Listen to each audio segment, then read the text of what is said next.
Chapter 686. When Su Xiaoyu opened the door, she was stunned for a moment before she cried out in surprise, "Master!" Zhao Mama and Bailey Mingxiang both called Han Yunxi Her Highness the Princess Consort. Su Xiaoyu used to call her that as well, but one day after she lost her memory, she suddenly stopped calling Han Yunxi Her Highness the Princess Consort and started calling her Master. She didn't care about Han Yunxi's identity.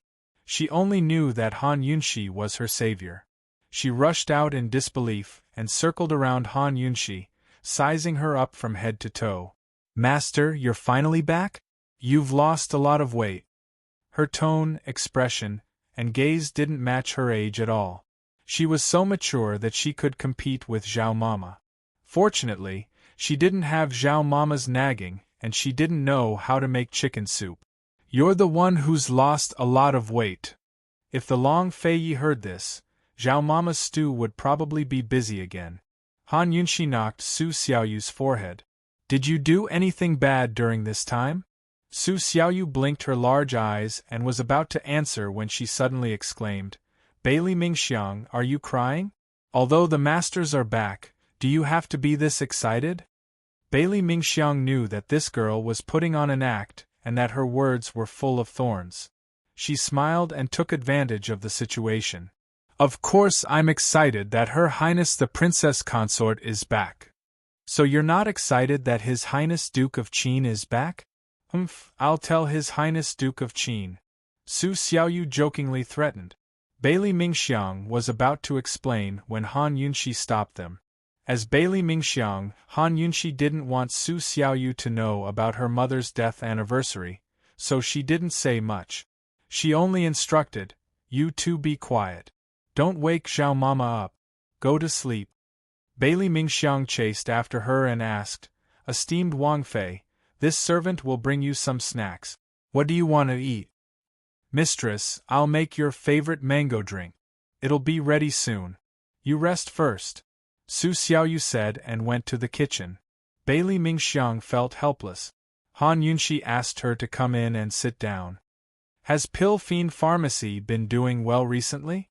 Han Yunxi asked seriously.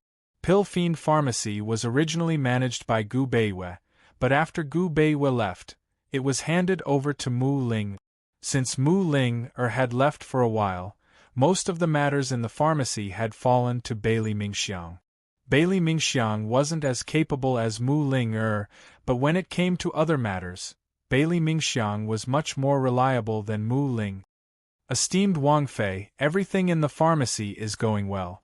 Medicine City is supplying medicine on time, and all of the branches are running smoothly. It's just that a lot of merchants have come to see us recently to discuss large business deals," Bailey Mingxiang reported truthfully. Han Yunxi sneered. Wouldn't they go to Medicine City to discuss large business deals? Why would they go to Pill Fiend Pharmacy? Bailey Mingxiang smiled. Who else would Medicine City do business with besides Pill Fiend Pharmacy? Han Yunxi also smiled. The western region is in chaos. If these people don't want to sell medicine there, then they're from the military. They're here to prepare medicine. Then we won't sell. Bailey Mingxiang understood, but Han Yunxi said seriously, "There's no such thing as not selling medicine in this world. Pill Fiend Pharmacy is not Medicine Ghost Valley. We'll sell them as much as they want, as long as they can afford the price." The war in the western regions had just begun, so the three nations should still have plenty of medicine in stock. If they were in a rush to prepare medicine so early, then it had to be Ning Cheng. Cloud Realm Trade Consortium had plenty of silver, so why wouldn't she take the chance to extort them? "This servant understands."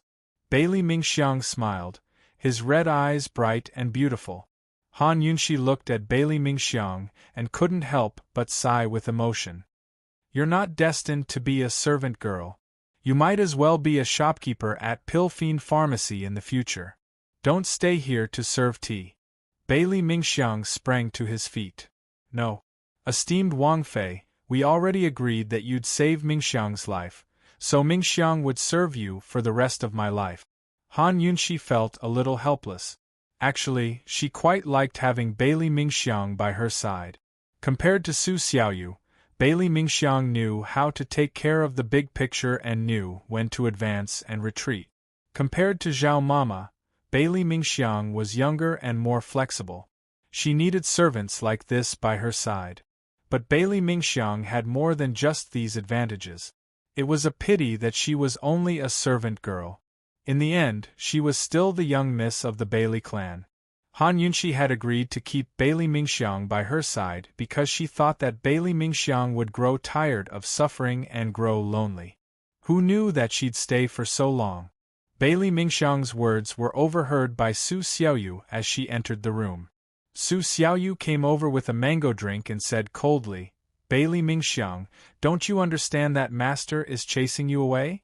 Han Yunxi glared at her and said coldly, "Are you asking for a beating?" Su Xiaoyu pursed her lips and offered up the mango drink. "If master wants to beat you, she'll have to fill her stomach first. Esteemed Wang Fei, this servant will take her leave first." Bailey Mingxiang didn't want to stay any longer.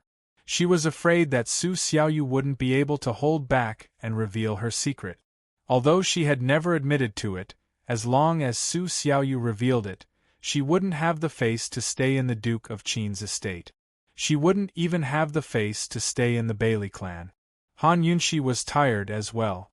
After downing the mango drink in large gulps, she had Su Xiaoyu withdraw as well, but the girl only murmured, "Mistress, if you want her to leave, why do you have to be so ruthless? Do you want me to help you?" "Who said I'm chasing her away? I just want her to be the shopkeeper of Pill Fiend Pharmacy. If you don't watch your mouth, I'll sew it up for you." Han Yunxi narrowed her eyes as she coldly warned. "If you sew it up, I won't be able to speak. Can you change it to something else?" Su Xiaoyu chuckled as if she was joking. In reality, she swore to herself that she would definitely scheme to chase Bailey Mingxiang away. Therefore, she wanted to know what kind of punishment she would face when the time came so that she could mentally prepare herself. Han Yunxi was still tired and didn't answer. Instead, she walked up to the loft. Su Xiaoyu hurriedly pulled her back. "Master, just..." Before she could finish speaking, Han Yunxi interrupted her. "If I chase you away, what will you think?" Su Xiaoyu immediately became agitated. She grabbed Han Yunxi's hand so tightly that it hurt Han Yunxi. Little Yu Er's life was saved by Master. Little Yu Er will live and die as Master's ghost. In life or death, Little Yu Er will never leave Master's side. Han Yunxi had just returned from the eerie bamboo forest after seeing a pile of corpses. Hearing about ghosts and whatnot made her hair stand on end. She rolled her eyes at Su Xiaoyu. "Let go." Su Xiaoyu became even more nervous. "Master, if you chase Little Yu Er away, Little Yu Er won't live anymore. I mean what I say." "Then what right do you have to chase Bailey Mingxiang away?" Han Yunxi countered with a question. It wasn't that Su Xiaoyu didn't have a reason. She just didn't want to say it. Everyone in the world thought that Qin Wangfei was the smartest woman in Cloud Realm, but in her eyes, her master was the stupidest woman in Cloud Realm. She couldn't even tell that Bailey Mingxiang liked His Highness Duke of Qin and even kept her by her side. "You're still not letting go?" Han Yunxi was dead tired. Leisurely Cloud Pavilion was a place for her to clear her mind. Why did she feel so vexed the moment she returned? No matter how bold Su Xiaoyu was, she didn't dare to be more unreasonable than Han Yunxi.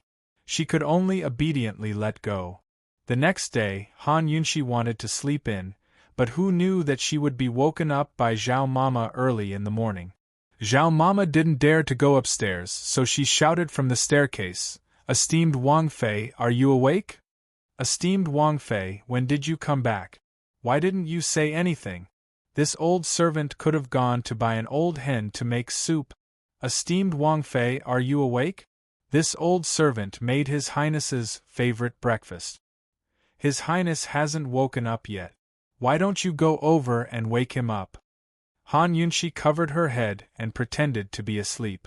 But when she heard this, she immediately lifted the covers and got out of bed.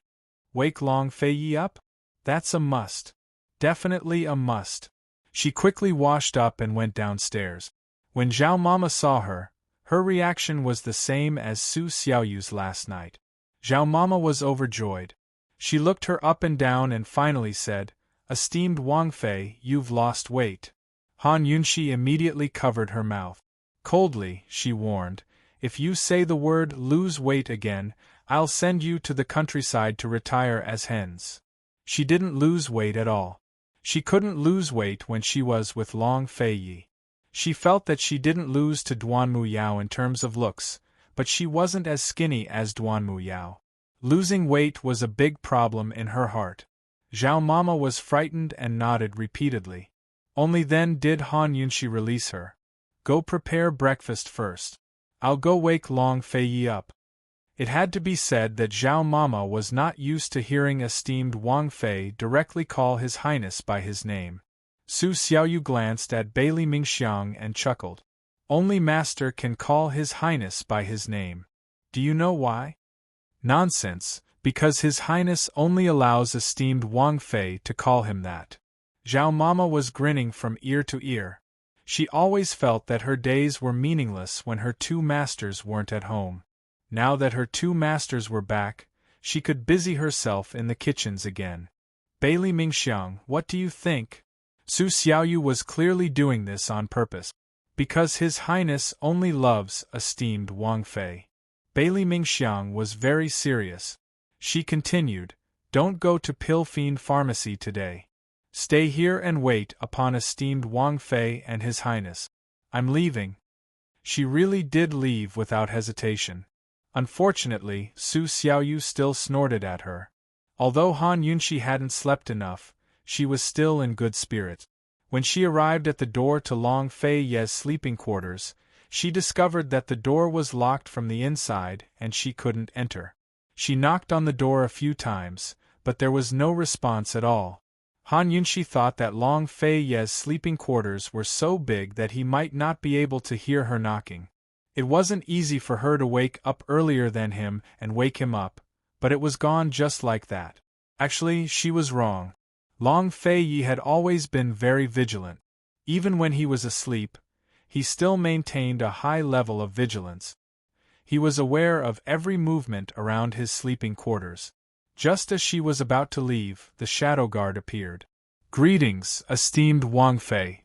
Is His Highness still asleep?" she asked casually. "His Highness is at the Ancestral Hall," the shadow guard replied truthfully. "That guy woke up so early. Did he find a new clue?" Han Yunxi had just arrived at the bamboo forest when she saw Long Fei Yi coming out to greet her. "You found a clue?" she asked anxiously. Long Fei Yi tossed her a letter that shocked Han Yunxi. A blackmail letter? Actually, she was more inclined to believe that the Empress Dowager of Tian and country had hired assassins to kidnap Grand Concubine Yi so she could figure out Long Fei Ye's origins. But she never expected to receive a blackmail letter. So this had nothing to do with Long Fei Ye's origins? Han Yunxi opened the letter and read, 3 days afternoon, bring the Profound Frost Sword to Lost Void Lake to redeem the person. You're only allowed to come alone. If you don't meet the deadline, you'll have to bear the consequences. What bold words! Han Yunxi said cold. Just who is it? Chapter 687. Only Long Fei Yi was allowed to go by himself?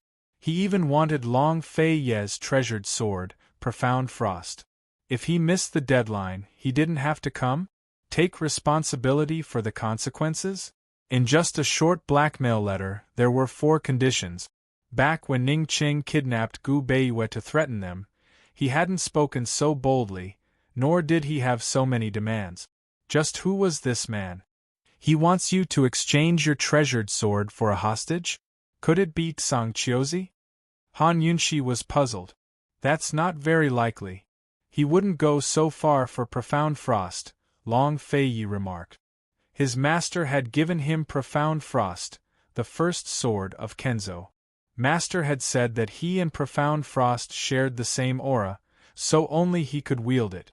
Song Qiuzi should understand this logic. If it's not Song Qiuzi, Then someone must have hired assassins from the city to kidnap the hostage.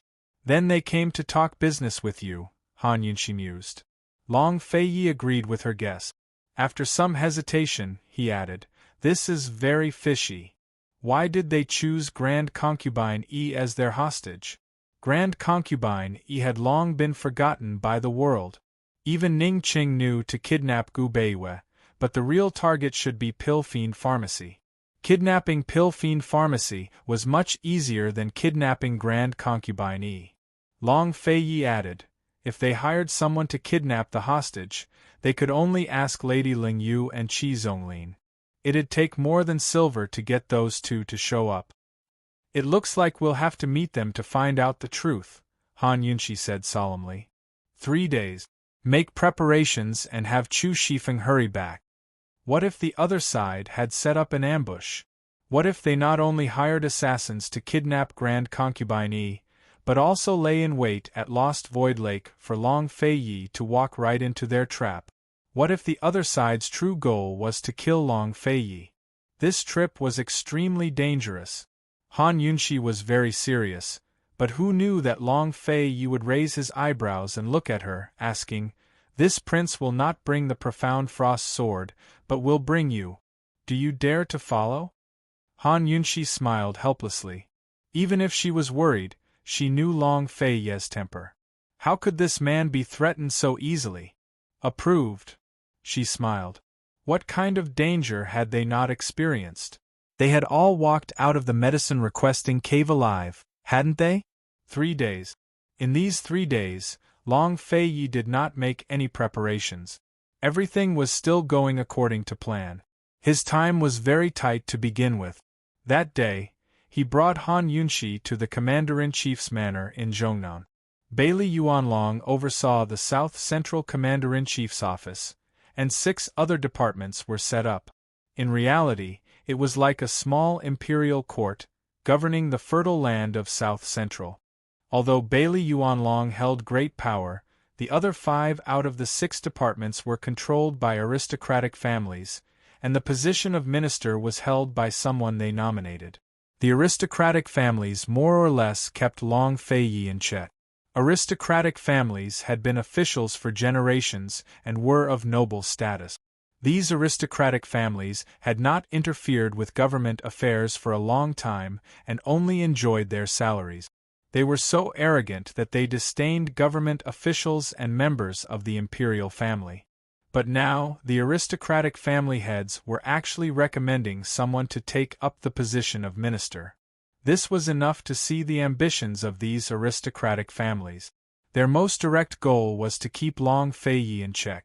However, Long Feiyi was still fighting for power and had yet to establish an empire. Thus, they were only biding their time and did not dare to be too arrogant. When Long Feiyi truly ascended the throne, these people would definitely want a share of the profits. They needed the new regime's recognition, respect their status, and continued to protect their interests.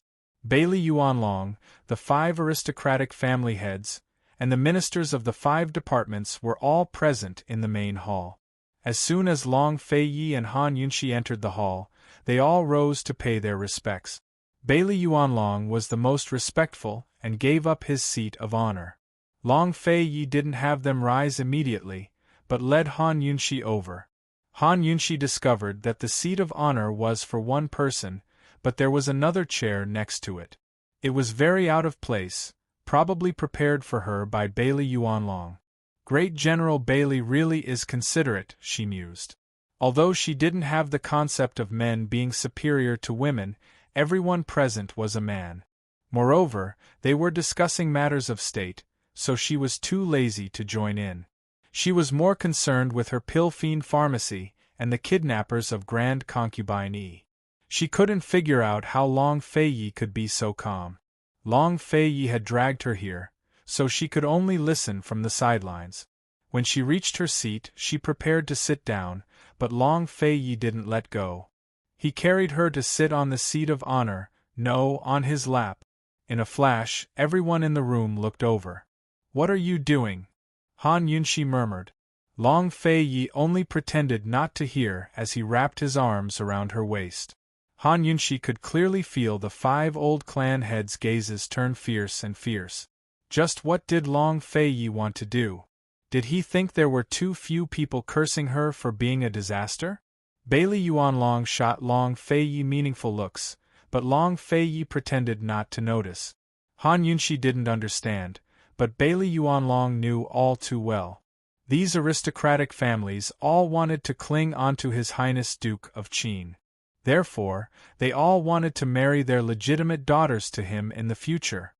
Although they knew His Highness Duke of Qin doted on Han Yunshi and couldn't change the fact that Han Yunshi was his official consort, they still planned to marry off their daughters to him. Once the Duke of Qin became emperor, he'd have an empress and 4 consorts in his harem. Han Yunshi might not be able to become empress even if she was his official consort. Thus, these people were filled with enmity towards Han Yunshi. His Highness Duke of Qin's actions were clearly for the 5 clan heads to see, warning them to give up any unnecessary thoughts. But Bailey Yuanlong was worried. After all, now wasn't the time. There was no need for His Highness Duke of Qin to offend these people. This was a critical period. If he didn't calculate wrong, the Duke of Qin would make his move this autumn. All of Cloud Realm continent would be thrown into turmoil. He was looking forward to the arrival of autumn, but he had to be careful now. Nothing could happen to the south-central regions. Seeing His Highness Duke of Qin so willfully embrace Han Yunshi in front of everyone, Bailey Yuanlong was both worried and angry. Of course, he didn't dare to be angry at the Duke of Qin, but Han Yunshi.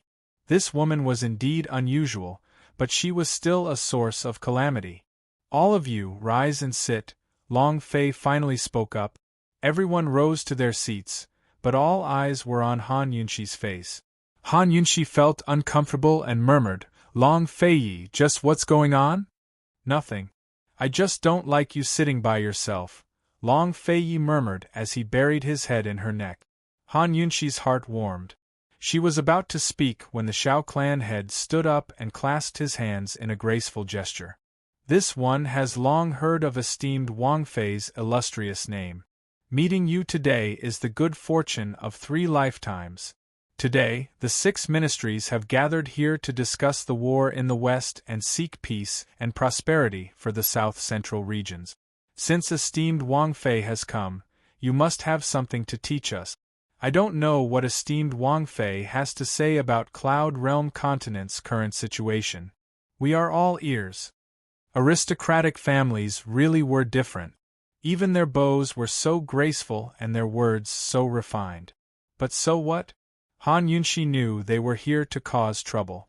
In Han Yunshi's eyes, these people didn't have the bearing of an aristocratic family at all. Han Yunshi didn't want to get involved in politics because she was too busy. She didn't like it either. Unfortunately, Long Fei Yi had pushed her into the position of calamity. She couldn't lose face for him, could she? Just based on those heartwarming words of his just now, she had to do her best. She had been uncomfortable sitting there, but now she relaxed and leaned lazily against Long Fei Yi's chest. Then all of you listen well. This Wang Fei will only say this once. These words angered the elders so much that their faces turned green. The Shao clan head had been polite just then, but Han Yunshi really didn't hold back. When had they ever been so rude to? This woman was indeed spoiled and arrogant. If they didn't suppress her arrogance now, what would happen in the future? Please speak. Shao family's patriarch suppressed his anger and stood, not sitting down. Western Zhou, Tianning, and Tianan are at war. For the south-central regions, this is a golden opportunity that cannot be missed. Han Yunshi's words made the Minister of Revenue laugh. Esteemed Wang Fei, everyone knows about this. Naturally, the 5 clan heads couldn't mock Han Yunshi in public. They had to maintain the demeanor of an aristocratic family, but the ministers they'd elected were their spokespeople. Then you know about it too? Han Yunshi asked with interest. Of course. Our south-central region's commander-in-chief's estate will be the fisherman who reaps the benefits from the war between the 3 countries. The Minister of Revenue said seriously. What kind of fishermen's benefits are there? Han Yunshi asked again. Once the three countries are weakened, it'll be time for our south-central regions to set out on an expedition. At that time, not only will we be able to swallow up Tianning's territory, we can also expand to western Zhou and Tiannan. Han Yunshi interrupted him. Everyone knows about this too, right? These are matters for the Ministry of War. You don't need to worry about them. What this Wang Fei wants to know is what your Ministry of Revenue is planning to do, and what benefits do you seek. The Minister of Revenue didn't hesitate to say, our headquarters will naturally assist the Ministry of War in recruiting soldiers, buying horses, and preparing rations. The Ministry of Revenue was the most important thing in a country. It was in charge of the country's territory, farmland, household registration, taxes, salaries, and all other financial matters. It could be said that it was the country's finance minister. The Minister of Revenue's answer was full of confidence, but Han Yunshi only laughed out loud. Doesn't everyone already know about this? The Minister of Revenue had been choked twice by Han Yunshi, and she was even using his own words. He was very unwilling to accept this and retorted, then esteemed Wang Fei, what brilliant ideas do you have? Please enlighten me. I was just about to say it, but you interrupted me, didn't you? Here, let's agree that you're not allowed to interrupt me this time. No matter how good your ideas are, I'll have to trouble you to endure until this Wang Fei finishes speaking. Why don't you tell me again? Han Yunshi asked patiently. The 5 clan heads' expressions turned even uglier. On the side, Bailey Yuanlong couldn't help but laugh. Meanwhile, Long Feiyi was holding Han Yunshi's hand and patting her waist from time to time. It was obvious that he was in high spirits. Esteemed Wang Fei, please enlighten me. The Minister of Revenue was the most embarrassed of all. He waited, refusing to believe that Han Yunshi would have any brilliant ideas. Han Yunshi said, Chapter 688. Han Yunshi said, Your Excellency, it's still too early for you to recruit soldiers, buy horses, and prepare provisions. In this regard, instead of preparing for war, it's better for the Ministry of War to spend a month or two observing the situation and pondering whether there's a way to subdue the enemy without fighting. After all, war is the most hopeless solution. Moreover, even if we do send out troops in the end, it's just to clean up the mess. There's no need to prepare too much. Hearing this, the Minister of War felt helpless. Unfortunately, he was afraid of Bailey Yuanlong and didn't dare to speak. Unexpectedly, the Minister of Personnel next to him spoke up with a smile. Esteemed Wang Fei, it's easy for you to say that. Based on the current situation, Han Yunshi unhappily interrupted, Are you the Minister of Revenue? This lowly official is in charge of the Ministry of Personnel. The Minister of Personnel quickly revealed his identity. This Wang Fei is instructing the Minister of Personnel, not talking to you. Why are you interrupting? Han Yunshi coldly retorted. The Minister of Personnel was speechless and didn't know how to respond. He could only clasp his hands and say, Yes, this lowly official has spoken out of turn. He was truly afraid that Han Yunshi would deal with him the same way she dealt with the Minister of Personnel. If he couldn't come up with a good plan, he'd be in trouble. Since you've spoken out of turn, someone come, slap your mouth. Long Feiyi suddenly spoke coldly. The main hall was very quiet to begin with only the sound of water dripping from the eaves outside the door. When Long Feiyi spoke, the water on the roof seemed to have been frozen by his icy voice. There wasn't a single sound, and the entire hall was terrifyingly quiet. Trembling with fear, the Minister of Personnel looked towards the Patriarch who had recommended him for help. However, the Patriarch's brows were tightly knitted, as if he was dissatisfied, but he didn't say anything. Soon, an attendant came over. The Minister of Personnel hastily knelt and apologized. Esteemed Wang Fei, this lowly official has spoken out of turn. This lowly official has been rude. Please be magnanimous and forgive this lowly official this time. Han Yunshi waved her hand, dismissing the attendant. The Minister of Personnel finally let out a sigh of relief. Many thanks, esteemed Wang Fei. Bailey Yuanlong was extremely worried as he watched from the side. He was afraid that Han Yunshi would let down His Highness Duke of Qin and make a fool of herself in front of the clan lords. Now that things had reached such an awkward state, if she didn't say something that could convince everyone, the 5 clans wouldn't let it go so easily. The facts proved that Han Yunshi was worthy of Long Fei Ye's favoritism and love. Her words made everyone present stunned and speechless. They were sincerely convinced. She said, with the war between the 3 kingdoms, there will definitely be a lot of high-quality resources flowing out, either to northern Li or the central and southern regions. The central and southern regions are the most stable places and the most suitable places to live. Therefore, these high-quality resources will all flow to the central and southern regions. As she spoke, she asked seriously, "What do you mean by high-quality resources?" They were people and things. Let's talk about people first. Who are they? Everyone looked at Han Yunshi, extremely curious and surprised. They didn't quite understand what she meant, but they were all very interested. The term, high-quality resources, that Han Yunshi spoke of was something they had never heard of before. Han Yunshi answered her own question. People are talents from all 360 professions. Farming, husbandry, sewing, weaving, masonry, iron, earth, wood, medicine, wine, cloth dyeing, kiln burning, and all sorts of other professions. There are also scholars and famous scholars. For the sake of avoiding the chaos of war, they can only flee to the south-central regions. When Han Yunshi spoke to this point, the corners of Long Fei Ye's mouth had already curled up in amusement and appreciation. Then let's talk about things. What are things? Rare beasts, gold, stones, and antique. Heroes emerge in troubled times, and treasures emerge in troubled times. These things will either flow to the central and southern regions with the refugees, or they will be sold, Han Yunshi said seriously. Everyone nodded unconsciously. This was indeed the truth. Instead of rushing to recruit soldiers and buy horses, why don't the Ministry of Revenue think about how to retain these high-quality resources, how to seize the opportunity to make good use of these resources, how to gather treasures, how to retain people to strengthen oneself, and how to prosper 100 industries?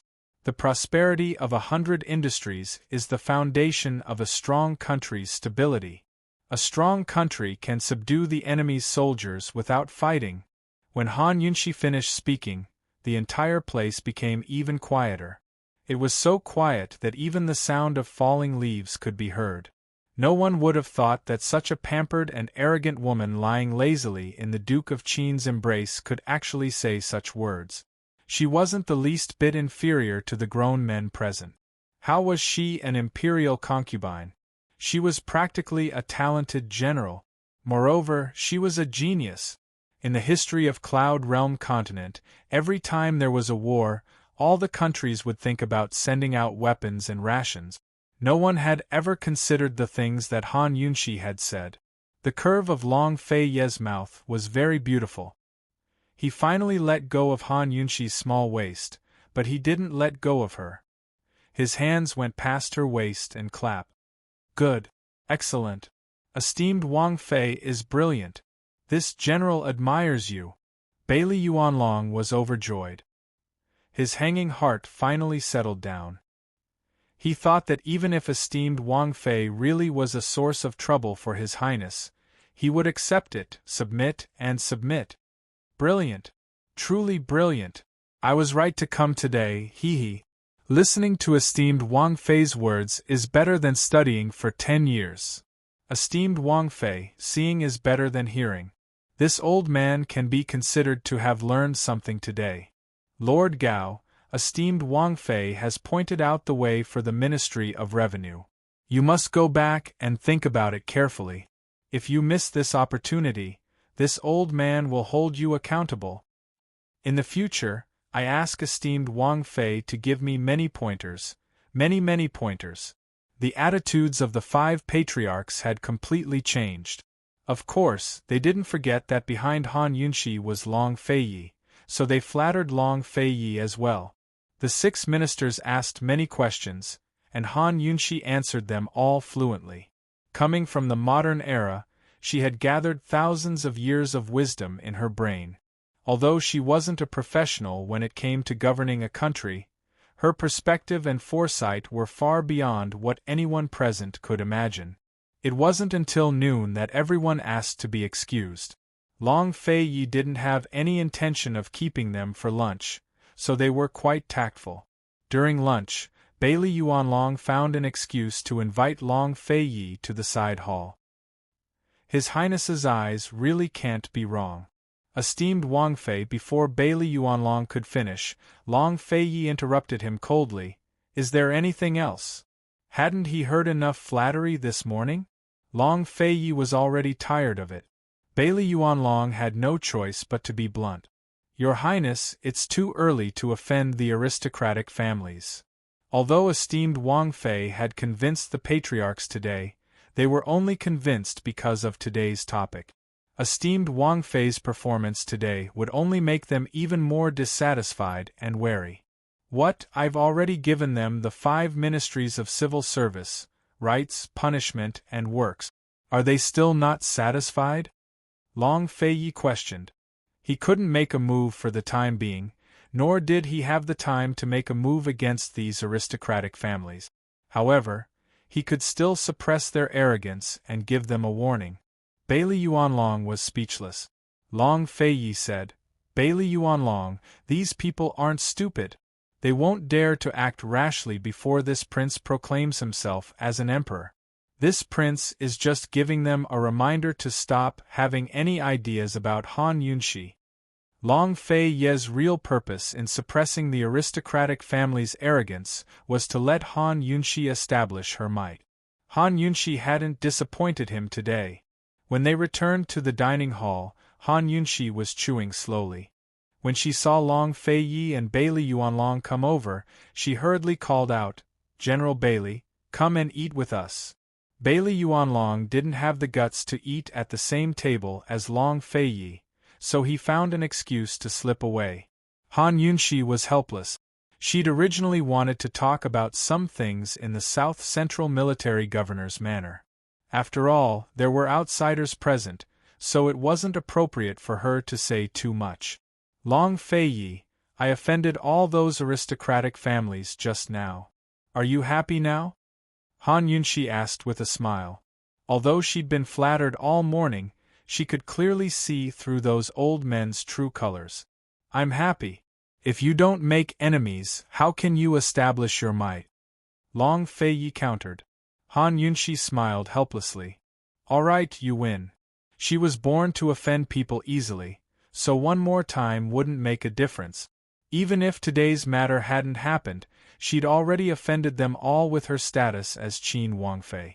What was the most glorious thing a daughter of an aristocratic family could do? It was nothing more than marrying into an imperial family. Han Yunshi understood the thoughts of those family heads very well. Long Feiyi, Qin Wangfei. It really isn't easy to be Qin Wangfei. Han Yunshi sighed with emotion. Scared? Long Feiyi asked. Han Yunshi didn't hesitate at all. I'll deal with whatever comes my way. Long Feiyi was very satisfied. He scooped up a spoonful of hot soup and fed it to her. Han Yunshi drank it all in one gulp. It was so natural that it seemed to have become a habit. This was the first time the surrounding servant girls were serving His Highness Duke of Qin and esteemed Wangfei, so they were already nervous. When they saw this scene, their hearts all sped up. Heavens, this legendary cold-faced duke actually dotes on women so much. They didn't have the guts to envy Han Yunshi, so they could only envy the ladle in Long Feiyi's hands. Long Feiyi and Han Yunshi chatted as they ate. It had been a long time since they'd sat down and enjoyed a meal together. Find some time to explain the situation at Pill Fiend Pharmacy clearly. Leave Cloud Realm Trade Consortium alone, Long Feiyi said. Ningjing doesn't have time to discuss the snow mountains with Northernly. Even if they do, we just need to find someone to spread the news to Medical City. The medical community won't dare to use Cloud Realm Trade Consortium's medicines then. Han Yunshi was quite confident in this matter. Long Feiyi nodded. There are 3 major grain-producing regions in the central regions scattered across the 3 prefectures. Jiangnan has 4 major grain-producing fields. I wanted to take you there at first, but Tang Li's affairs delayed things, and there's no time left. Save it for a future tour of the south. Han Yunshi had no objections. I'll be looking forward to it. She'd been in Cloud Realm Continent for so long and had always yearned for Jiangnan. All of Cloud Realm Continent's sceneries and delicacies were concentrated there, so it was a wonderful place.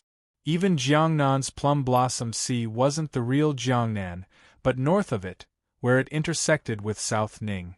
I'll leave the estimates of the 7 major grain-producing regions to the Ministry of Revenue.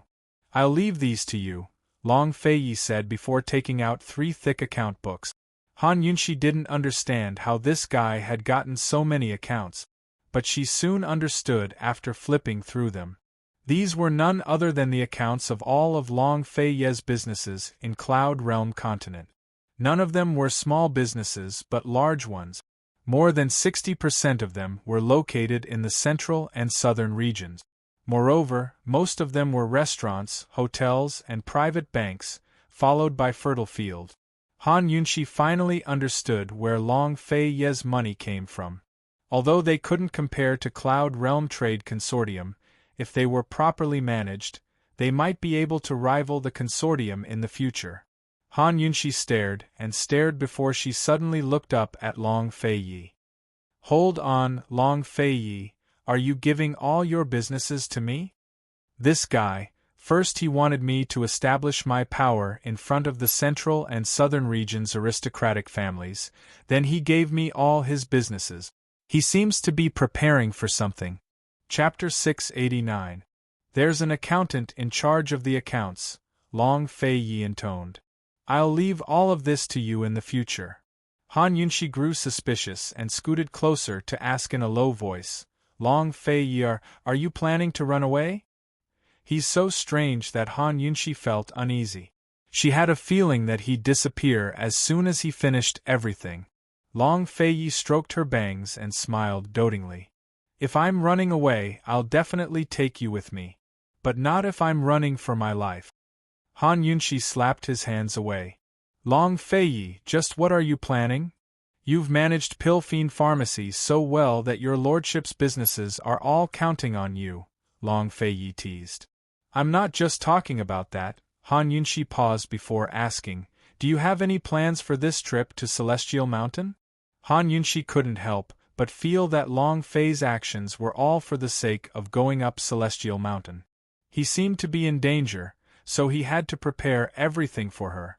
A complicated look flickered past Long Feiyi's eyes before he said, this trip will be dangerous.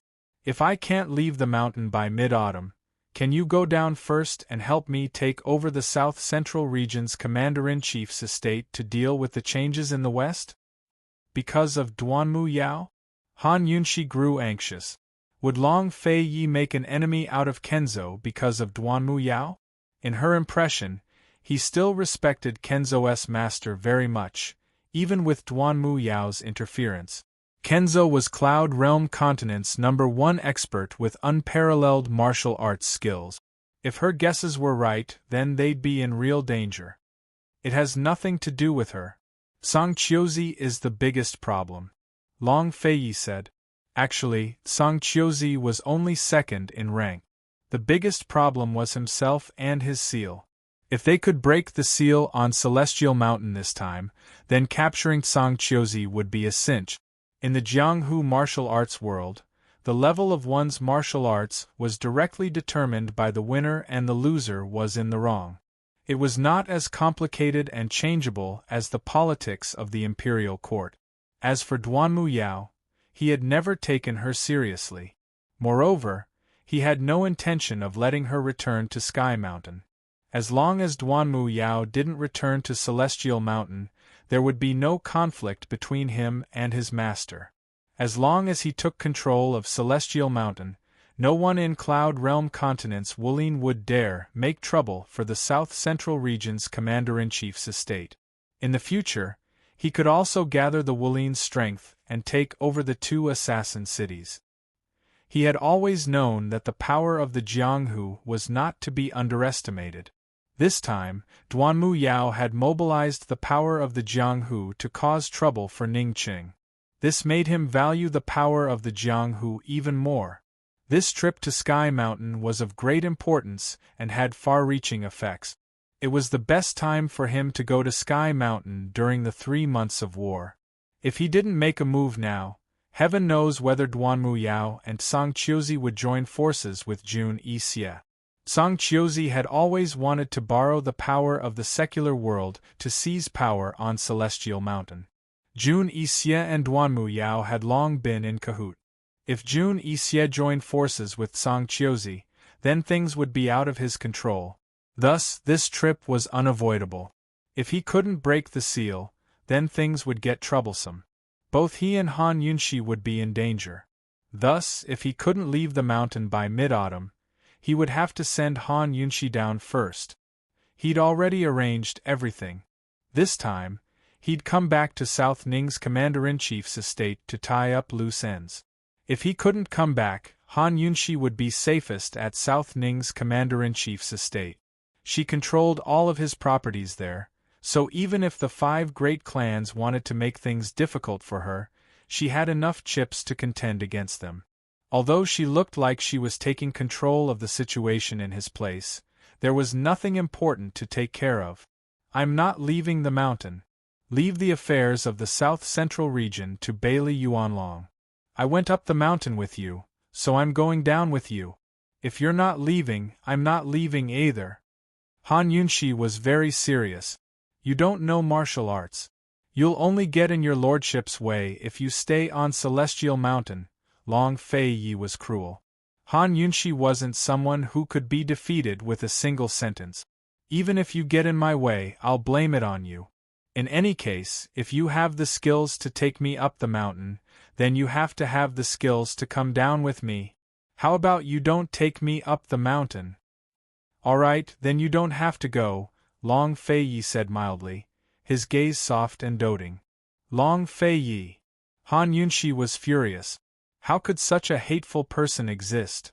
How could he say such heartless words in such a gentle voice? Long Fei Yi was as gentle as ever as he fed her soup. Han Yunshi huffed and drank it all in one gulp before continuing. Alright, I won't go. I'll just wait for you in South Ning. After some thought, she added, if you don't come back, I'll have the South Central region's commander-in-chief's estate disband, along with Chu Shifeng and the rest. I'll sell all your properties to Cloud Realm Trade Consortium at a cheap price, then wander the world with Gu.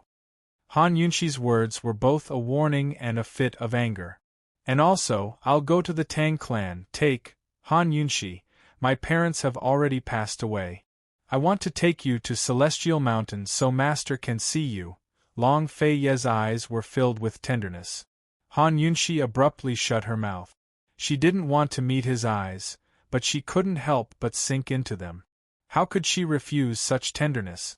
How could she say no to a reason like that? Moreover, she really didn't want to go. Moreover, she'd been looking forward to going with him to Celestial Mountain for a long, long time. Moreover, it was a dangerous trip. How could she not go with him? Han Yunshi stared at Long Fei Yi with a deep gaze without a word.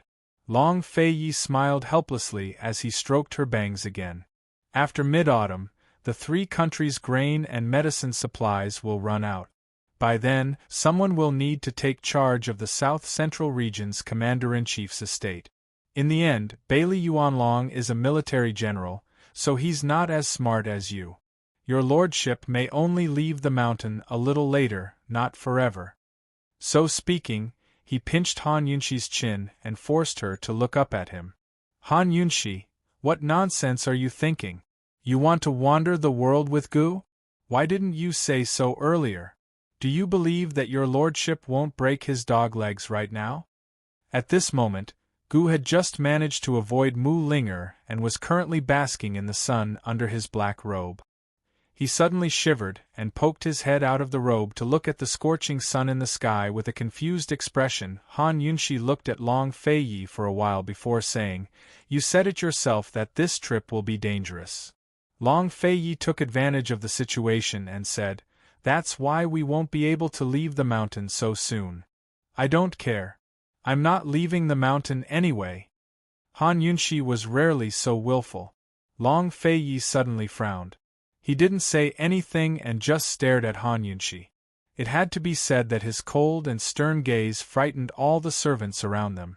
Each and every one of them was scared witless, afraid that they'd get into trouble if they weren't careful.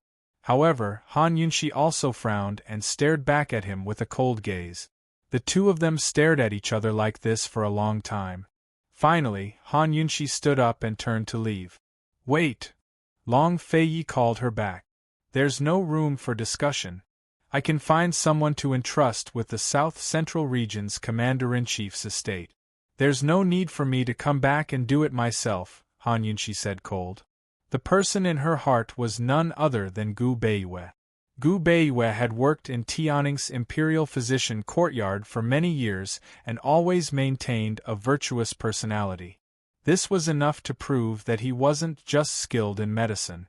As long as they spent some time analyzing the current situation and telling him their plans, she believed that Gu Beiyue wouldn't disappoint them.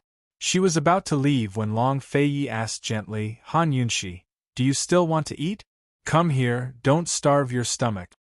Han Yunshi stopped in her tracks. How was she supposed to get angry when this man was like this? How was she supposed to keep arguing? Her eyes suddenly stung and she wanted to cry. Before she could turn back, Long Feiyi had already walked over and hugged her from behind. "Alright, you win. Let's eat." Han Yunshi turned around and looked at him seriously. "You're not allowed to lie to me." "Not allowed to lie to me?" It wasn't like he hadn't lied to her before. Long Feiyi kissed her lightly on the lips as a seal. "You'll follow your lordship wherever I go, all right?" Han Yunshi finally smiled. "All right, tie me up with a rope." At these words, the surrounding servants all sucked in a cold breath. Qin Wangfei was too impudent. She actually called His Highness Duke of Qin a dog. However, Long Feiyi didn't get angry. He pulled Han Yunshi back to their seats and continued eating. The two of them had a tacit understanding not to mention what had just happened. Han Yunshi wasn't so stupid. She was already on her guard and told herself that she had to be careful around mid-autumn. She had to keep a close eye on Long Feiyi. "You're not going to prepare for the extortion?" Han Yunshi changed the topic. She had the courage to go with Long Feiyi, but she was still rather worried about this matter. However, Long Feiyi didn't take this matter to heart at all. They didn't even know who the other party was. Wasn't Long Feiyi too calm? "There's nothing to prepare," Long Feiyi said indifferently.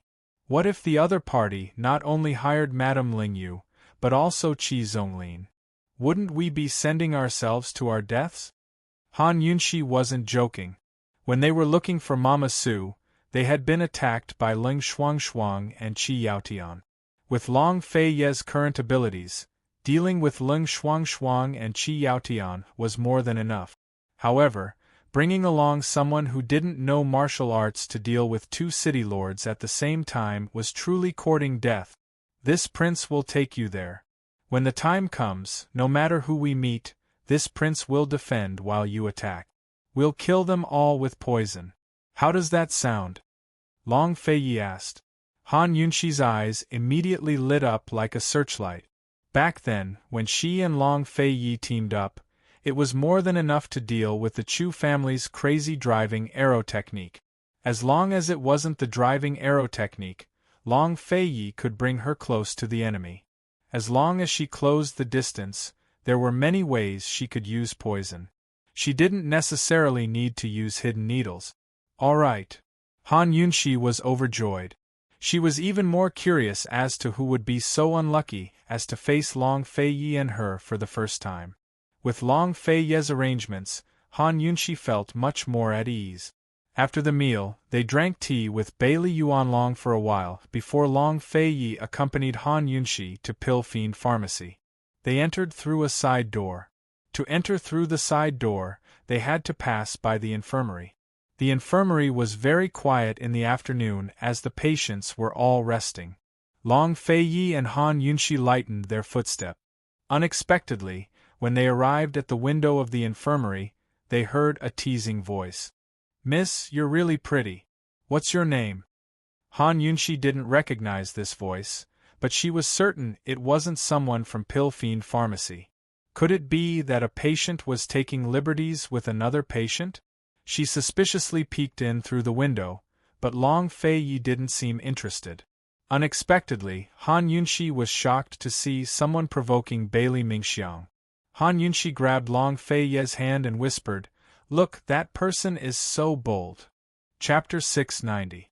Long Fei-yi peeked into the infirmary and saw Bailey Mingxiang changing the dressing of a young man. The man looked to be in his early 20s and was dressed well. It was obvious at a glance that he came from a wealthy and respectable background. However, the frivolity and wretchedness between his brows made anyone who saw him know that he was a lecherous wastrel. Bailey Mingxiang finished treating the man's wound and was about to stand up when the man grabbed her wrist. Bailey Mingxiang struggled a few times, but couldn't break free. Without a doubt, she'd been teased. That's the 7th young master of the Xiao clan, Xiao Chong-an's favorite grandson. Long Fei-yi recognized the man at a glance. Han Yunxi knew the Xiao clan because she'd met them this morning. They were the head of the 5 great clans and had the highest status. So what? He dares to tease Pilfine Pharmacy's people. He must be tired of living. Han Yunxi was about to enter when a bag of medicinal ingredients suddenly hit 7th young Master Zhao's wound. Ah! 7th young Master Xiao immediately let go and clutched his knee. "It hurts like hell. Who is it? Are you looking to die?" Su Xiaoyu walked in with another bag of medicine in her hand. "Your great aunt is me." Even Bailey Mingxiang sucked in a cold breath, much less 7th young Master Xiao. Su Xiaoyu was younger than 7th young Master Xiao by more than 10 years, but this little girl was calling herself great aunt. Han Yunxi almost laughed out loud. She wasn't planning to go in, but wanted to watch the show from the sidelines. "Call the guards over." "Let's go," Long Fei-yi said.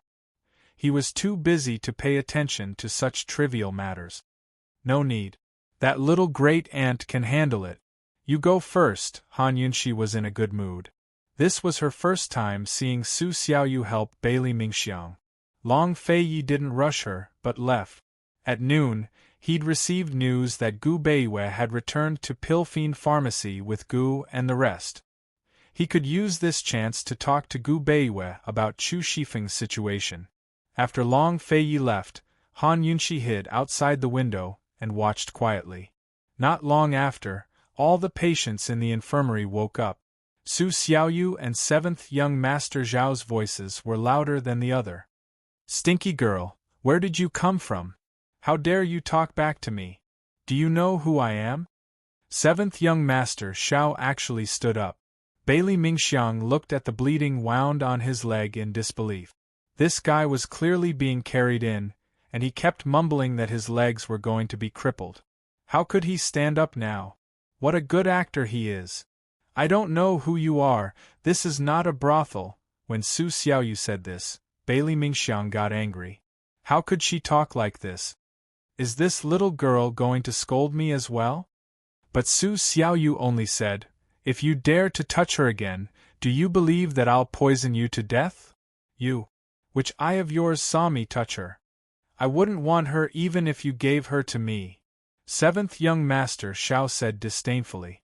As soon as he finished speaking, Su Xiaoyu threw the medicine bag in her hand at his head, scattering its powder all over his face. "Cheap wench!" 7th young Master Xiao was furious as he lunged at Su Xiaoyu. "Someone come! Someone come!" Bailey Mingxiang shouted. But Su Xiaoyu only said cold, "What are you muttering about? I can handle this beast by myself." The guards soon arrived. Su Xiaoyu waved her hand, indicating for them to withdraw.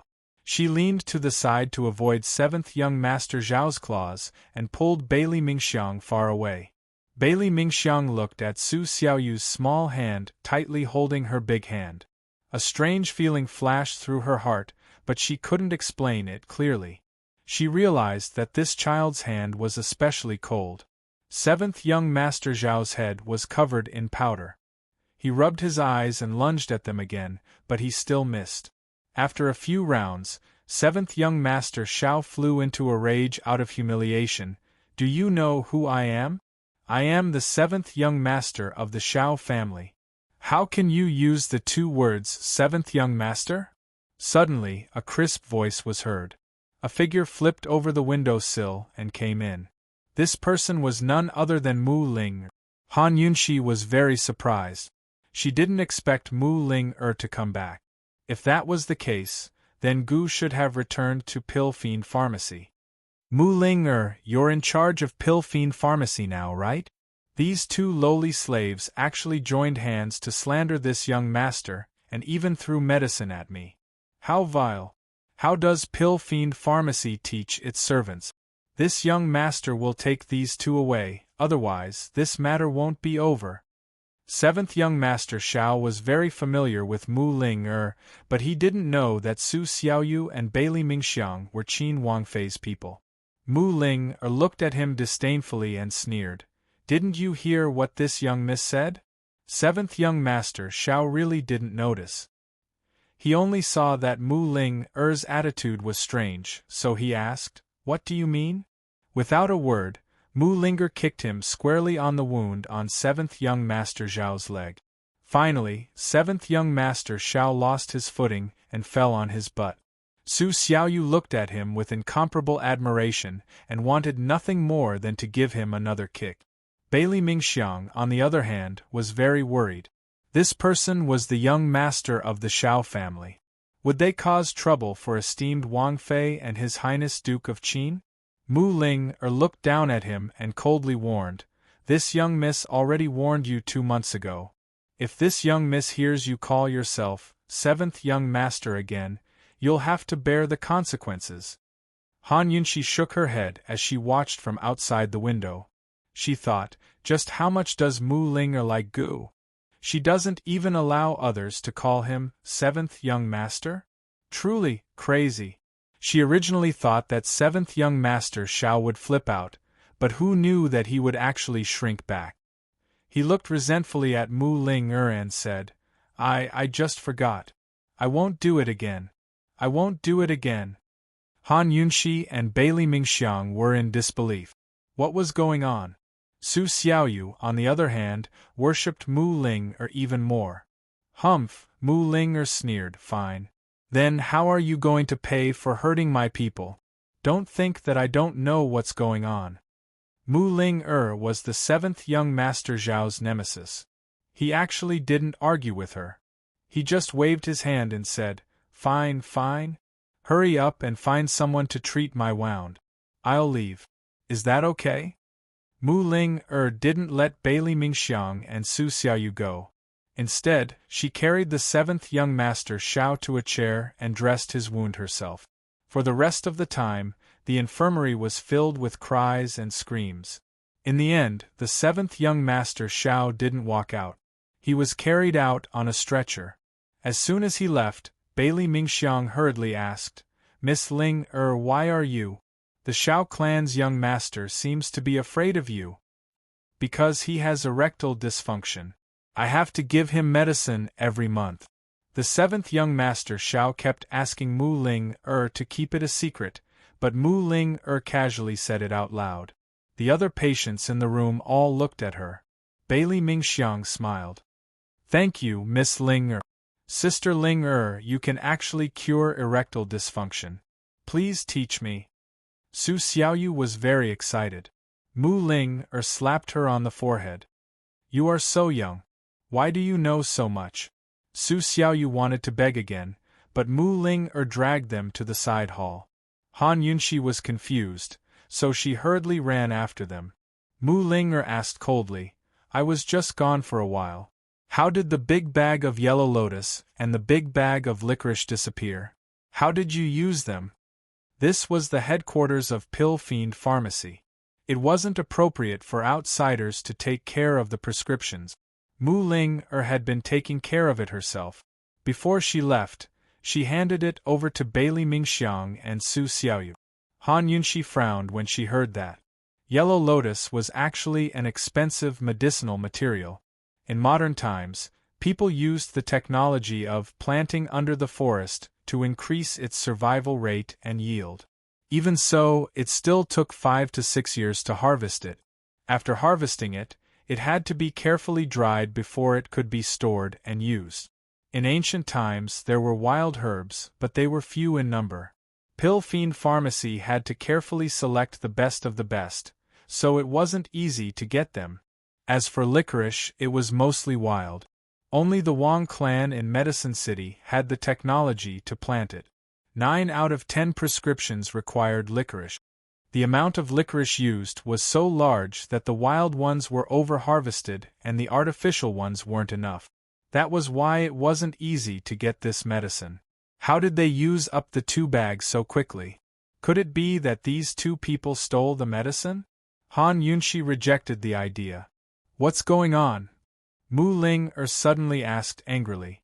Bailey Mingxiang and Su Xiaoyu lowered their heads and didn't say anything. You won't say? Mu Ling raised her eyebrows. It's all her fault. She insisted on adding licorice to every prescription, saying that she was afraid the medicine would be too bitter for the patients to eat, Su Xiaoyu said coldly. Bailey Mingxiang, you have such a good heart. Why don't you become a bodhisattva? What are you doing by staying by esteemed Wang Fei's side? Bailey Mingxiang hurriedly explained, Miss Ling the weather has changed over the past month and many children have fallen ill. The prescriptions for the medicine didn't add much licorice, and many of them were especially sour and bitter, so Bailey Mingxiang hesitated for a moment. I was the one who secretly added the licorice. I carefully read the prescriptions and knew that increasing the amount of licorice wouldn't have any effect. I'll pay for this loss. Hee, you don't even want to leave your name after doing such a good deed. Su Xiaoyu sneered. Bailey Mingxiang was angry this time. Miss Ling, it was this girl who used Coptis chinensis. I must tell you this. If the people who came to get the medicine said something that made her unhappy, she added Coptis chinensis to the medicine. Although it didn't harm the patient's life, it was too immoral. If someone who knew medicine saw through it, our Pill Fiend Pharmacy's reputation would be ruined. Han Yunxi rolled her eyes several times when she heard this. What should she say? Bailey Mingxiang and Su Xiaoyu were truly a perfect match. How could they do such a thing? How could it be ruined? Adding Coptis chinensis is good for the patients, but it's also detoxification. I gave such expensive medicine to them for free, so they should be thanking me. Su Xiaoyu was still trying to quibble. Mu Ling was about to go crazy. She was silent for a long time before she finally said angrily, If it weren't for Han Yunxi's sake, this miss wouldn't have let you off. This miss will give you 10 days. If you can't get the licorice and Coptis chinensis by then, you just wait and see. Don't mention Han Yunxi, this miss won't even give face to Long Fei Yi. Mu Ling left angrily after she finished speaking. Su Xiaoyu muttered, His Highness Duke of Qin wouldn't care about such trivial matters. After she finished speaking, she ignored Bailey Mingxiang and turned to leave. Bailey Mingxiang looked at her back for a long time before he finally called out, Lass, thank you for just now.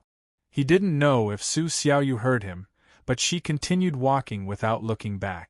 Han Yunxi didn't have time to pay attention to this matter. She was relieved to leave it to Mu Ling. She was about to chase after Mu Ling when someone patted her shoulder from behind. Poison Lass, Shu. Chapter 691. Han Yunxi turned around and saw nothing but darkness. Gu was dressed in a large black robe with a hood and a mask covering his face, completely hiding himself. Long time no see. Are you safe and sound? Han Yunxi asked jokingly, When did you come back? I just arrived this morning. Gu said. I brought Gu Beiwe with me. When you go back, tell Mu Linger to ask Gu Beiwe if there's anything she doesn't understand about the pharmacopoeia. If Gu Beiwe doesn't understand, then write a letter to the king of medicine. Han Yunshi crossed her arms and leaned against the wall. And then? And then I'll go look for the fire and metal of 10,000 poisons. Gu was very serious. Then why don't you tell her yourself? Han Yunshi asked. That girl is too annoying. She can pester me for 3 days and 3 nights without sleep, constantly asking about this medicine. If I stay with her any longer, I'll definitely go crazy. Gu thought for a moment, then asked in a low voice, Poison lass, do you think that brat suspects something? Has the Mu family's matter been resolved? Han Yunshi changed the topic. Madame Lianxin had sacrificed herself to make a final effort for the Mu family. Now that Medical City had expelled Madame Lianxin and head Elder Ling from the city, these 2 notorious people had become street rats that everyone wanted to beat up. They couldn't live anywhere. If Gu didn't give the Mu family some benefits, how could Madame Lianxin let the matter rest? I've talked to that girl.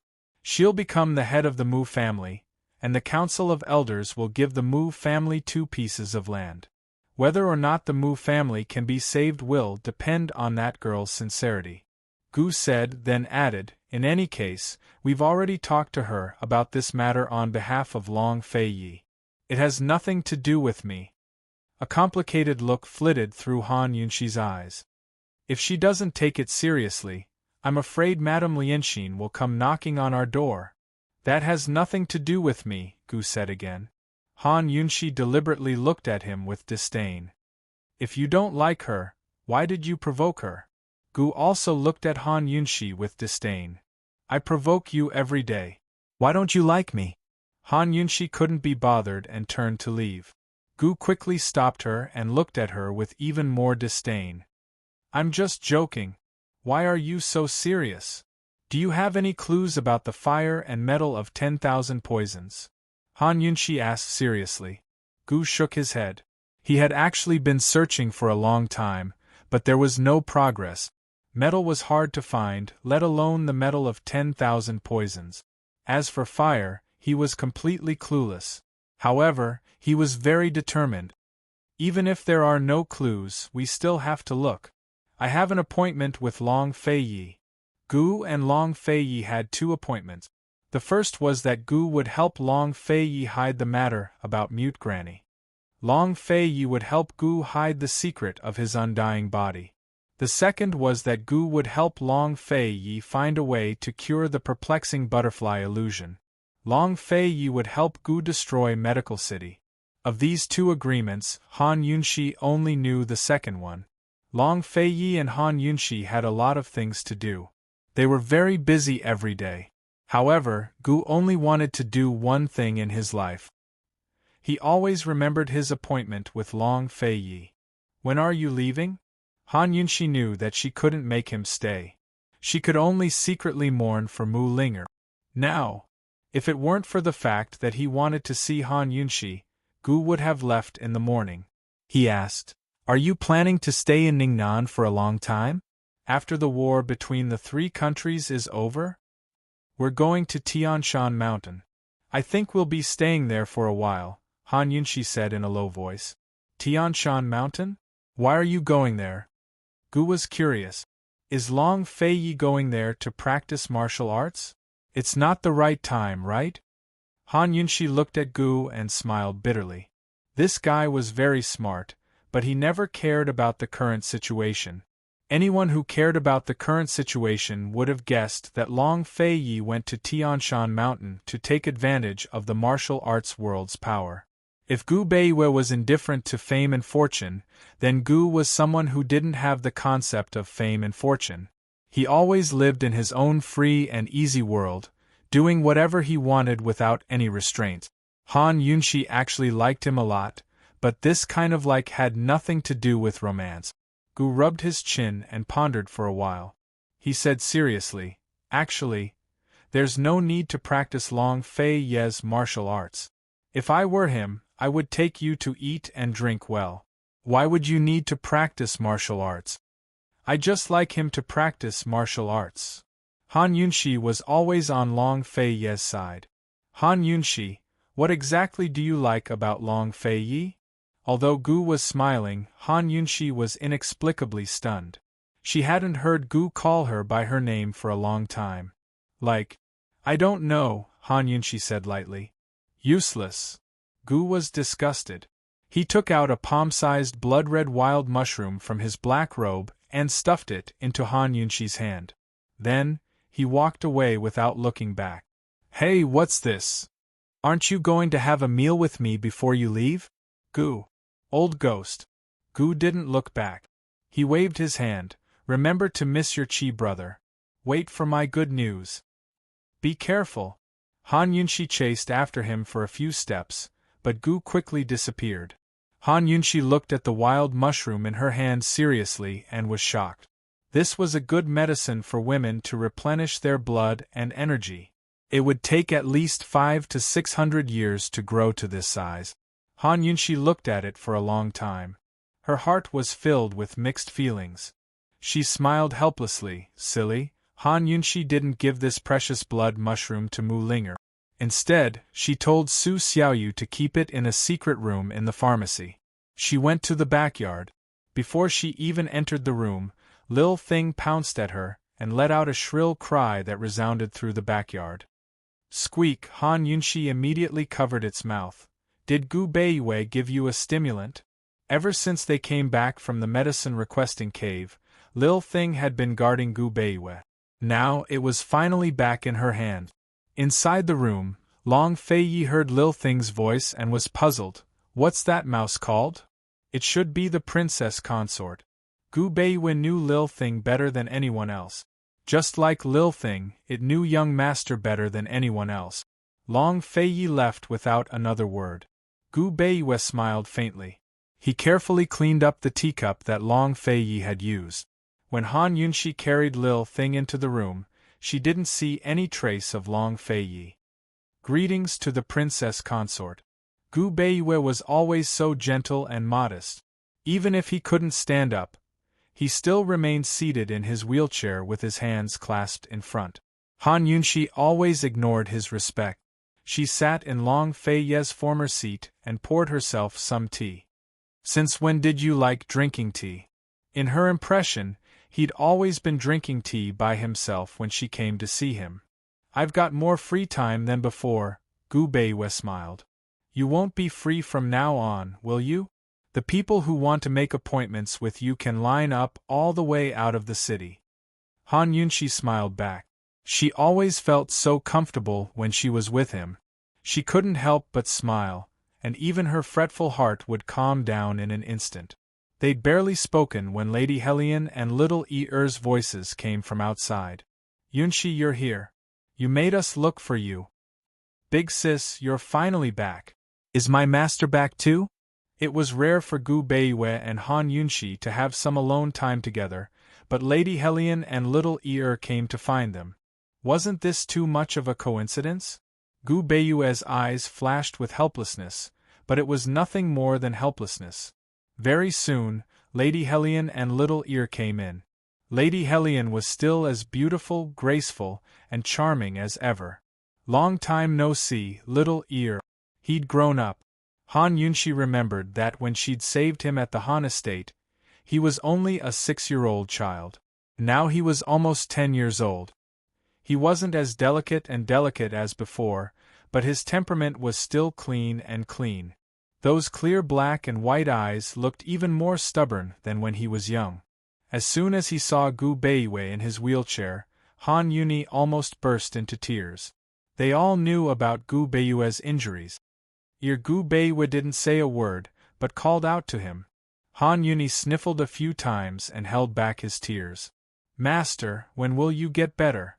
I'll be fine after resting for more than a month, Gu Beiwei said honestly. Lady Hellion was also very concerned. Dr. Gu, if you need any help, just let me know. Don't be shy. Gu Beiwei responded with a faint smile. This topic was a bit heavy, so Han Yunshi changed the topic. She smiled and said, when did you start calling him master? Dr. Gu officially accepted me as his disciple a long time ago. Big sis, I'm not going to medical school to take the exam. I'll focus on learning from Master and Go when I'm older. Little seemed to have matured a lot. You're sensible now. Come here, let Big Sis give you a hug. Han Yunshi was very happy. Unexpectedly, Han Yuni stood rooted to the ground with an embarrassed expression, and his ears were a little red. Oh, this child knows the difference between men and women. Han Yunshi laughed. Children in ancient times matured early and expressed their feelings in a different way. No wonder little was shy. Come here, I won't molest you. Don't worry. Han Yunshi smiled and beckoned with her finger. Only then did little dare to go over. Han Yunshi ruffled his hair and asked, What rank are you now? Although he wasn't going to medical school to take the exam, he could still use the medical school's ranking system as a reference. Han Yuni was about to happily answer when Gu Beiwe said, A third-rank doctor's ability, including temperament and experience, can barely reach the level of a second-rank doctor. Little remember, medical skills are only a part of being a doctor, not everything. Yes, this disciple will remember your teachings. Little was very obedient. Dr. Gu will be staying in Pilfine Pharmacy from now on. You have to learn from him, understand? Not everyone has this opportunity. Han Yunshi said seriously. Little hurriedly said, Big sis, when I become a divine doctor, I'll also be Pilfine Pharmacy's resident doctor, okay? I'll go wherever you want me to go. So you're learning medicine for me? Han Yunshi didn't know whether to laugh or cry. Han Yuni was very serious. Of course.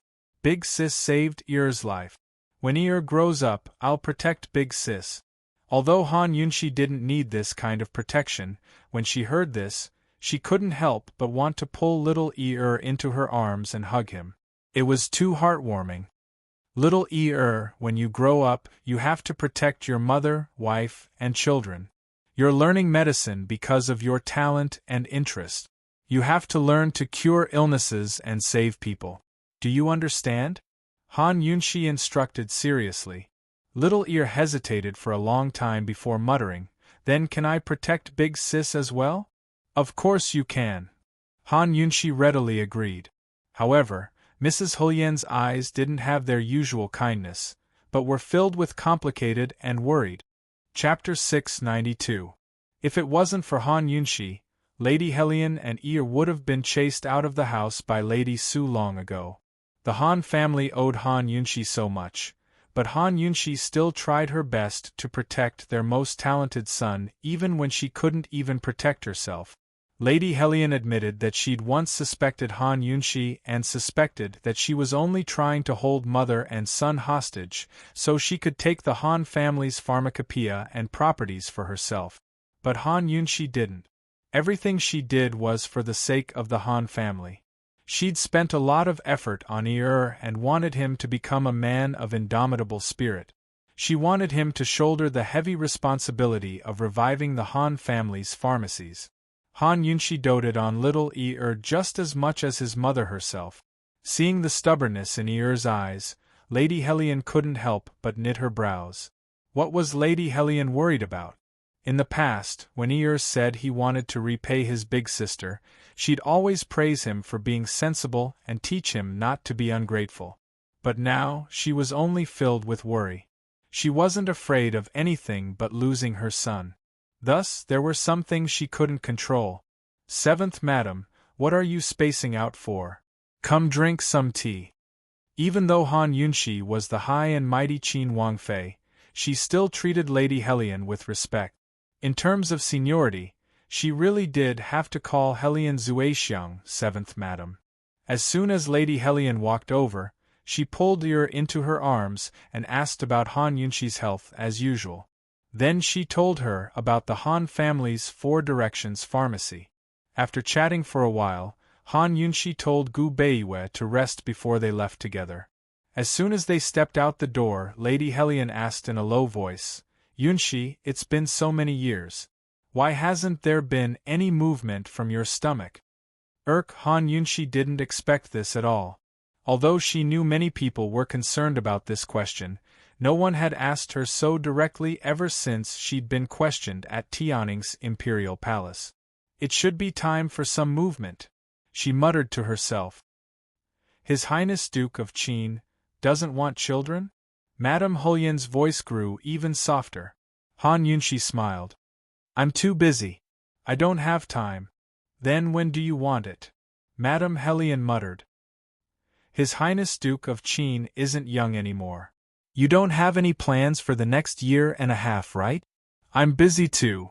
Han Yunshi wasn't making up an excuse. It was the truth. Long Feiyi was busy, so how could she be free? In 2 days, she had an appointment to save Grand Concubine Yi, and in a few days, she had to prepare to ascend Celestial Mountain. Both were dangerous affairs, but she had been working hard on cultivating her poison storage space, hoping to break through to the 2nd or 3rd level as soon as possible. She hoped to be of help to Long Feiyi. She didn't even have time to fall in love, so where would she find the time to have children? Thinking of this, Han Yunshi smiled. What are you laughing at? Madame Hulyen didn't understand. It's nothing. You guys go ahead. I'll go find Ling. Han Yunshi said. But Madame Hulyen didn't leave. Yunshi, there's chaos in the north. You guys won't be leaving this time, right? South Ning is such a nice place. Don't keep going to dangerous places. I'll go wherever Long Feiyi goes. There's no danger with him around, Han Yunshi teased. She wouldn't tell anyone else about her trip to Celestial Mountain. A married daughter is like spilled water. Madame Hulyen was helpless, but little was delighted. That's right. With His Highness Duke of Qin here, Big Sis won't be in any danger. Mother, don't worry. Yunshi, why don't you come to the Han estate for dinner tonight? Madame Hulyen asked. No, I still have things to do tonight. Maybe another day. Han Yunshi tactfully declined. Madame Hulyen didn't invite her again, but left with little ear. Mother, you go back first. I'll come back tonight. I have a lot of medical records to show Master, little said seriously. A complicated look flickered past Madame Hulyen's eyes before she murmured, why don't you stay at Pillfiend Pharmacy tonight? Mother will come pick you up tomorrow. Little immediately shook his head. Big Sis Qin Xiang isn't at home. I have to go back to keep you company. Silly child, Mother is going to the temple. I might stay there tonight. Be good and stay with Dr. Gu. Mother will come pick you up tomorrow morning, Madame Hulyen said seriously. Mother, why are you staying at the temple? Little didn't understand. In the past, his mother had never stayed out at night. There's a Dharma assembly at the temple tonight. Madame Hulyen stroked little head with a smile. How can a child have so many questions? Hurry and go help out at the pharmacy. Little didn't think much of it and skipped towards the pharmacy. Once Master and Big Sis were back, he felt like the world had turned beautiful again. Madame Hulyen exhaled and hurried out the door. Su Xiaoyu happened to pass by and glanced at the figure in a daze. She chased after her for a few steps before disappearing around a corner. Madame Hulyen? What's the rush? Are you in a hurry to reincarnate? She muttered to herself. Su Xiaoyu also went to the pharmacy and saw Mu Ling personally checking the herbs. Little was helping at the side. Han Yunshi wasn't there.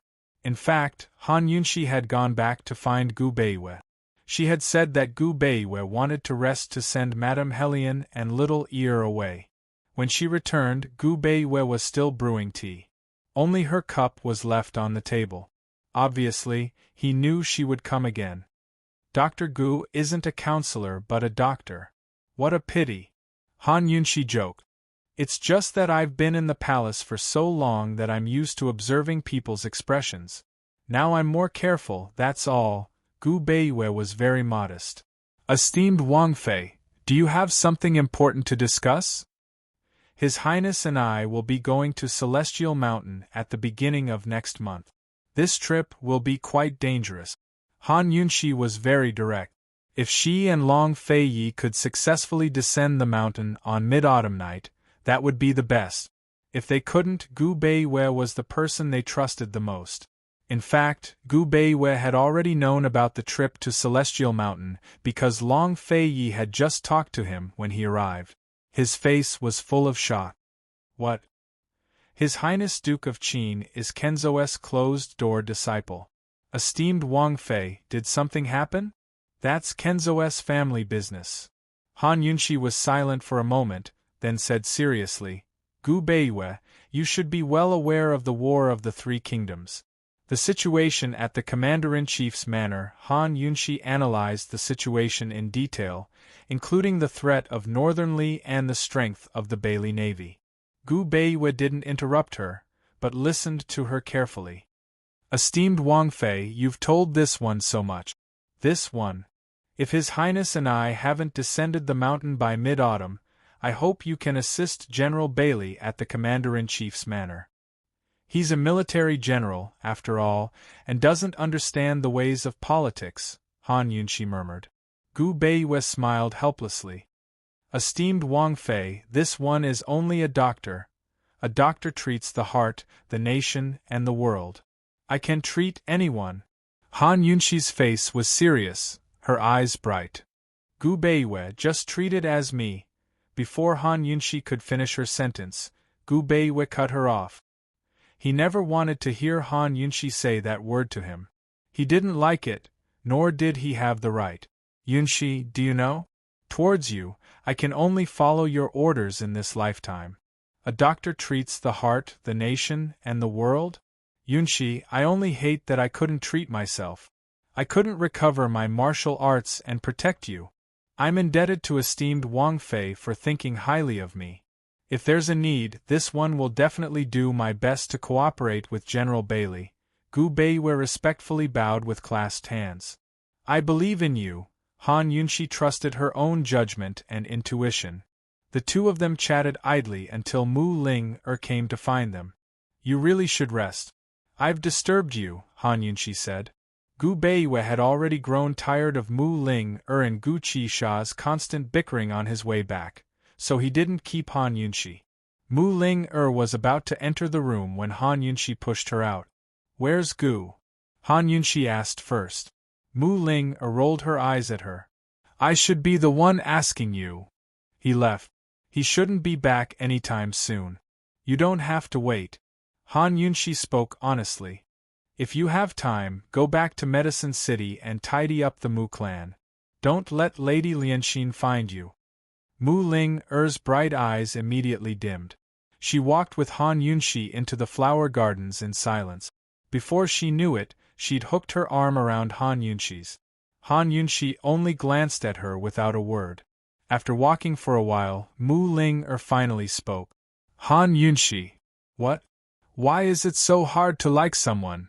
Tired? Han Yunshi asked. Very tired. Mu Ling replied honestly. It's been so many years. He's always running away, and I'm always chasing after him. I've almost run all over Cloud Realm continent, but I just can't catch him. You won't be tired if you don't like him, right? Actually, Han Yunshi herself didn't understand. You'll die. You'll die if you don't like him. Mu Ling blinked her big, bright eyes with determination. Han Yunshi was speechless. Not to that extent. Will you stop liking the Long Fei Yi one day? Mu Ling asked. I've never thought about it. Han Yunshi didn't even consider this question. You're different from us. Mu Ling hung her head dejectedly, but she still raised it in the end with a proud expression. I'll wait. When he's old, there'll be a day when he can't run anymore. Mu Ling lifted her head to look at the skies, the gentle April sunlight shining down on her clean, stubborn face. Her heart was as firm as gold, her eyes sparkling as her lips quirked up. She was in the prime of her youth and beauty. Gu Ling will wait for you until the end of time. I'll wait until the seas turn blue. I'll wait until prosperity falls. I'll wait until the years are peaceful. But Gu Qishao, when will you grow old? Han Yunshi looked at Mu Ling not knowing whether to laugh or cry.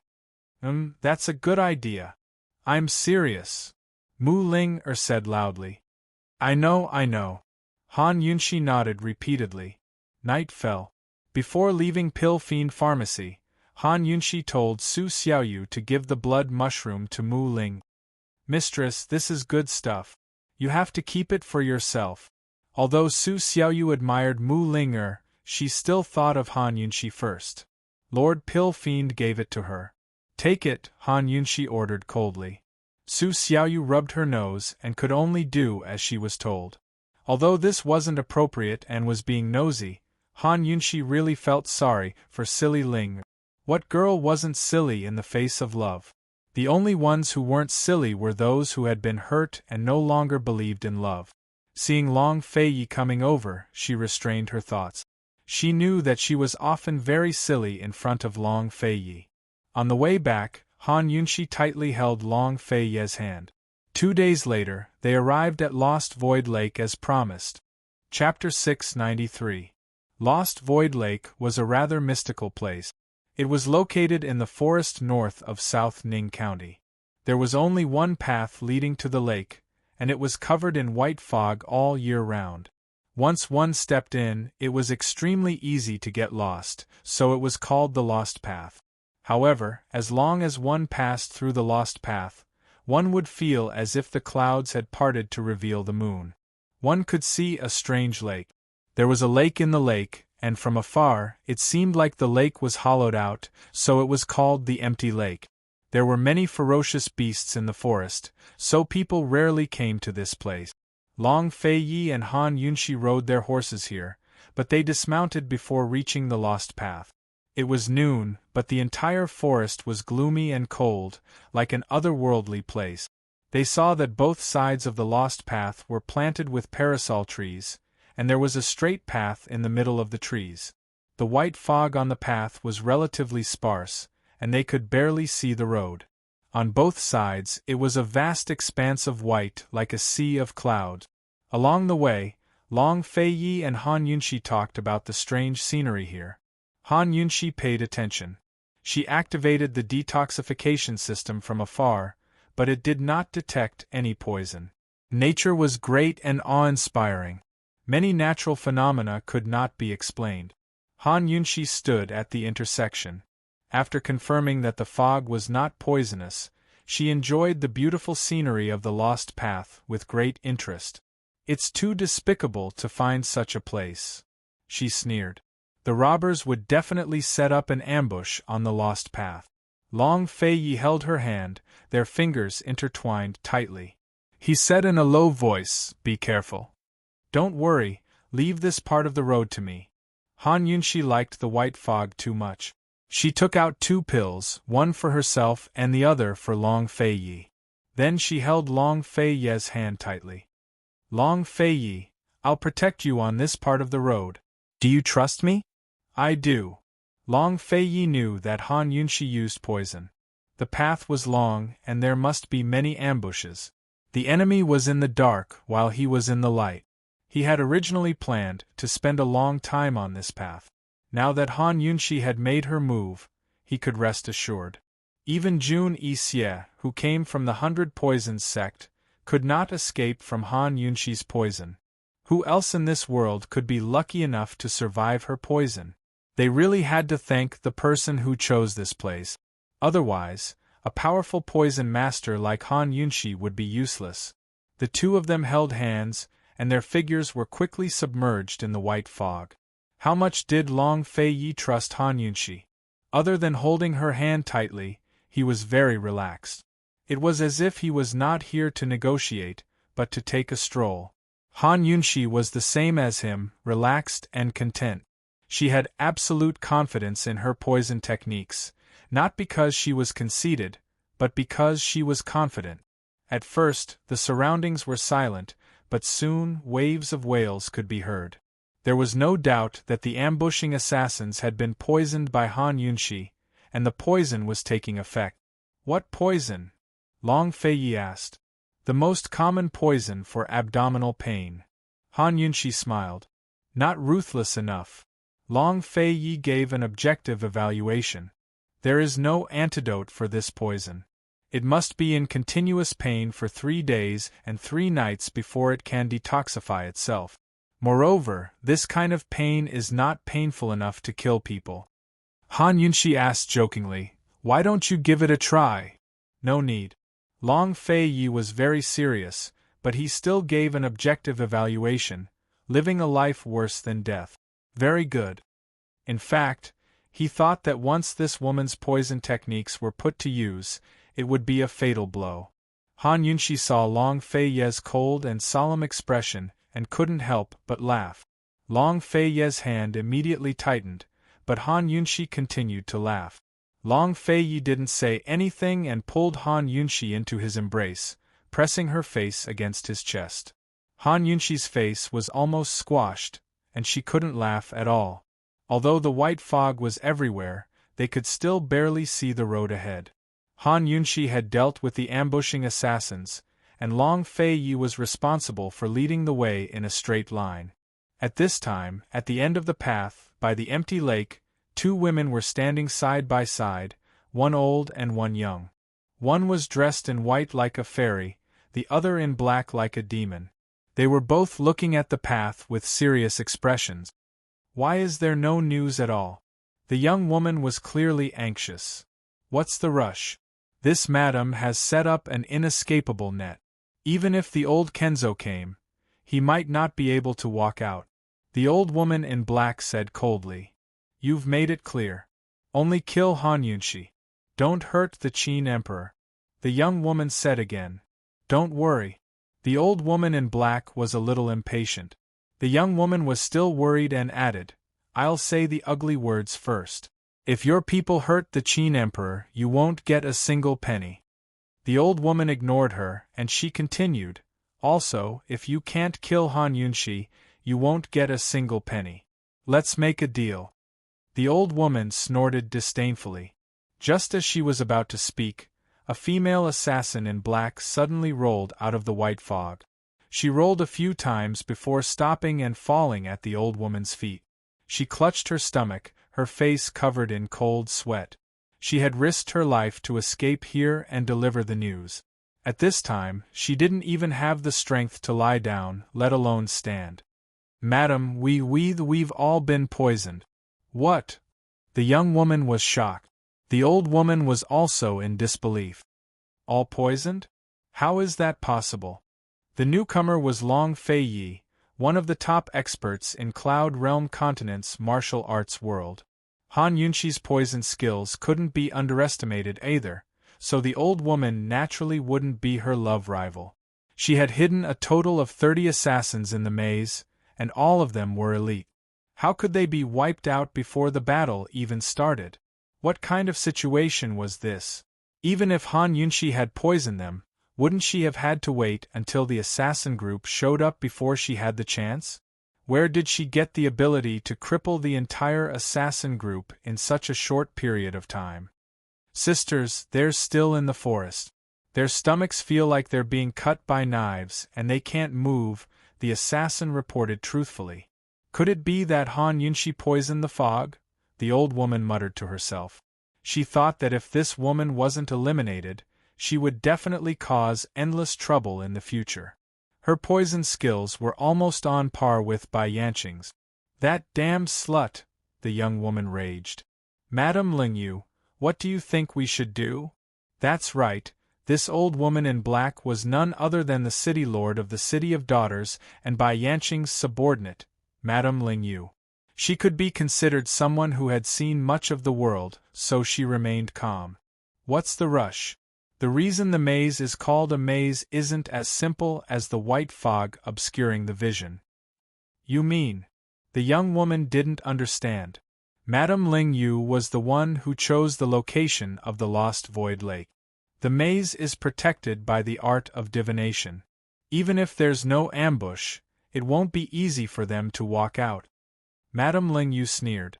They should be walking into the array by now.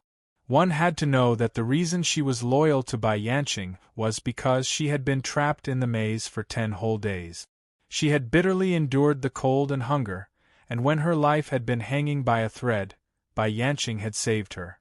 She owed Bai Yanqing her life, and after learning that Bai Yanqing was the sect master of the 100 Poisons sect, she had been loyal to him wholeheartedly ever since. Bai Yanqing had helped her a lot when she became the city lord of the City of Daughters. Bai Yanqing didn't know anything about divination, but he had his own tricks to get out of the maze. After that incident, Madame Ling Yu hired a specialized Taoist priest to break the array of the maze and took over the Lost Void Lake. Therefore, she could easily set up an assassin group in the maze. Divination? The young woman murmured. She was finally relieved. Don't worry. Let them have some fun first. It won't be too late for me to make a move later. Madame Ling Yu was already so old, but she was even more frivolous than the younger generation. All right. When the time comes, you'll personally kill Han Yunshi. Then, bring the Duke of Qin to me. The young woman sneered. At this moment, Han Yunshi had already sensed that something was wrong. She pulled Long Feiyi back and stopped. Long Feiyi, wait. We just passed by this place. Long Feiyi didn't understand. The path is straight. There's only one path, and there are trees on both sides. If they walked into the forest on both sides, they might get lost. However, he had been very clear-headed the entire time, so he didn't get lost. There's definitely something wrong with this place. Han Yunshi whispered. Just now, about 20 steps to our right, there was a poisoned person. Her poison level was 3, and there were 2 poisoned people beside her. Their poison levels were 4 and 5 respectively. On our left, about 15 steps away, there were 2 poison people. One of them had poison levels of 6, and the other had poison levels of 8. Once the poison level reaches 3, they won't have the strength to move anymore. With Han Yunshi's explanation, Long Feiyi understood. Han Yunshi had used the position of the objects as a reference to determine their location. In that case, they had indeed returned to the place they had just passed. The Chimen Duanjia formation. Long Feiyi muttered to himself.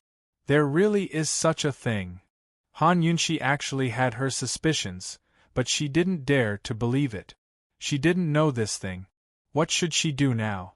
Long Feiyi, do you know? Someone will know. Where's the closest assassin to us? Long Feiyi whispered. Han Yunshi immediately knew what he wanted to do. Since the assassins could hide in the maze, they must know the knack of this place. Soon, Han Yunshi used the detoxification system to determine the position of the closest assassin to them. They followed the direction indicated by the detoxification system, but who knew that after walking about 10 steps, the detoxification system notified them that the assassin had moved. Han Yunshi stopped abruptly. He's gone. Impossible. That assassin's poison level is 8. He doesn't even have the strength to crawl. It's not that he moved. We're going in the wrong direction. In the Chimen Duanjia formation, the position is constantly changing. Because the position was constantly changing, they couldn't see it, so they were always going in the wrong direction. Han Yunshi pondered over this principle and muttered, So, as long as we can determine the position, we can get out? The positions of all the objects here change as we move. How can we be sure? Long Feiyi's eyes flashed with worry. He pondered over how to deal with it. Before coming here, he had learned about this place, but he didn't know that there was an array hidden in the maze. Since there was an array hidden, it meant that this place was under someone's control. Seeing the dignified look in Long Feiyi's eyes, Han Yunshi gently stroked his brows. Don't think about it. I said that I'll protect you on this journey. Just follow me without worry. You have a way? Long Feiyi was very surprised. Han Yunshi had given him too many surprises, but based on her performance just now, she didn't understand the Chimen Duanjia formation. This woman, what method did she have? Chapter 694.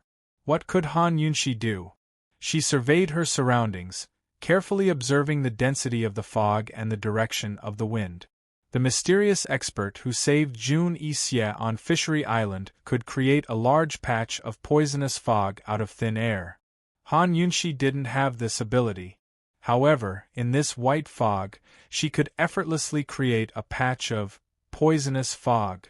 A woman who was serious was truly beautiful. Although Long Fei Yi didn't understand Han Yunxi's thoughts, he didn't disturb her. He looked at Han Yunxi as if he was admiring a treasure. The more he looked, the more satisfied he was. Han Yunxi was so serious that she didn't notice how affectionate Long Fei Yi's gaze was. She concocted a poison from the detoxification system and scattered it on the ground. The smell of the poison quickly spread. It was as unbearable as the stench of her feet. Long Fei Yi covered his nose. "What's this?" Han Yunxi pulled him back. "Wait, a guide will be here soon." A guide? Was Han Yunxi using the poison to lure something over to lead the way? However, Long Fei Yi still couldn't figure it out. What could lead the way? The only way to find out was to wait. In the fog, the smell of the poison spread quickly. Long Fei Yi and Han Yunxi both covered their noses. They stared at the poison on the ground and waited in silence. At this moment, Madame Ling Yu and the young woman were also waiting by the side of the empty lake. The young woman didn't have any patience at all. She started to urge Madame Ling Yu again. "How long do we have to wait? Aren't you free to enter and leave? Why don't you go and kill Han Yunxi yourself?" Madame Ling Yu didn't even look at the young woman. She said coldly, "There's poison in the fog. If you want to die, go ahead. Do we have to keep waiting like this? What if the poison never disappears?" The young woman asked again. "Wait for them to beg for mercy. Wait for Han Yunxi to hand over the antidote." Madame Ling Yu kept staring at the maze. She had come here specifically to deal with the Duke of Qin, but she hadn't expected Han Yunxi to be even more difficult to deal with than the Duke of Qin. Of course, she didn't expect the woman beside her to be so impatient and stupid. Beg for mercy. The young woman mumbled to herself. Suddenly, she became excited. "Good. I'll wait. I want Han Yunxi to beg me, and I want the Duke of Qin to beg me." All of the young woman's restlessness and anxiety vanished, to be replaced by excitement and agitation. As soon as she thought of Han Yunxi begging for mercy, and the Duke of Qin begging her for mercy, she was so moved that her blood vessels flared. Every pore on her body was tingling with excitement. He couldn't wait for that moment to arrive. At this time, Han Yunxi and Long Fei Yi had already gotten the answer they wanted. They saw a large cloud of black fog flying out from the white fog. It didn't move very quickly, but moved slowly. If this was before he met Han Yunxi, Long Fei Yi would have thought the black fog was a poisonous fog, but ever since he'd gone with Han Yunxi to deal with the poison mosquito swarms, Long Fei Yi's horizons had widened. This wasn't a poisonous fog, but a swarm of poisonous mosquitoes. When the mosquito swarm drew near, Long Fei and Han Yunxi both heard a buzzing sound. The swarm pounced on the ground and swallowed up the poison on the ground. They were frantically trying to eat the poison. "You want them to lead the way?" Long Fei Yi still didn't understand. When Han Yunxi had been kidnapped by Jun Yixie, she'd used the mosquito swarm as a guide to lure him and Chu Shifeng to find her. But in today's situation, would the mosquitoes be able to break through the maze after eating the poison? What's so special about this poison? It was already pretty good that Long Fei Yi could guess this much. Han Yunxi admired him in her heart, but purposely kept him in suspense. With a smile, she asked, "Long Fei Yi, you don't believe me?" Long Fei Yi's mouth twitched. "I do," he said, but didn't ask any more questions. Han Yunxi turned around and laughed. Between her and Long Fei Yi, it was always Long Fei Yi who took the lead. It was rare for her to show off her strength. Long Fei Yi knew she was laughing, but pretended not to hear a thing. Suddenly, the poisonous mosquito swarm on the ground flew up and flew toward their left like sharp arrows. "Long Fei Yi, hurry, chase after them!" Han Yunxi shouted. She'd added another type of poison to the poison that attracted the mosquitoes. Once ingested, they'd become unbearably thirsty. After eating this poison, the first thing the mosquitoes did was search for a water source. Although humans were primates, they couldn't compare to low-level animals in certain aspects. After the maze was an empty lake. Although Han Yunshi didn't know why there wasn't any fog, she was certain that the humidity there wouldn't be lower than in the maze. The mosquitoes could use the humidity to pinpoint the direction of a water source. They didn't have thoughts, only instinct. No matter how the maze changed directions, it wouldn't affect their judgment. Sometimes, humans made mistakes because they were too smart. Long Fei wrapped an arm around Han Yunshi's waist and used his lightness techniques to chase after the mosquitoes. Seeing the mosquitoes enter the forest and deviate from the maze, Long Fei didn't hesitate to chase after them. Believe it or not, Han Yunshi, he always used his actions to show his trust. After entering the forest, a magical thing happened. The thick white fog in the forest suddenly became sparse. They chased after the mosquitoes, but they didn't know how it happened, but they returned to the maze's main path. The mosquitoes continued to fly forward along the maze. Not long after, it turned into a forest filled with white fog in front of them. They could only vaguely see a mass of black in front of them. If they continued chasing, the risk of getting lost was not small. Long Fei did not hesitate as he increased his speed. However, after passing through the forest, they returned to the maze. They could vaguely see the end of the maze in front of them. It was a lush green area. Long Fei, we're out of the array. Han Yunshi was overjoyed. She explained the principle behind how the mosquitoes found a water source in one breath. Long Fei's final question was finally answered. He didn't praise her and directly rewarded her by placing a kiss on Han Yunshi's forehead. From now on, this prince will protect you. His lips pressed against Han Yunshi's ear. His voice was deep and magnetic. It was so sexy that it could explode. Okay. Han Yunshi's voice softened. Long Fei tightened his grip on Han Yunshi's waist and unsheathed his sword. He moved with the sword as fast as an arrow, quickly catching up to the poison mosquito swarm and following closely behind. When Han Yunshi was protecting Long Fei did not close his eyes. However, when Long Fei was protecting Han Yunshi, she leaned against his chest with her eyes closed, completely relaxed.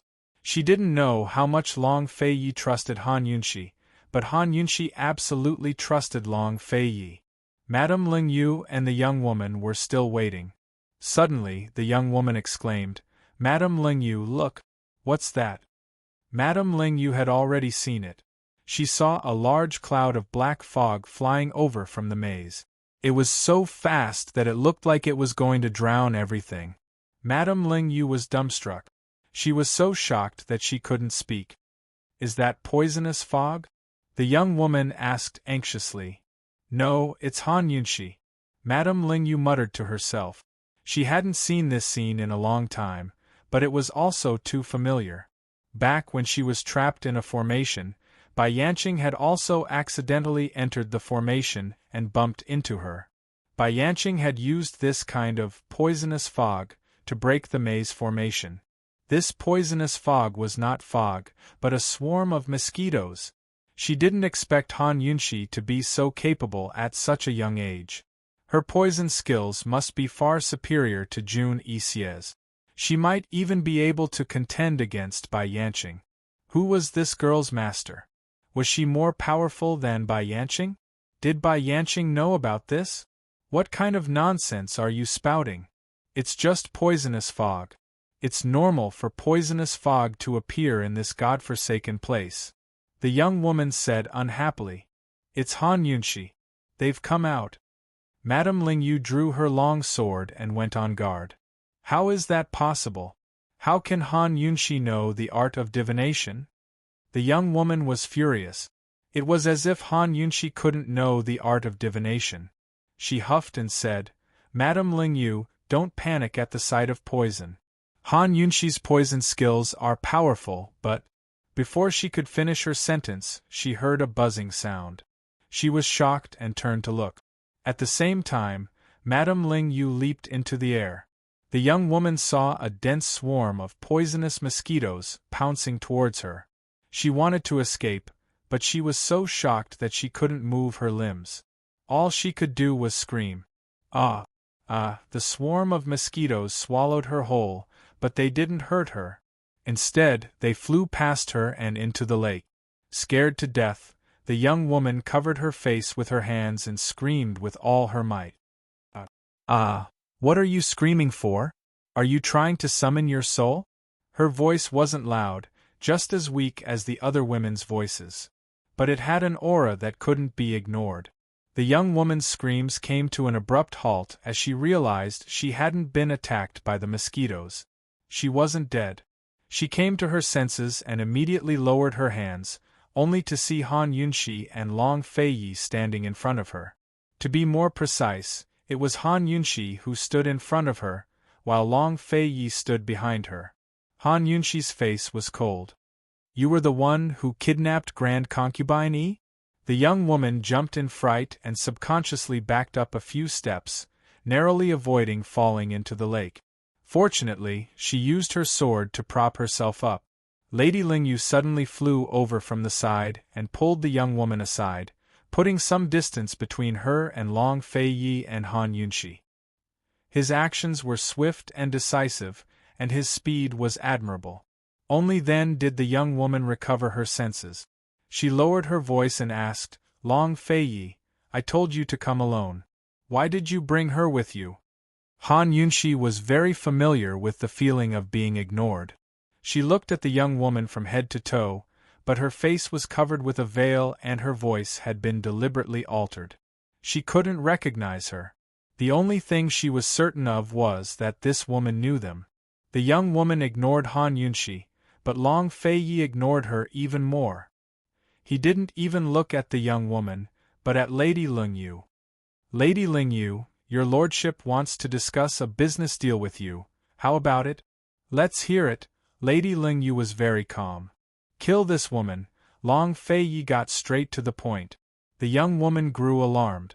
Long Feiyi, don't you want to see your Mufei? Chapter 695. Long Feiyi hadn't even asked who had Grand Concubine Yi before the young woman confessed. Her threats were full of confidence. Unfortunately, Long Feiyi still treated her like air and ignored her. Even Lady Lingyu felt embarrassed for the young woman. She chuckled. Of course she can. But I don't know if your Highness Duke of Qin's rewards are higher than hers? Is a city of daughters enough?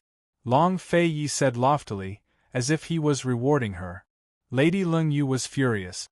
Long Feiyi, what do you mean by this? Kill her and hand over Grand Concubine Yi. Then your lordship can consider sparing the city of daughters. Otherwise, bear the consequences. Long Feiyi warned. How much of a joke would it be if news of someone breaking into his estate, killing 100 shadow guards, and kidnapping Grand Concubine Yi spread? How many people would set their sights on the Duke of Qin's estate? After all, the Jianghu was a land of crouching tigers and hidden dragons. There were plenty of unexpected dangers. He had to make the City of Daughters pay the price as a warning to the restless people in the Jianghu. Although he hadn't reached Celestial Mountain yet, he didn't mind destroying the City of Daughters first. Cloud Realm Continent's Jianghu would have some liveliness first. Lady Lingyu sucked in a cold breath. Long Feiyi, your tone is too arrogant. Today, this lady will teach you how to take responsibility for your words. Lady Lingyu was about to unsheath her sword when the young woman stopped her. What did you promise me? Did you forget? Lady Lingyu had indeed forgotten. She'd been driven mad by Long Feiyi's arrogance. Don't worry, this lady is only teaching him a lesson so he knows propriety. The young woman gripped Lady Lingyu's hand tightly as she muttered, Lady Lingyu, you want to try breaking our agreement? Do you believe that I'll reveal the truth? Do you want to ruin the City of Daughters' reputation? What was the truth? The truth was that it wasn't the young woman who'd hired Lady Lingyu, but Lady Lingyu who'd kidnapped Grand Concubine Yi to make a deal with the young woman. The City of Daughters was an assassin. They would first accept a deal before making a move. They would sit and wait for the customer to come to them, not make a move before making a deal. If this matter was spread out, the City of Daughters would lose its value. It would be despised by the people of Jianghu, especially Liberty City, who would definitely laugh at it. Only then did Madame Lingyu calm down. She said coldly to Long Feiyi, "If you want to do business with me, sure, but you'll have to finish this deal first." After saying that, she retreated behind the young woman. The young woman finally regained some of her employer's face. "Cold," she asked, "Long Feiyi, didn't we agree that you would come alone and bring the profound frost sword in exchange for her? What do you mean by that? What, you don't want to see Grand Concubine E?" Only then did Long Feiyi's gaze fall on the woman. Anyone could see the disgust in his eyes. "How do you know that the sword in this king's hand is not the profound frost sword?" Long Feiyi wasn't questioning her, but asking a question of his own. It was true that the sword he brought today wasn't the profound frost sword, but it was very similar in appearance. Unless one was familiar with the weapon, they wouldn't be able to tell the difference. The profound frost sword was one of the sacred swords of Celestial Mountain. How many people in this world could recognize it? Han Yunxi narrowed her eyes. She knew who this woman was. Truly disgusting. Long Feiyi raised his sword and aimed it at the young woman's face. He wanted to tear through her veil, but the young woman unsheathed her sword as well. At the same time, Madame Lingyu did the same. The two of them faced off against Long Feiyi while Long Feiyi protected Han Yunxi with one hand. It had to be said that Long Feiyi was at a complete disadvantage from the start. The young woman seemed to be injured, but her sword skills were still formidable.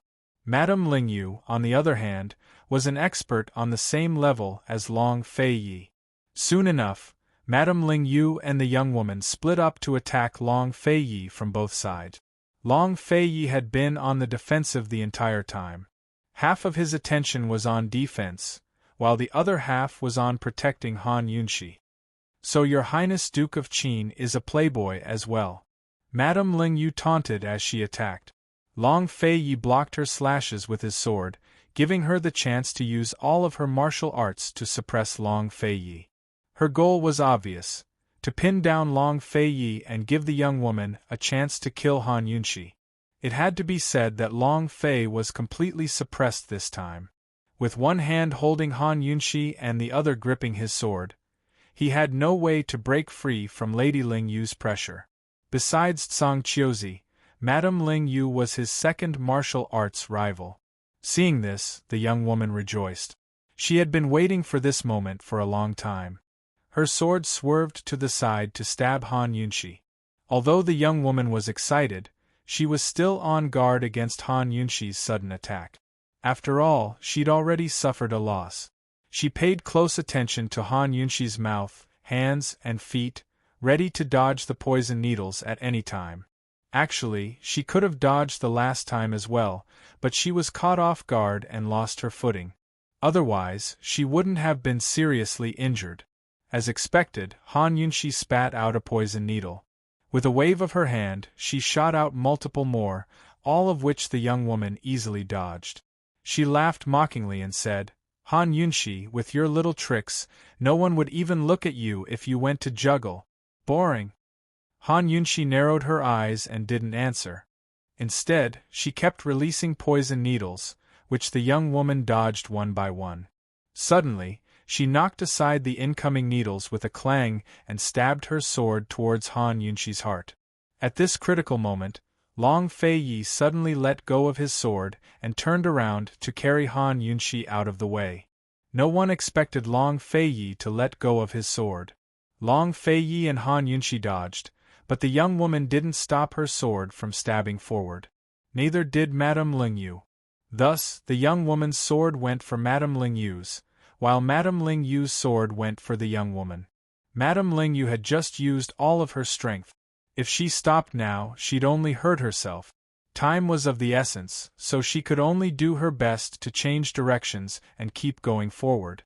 The young woman was able to retract her sword, and she had indeed retracted it. But, at the same time, Madame Ling Yu's sword pierced her abdomen. Everything happened in a split second. Get out of the way! Madame Ling Yu didn't even have time to shout. Blood, like bright red vines, spread out from the young woman's waist. Her pure white dress bloomed like enchanting flower petals. The young woman touched her wound and was horrified. She stared blankly at Madame Ling Yu, not knowing what to do. I didn't injure her vitals. She won't die. Although it had been an accident, Lady Ling Yu was still familiar with her sword just then. As she spoke, she pulled the young woman behind her to protect her before dodging to the side to avoid Long Fei's whip. Madame Ling Yu glanced at Long Fei's sword on the ground and said coldly, "Despicable." It turned out that Long Fei wanted to use a whip, not a sword. No wonder as a swordsman, he threw away his treasured sword so easily. The young woman regained her senses. There was a deep cut on her waist, and blood was flowing out non-stop. While Madame Ling Yu was protecting her, she decisively tore her sleeve and wrapped it around her waist to stop the bleeding. "Call the others out. They'll definitely be able to restrain Long Fei," the young woman said in a low voice. "She wouldn't be able to take this lying down if she didn't kill Han Yunshi. Back off to the side. I'd like to see just how capable Long Fei is today." Lady Ling Yu was thoroughly enraged by Long Fei. She didn't believe that Long Fei could be a match for her while protecting Han Yunshi. She wasn't the city lord of the City of Daughters for nothing. Earlier, Long Fei had merely taken advantage of a loophole. The young woman knew that she would become a burden to Madame Ling Yu in her current situation. A complicated look flashed across her eyes as she said in a low voice, "Don't kill him. Just make sure he can't control Han Yunshi." She knew that if Madame Ling Yu became serious, she would hurt Long Fei. If Long Fei gave up on Han Yunshi, he would be a match for Madame Ling Yu. If he didn't, he would only be injured. Seeing how Long Fei was so protective of Han Yunshi, she was already filled with resentment. So what if he got hurt? The young woman decisively retreated to the side. Madame Ling Yu used her ultimate move. She separated a sword from the sword in her hand. One sword became two swords. She held two swords in each hand and faced Long Fei and Han Yunshi. Dual sword combination. "I've finally witnessed it," Long Fei said. The dual sword combination could only be achieved by two people, but Madame Ling Yu could do it with two hands. This was her own creation. Long Fei had heard about it a few times from Master Kenzo. Even Master Kenzo admired it. Han Yunshi was puzzled. She kept staring at Madame Ling Yu's two swords. She wondered how the two swords fit together without falling off. There was nothing wrong with the blades. There should be a mechanism in the hilt, right? What's going on? Long Fei and Madame Ling Yu had already started fighting. Han Yunshi leaned against Long Fei's chest as if she was detached from the world. She focused on the mystery of the dual sword combination. "You haven't even tasted it. How can you call this experience?" Madame Ling Yu laughed and attacked with both swords. Long Fei immediately retreated and swung his whip at Madame Ling Yu's sword. Madame Ling Yu threw her sword away to avoid his whip. The sword flipped in the air and hit a nearby tree trunk. She used the momentum to fly towards Long Fei and Han Yunshi's backs. At the same time, Madame Ling Yu did not stop attacking with her other sword. Long Fei was pincered. He dodged to the side and was about to swing his whip when Madame Ling Yu appeared in front of him. Then something miraculous happened. As soon as Lady Ling Yu reached him, her other sword moved through the air to chase after Long Fei's back. After a few rounds, Madame Ling Yu gradually gained the upper hand. Long Fei whispered, "Han Yunshi, use poison." They had agreed to work together. He would protect her as she approached the enemy, and she would use poison without worry. It was time for them to work together. He alone was more than enough to deal with Madame Ling Yu. However, he might not be able to protect Han Yunshi. There were many assassins lurking around. He could not compete with Madame Ling Yu. Long Fei's judgment could not be wrong. However, Han Yunshi said, "It's still early. I have a way to break her dual sword combination. As she spoke, she took out a palm-sized magnet from her medical bag. Chapter 696. As soon as Han Yunshi took out her palm-sized magnet, the long swords floating behind them suddenly flew towards them. Long Feiyi was shocked and hurriedly dodged. Han Yunshi, what's going on? It should be the opposite of the magnetic poles, Han Yunshi muttered to herself. At this moment, Lady Ling Yu's attacks intensified until she was right in front of them. Her two swords were about to pierce through Long Fei's body when Han Yunshi flipped over the magnet in her hand. In a flash, the swords on her back stopped in their tracks and fell to the ground. The swords in Madame Ling Yu's hands seemed to have lost their balance and kept shaking. If Madame Ling Yu wasn't holding them, they would have fallen to the ground. How could this be? Madame Ling Yu still had a triumphant smile on her face. Everything had happened too quickly and too suddenly. She couldn't react in time. Her expression was stiff and ugly. She wouldn't use her dual swords when facing the iron swords. Other than that, no one had ever broken her dual swords since they were created. However, Long Feiyi hadn't done anything yet.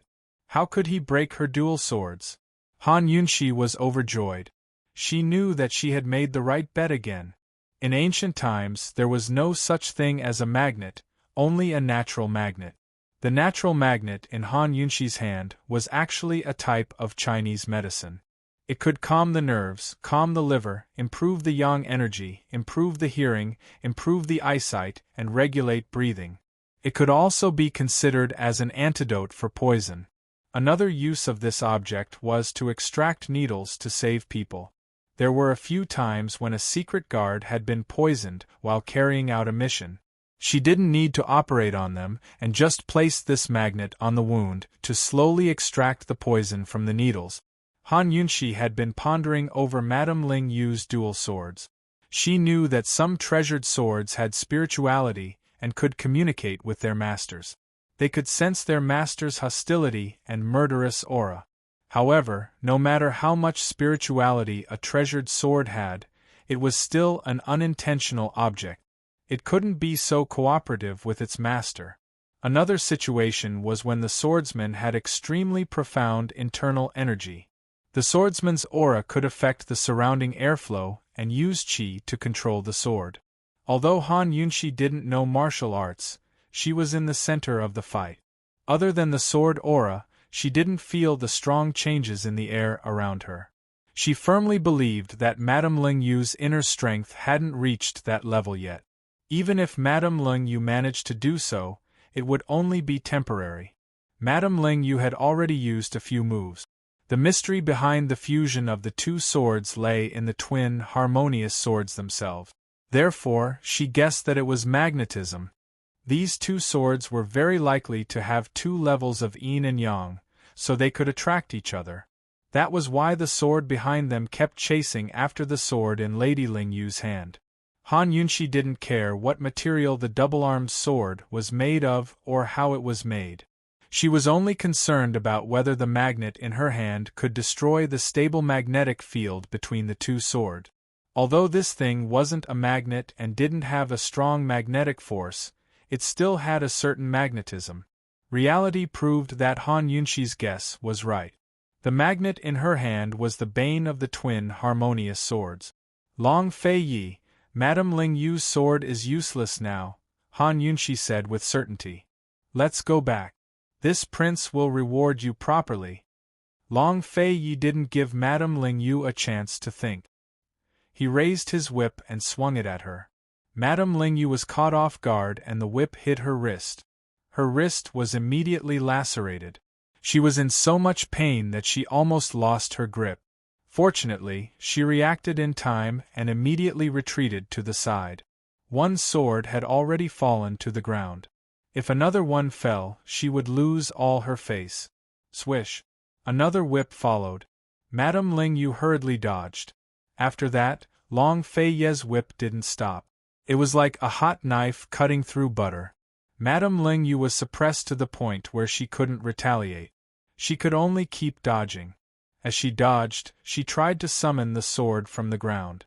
Unfortunately, she kept failing. The attraction between the two swords seemed to have been broken. Although Madame Ling Yu didn't want to accept it, she had to face reality. She and Long Feiyi were evenly matched, but she had always relied on Long Feiyi to protect Han Yunxi. That was why she had the upper hand. But now that she'd lost the advantage of the two swords and had been suppressed by Long Feiyi, she knew that it would be difficult for her to make a comeback. Finally, she whistled without hesitation and summoned all of the assassins lying in ambush around the lake. In a flash, dozens of female assassins flew out from all directions.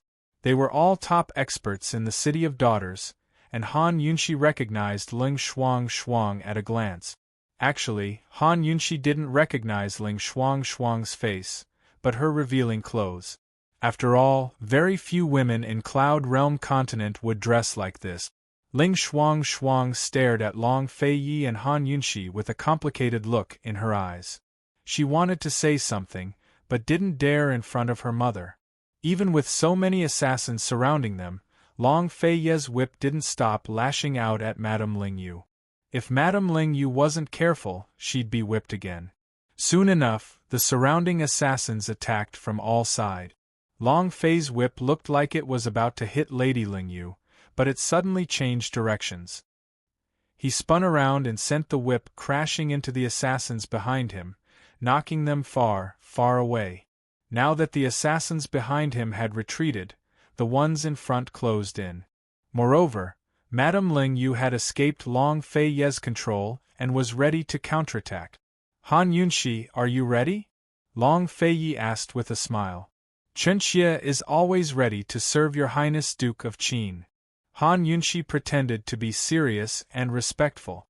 Long Feiyi put away his golden whip without hesitation and held Han Yunxi in his arms before leaping into the air. Long Feiyi, are you trying to escape? Madame Ling Yu was surprised. Long Feiyi's sword had long fallen to the ground. Now that he'd put away his whip, what else could he be doing but running away? Just you women? His Highness Duke of Qin doesn't need to do anything. This Wang Fei will take care of you. Han Yunxi shouted back. Long Feiyi suddenly flew into the crowd of assassins with her in his arms. Everyone was startled, unsure of what these two were up to. But they were all well-trained assassins, so how could they retreat? They raised their swords and attacked Han Yunxi and Long Feiyi. Unfortunately, Long Feiyi easily dodged their attacks with Han Yunxi in his arms. Before the assassins could react, he'd already closed in on them. Han Yunxi had originally planned to use her Pear Blossom Teardrop Rain, but she hadn't expected Long Feiyi to be so skillful. He dodged and weaved in and out of the flurry of attacks with her swift and steady movements, creating an extremely safe environment for her to poison the assassins. Han Yunxi didn't use her Pear Blossom Teardrop Rain. Instead, she used various poison needles hidden in her mouth, on her fingers, on the tips of her feet, on her arms, and on her hair. As soon as Long Feiyi got close to the assassins, she'd insert her needles. Long Feiyi was extremely fast. She couldn't keep up with him at first, but she gradually caught up. Her poisons became faster and faster, her movements becoming more and more practiced. Not long after, there were only about 10 assassins left. The rest were all poisoned and fell to the ground, unable to move. Madame Ling Yu finally saw the trick. She had to admit that her heart was beating wildly. She hadn't expected Long Feiyi and Han Yunxi to use this trick. Long Feiyi had gotten close to her several times, but she hadn't been poisoned. Her reaction speed was fast, and Han Yunxi still couldn't catch up with her. Long Feiyi didn't take the initiative to attack and only brought Han Yunxi to avoid the attack. This was no different from only defending and not attacking. With his ability, how could the assassins easily hurt him if he only defended and didn't attack? Even if Madame Ling Yu had lost her dual harmonious swords, it would still be difficult for her to do so. Therefore, as long as he wasn't injured, Han Yunxi would deliberately and unscrupulously poison him. Therefore, the outcome of the battle was already decided. Madame Ling Yu knew that the most rational thing to do was to order a retreat. The task that Bai Yanqing had given her was already complete, but she was still unwilling to give up. Long Feiyi, you're too despicable. What's the point of asking a woman for help? Madame Ling Yu rebuked angrily. Long Feiyi ignored her. Han Yunshi had always been the sharp-tongued person.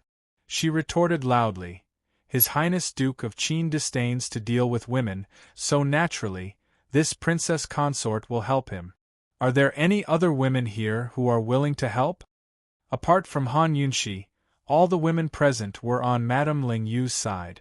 How should Madame Ling Yu respond to Han Yunshi? You have a sharp tongue. I'll kill you first. Madame Ling Yu picked up the sword on the ground and combined the dual harmonious swords into one, releasing a powerful sword aura. Leave her to me. I'll deal with the others first, Long Feiyi said in a low voice. He easily dodged Madame Ling Yu and Ling Shuang's sword, then swept past Ling Shuang with Han Yunshi. Even though Ling Shuang was on guard, she couldn't slow down Long Feiyi. After she was poisoned, her legs gave way and she fell to the ground. Shuang. Madame Ling was shocked. Mother! Ling Shuang cried out before spitting up a mouthful of black blood. It was obvious that Han Yunshi hadn't poisoned her with the same poison she'd used on the other assassins. Han Yunshi had used hypertoxic poison. Shuang. Madame Ling Yu rushed over and helped Ling Shuang up. At this moment, the remaining 4 assassins stopped and stood in front of Madame Ling Yu, guarding against Long Feiyi and Han Yunshi. I'm the only one who can cure her poison. Listen to me if you don't want to die, Han Yunshi warned Ling Yu. Unexpectedly, Madame Ling Yu ignored her warning. She supported Ling Shuang and turned to flee into the maze. The remaining 4 assassins didn't run away. Instead, they blocked the entrance to the maze, trying to buy time for their master. These 4 assassins were loyal. Long Feiyi and Han Yunshi didn't make things difficult for them because they didn't plan to chase after Madame Ling Yu. The real culprit behind the kidnapping was still standing at the side. The young woman had witnessed everything that happened just then. In less than an hour, under Long Fei's protection, she was as dazzling as Long Fei amidst the flashes of swords, making it impossible to look straight at her. No. The young woman couldn't believe what she had seen. She turned to flee. Unfortunately, Long Feiyi and Han Yunshi quickly blocked her path. Han Yunshi immediately activated Pear Blossom Teardrop Rain. A poisonous needle flew out and brushed past the young woman's face, causing her mask to fall off. Chapter 697. The needle knocked off the young woman's veil, revealing her to be none other than Duanmu Yao. Actually, Long Feiyi and Han Yunshi didn't need to look to know who she was. When Long Feiyi received the extortion letter, he guessed that it was Duanmu Yao.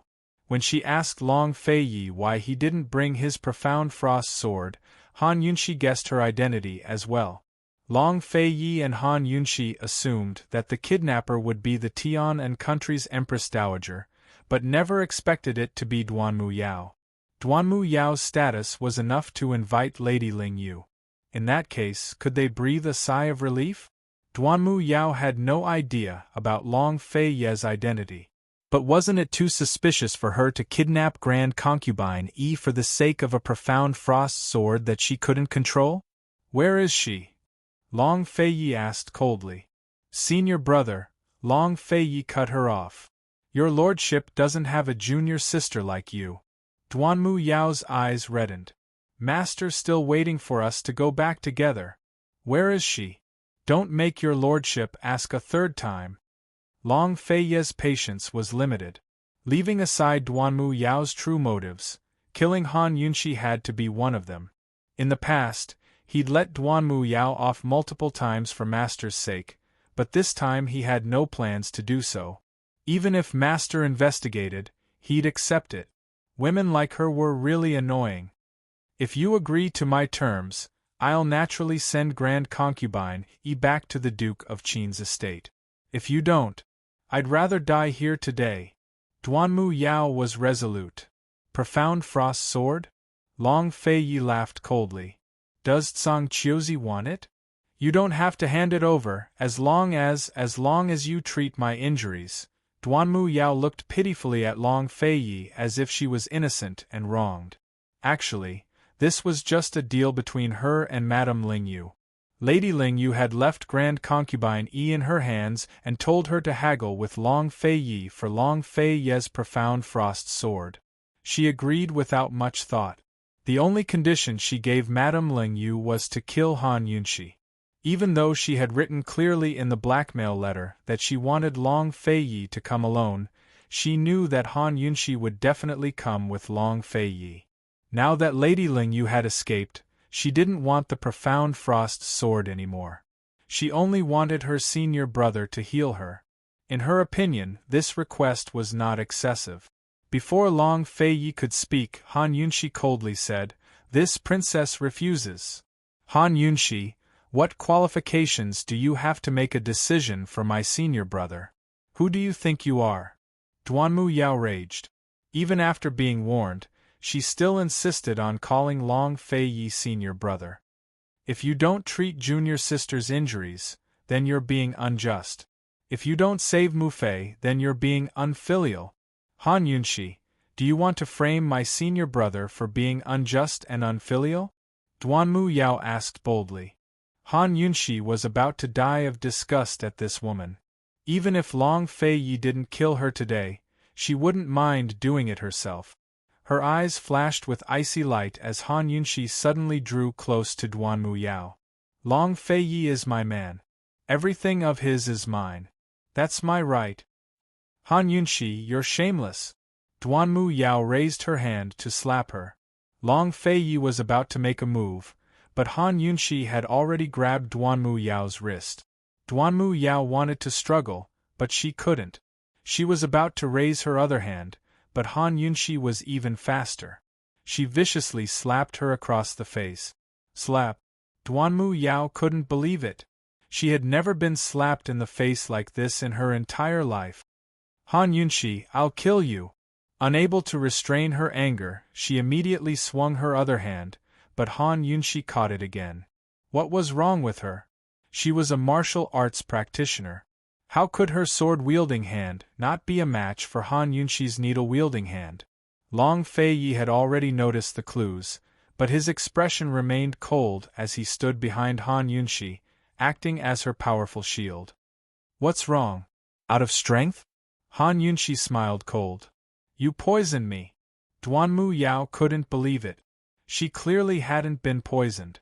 Just now, the poison needle had only brushed past her face and removed her mask.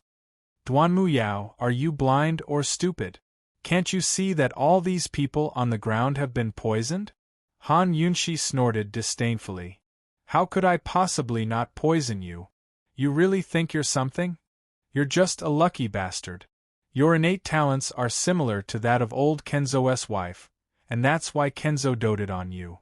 Do you really think you're different from the rest? Do you really think that everyone can't compare to you and have to give way to you? Han Yunshi released Duanmu Yao's hands and pushed her to the ground, looking down at her disdainfully. Duanmu Yao, I'm telling you now. You'll never be an exception in front of my husband. You can give up on that idea. The poison in Duanmu Yao's body was already acting up. She sat on the ground, clutching her swollen cheek, her eyes red with anger. She didn't have the strength to stand up, but she had Grand Concubine Yi. This was her last and biggest bargaining chip. Duanmu Yao looked at Long Feiyi's cold face and silent face before suddenly laughing out loud. Long Feiyi, don't you want to see your Mufei anymore? Duanmu Yao had long called Long Feiyi by his full name in front of outsiders, but this was the first time she'd done so in front of him. Did this count as love turning to hate? No, at most, this was shame turning to hate. Duanmu Yao didn't understand love at all. She only knew how to possess and be vain. Even if Duanmu Yao wanted to talk terms with Long Feiyi, Han Yunshi didn't give her a chance. She didn't even give her a chance to speak with Long Feiyi. Before Long Feiyi could reply, Han Yunshi asked coldly, Duanmu Yao, besides feeling weak all over, don't you feel that your face is itchy as well? At Han Yunshi's reminder, Duanmu Yao couldn't help but scratch her face. Her cheeks really were itchy, as if they were dry from lack of moisture. It would have been better if she didn't scratch, but after a few scratches, she realized that her cheeks were so dry that they were peeling off. She finally realized the severity of the problem. Han Yunshi, what kind of poison did you use on me? 1 night like years, Han Yunshi replied. Duanmu Yao grew uneasy at the name. Just what kind of poison is it? It only needs 1 night, or 12 hours to be exact, for your face to gradually age until you look like your old age. Han Yunshi explained patiently. Right now, your face is already drying out. Once it dries out, you'll develop age spots and wrinkles. Once your face is old enough, you'll regain your strength. No. I don't want to. Duanmu Yao seemed to have lost her mind. Besides Long Fei Yi, the only thing she cared about in this life was her face. She had impeccable features, flawless skin, and an otherworldly air about her. She was the most beautiful woman in Cloud Realm Continent, as beautiful as a celestial mountain. How could she endure the spots and wrinkles? How could she face the fact that she'd aged overnight? I don't want to. Han Yunshi, where's the antidote? This princess orders you to give me the antidote right now, right now. Han Yunshi, give me the antidote, hurry. Duanmu Yao lost all reason as she screamed. But time didn't stop because of this, nor did the poison dissipate. Instead, her agitation made it spread even faster across her face. Soon enough, she felt the corners of her eyes and wrinkles on her forehead. She couldn't take it. Han Yunshi, did you hear that? Give me the antidote. Han Yunshi, give me the antidote and I'll agree to anything. Hurry. Han Yunshi didn't budge, but asked coldly, where's Grand Concubine Yi? Give me the antidote. As long as my face heals, I promise you'll be able to see Grand Concubine Yi right away, Duanmu Yao said urgently. This Wang Fei can slowly discuss the issue of giving her the antidote or the person first. But this Wang Fei has to remind you out of the kindness of my heart that 1 night like years is an irreversible poison. What do you mean? Duanmu Yao grew uneasy. Irreversible means that the antidote can only prevent your face from aging further, but not restore you to your original appearance. Han Yunshi smiled slightly, looking completely harmless. Duanmu Yao, on the other hand, broke down. Han Yunshi, you slut! I'm going to kill you! Duanmu Yao had already unsheathed her sword, but she couldn't swing it. Han Yunshi backed away with her arms crossed over her chest, looking down disdainfully at her. Fine, when you recover your strength, we'll duel again. I'll wait. Duanmu Yao was so angry that she almost spat up blood. She could even taste blood in her throat. Wait. To her, wait was the same as age. Did she have any other choice? She didn't. She shouted, someone come. Very soon, the 2 servant girls hidden in the forest carried Grand Concubine Yi out. She was still unconscious and unlucky. Long Fei Yi examined her and confirmed that she was only unconscious, but not seriously injured. Han Yunshi, where's the antidote? Duanmu Yao was burning with impatience. Antidote. Han Yunshi creased her brows as she pretended to think. The antidote, did I bring it with me? Duanmu Yao was about to cry as she raged. Han Yunshi, you can't be like this.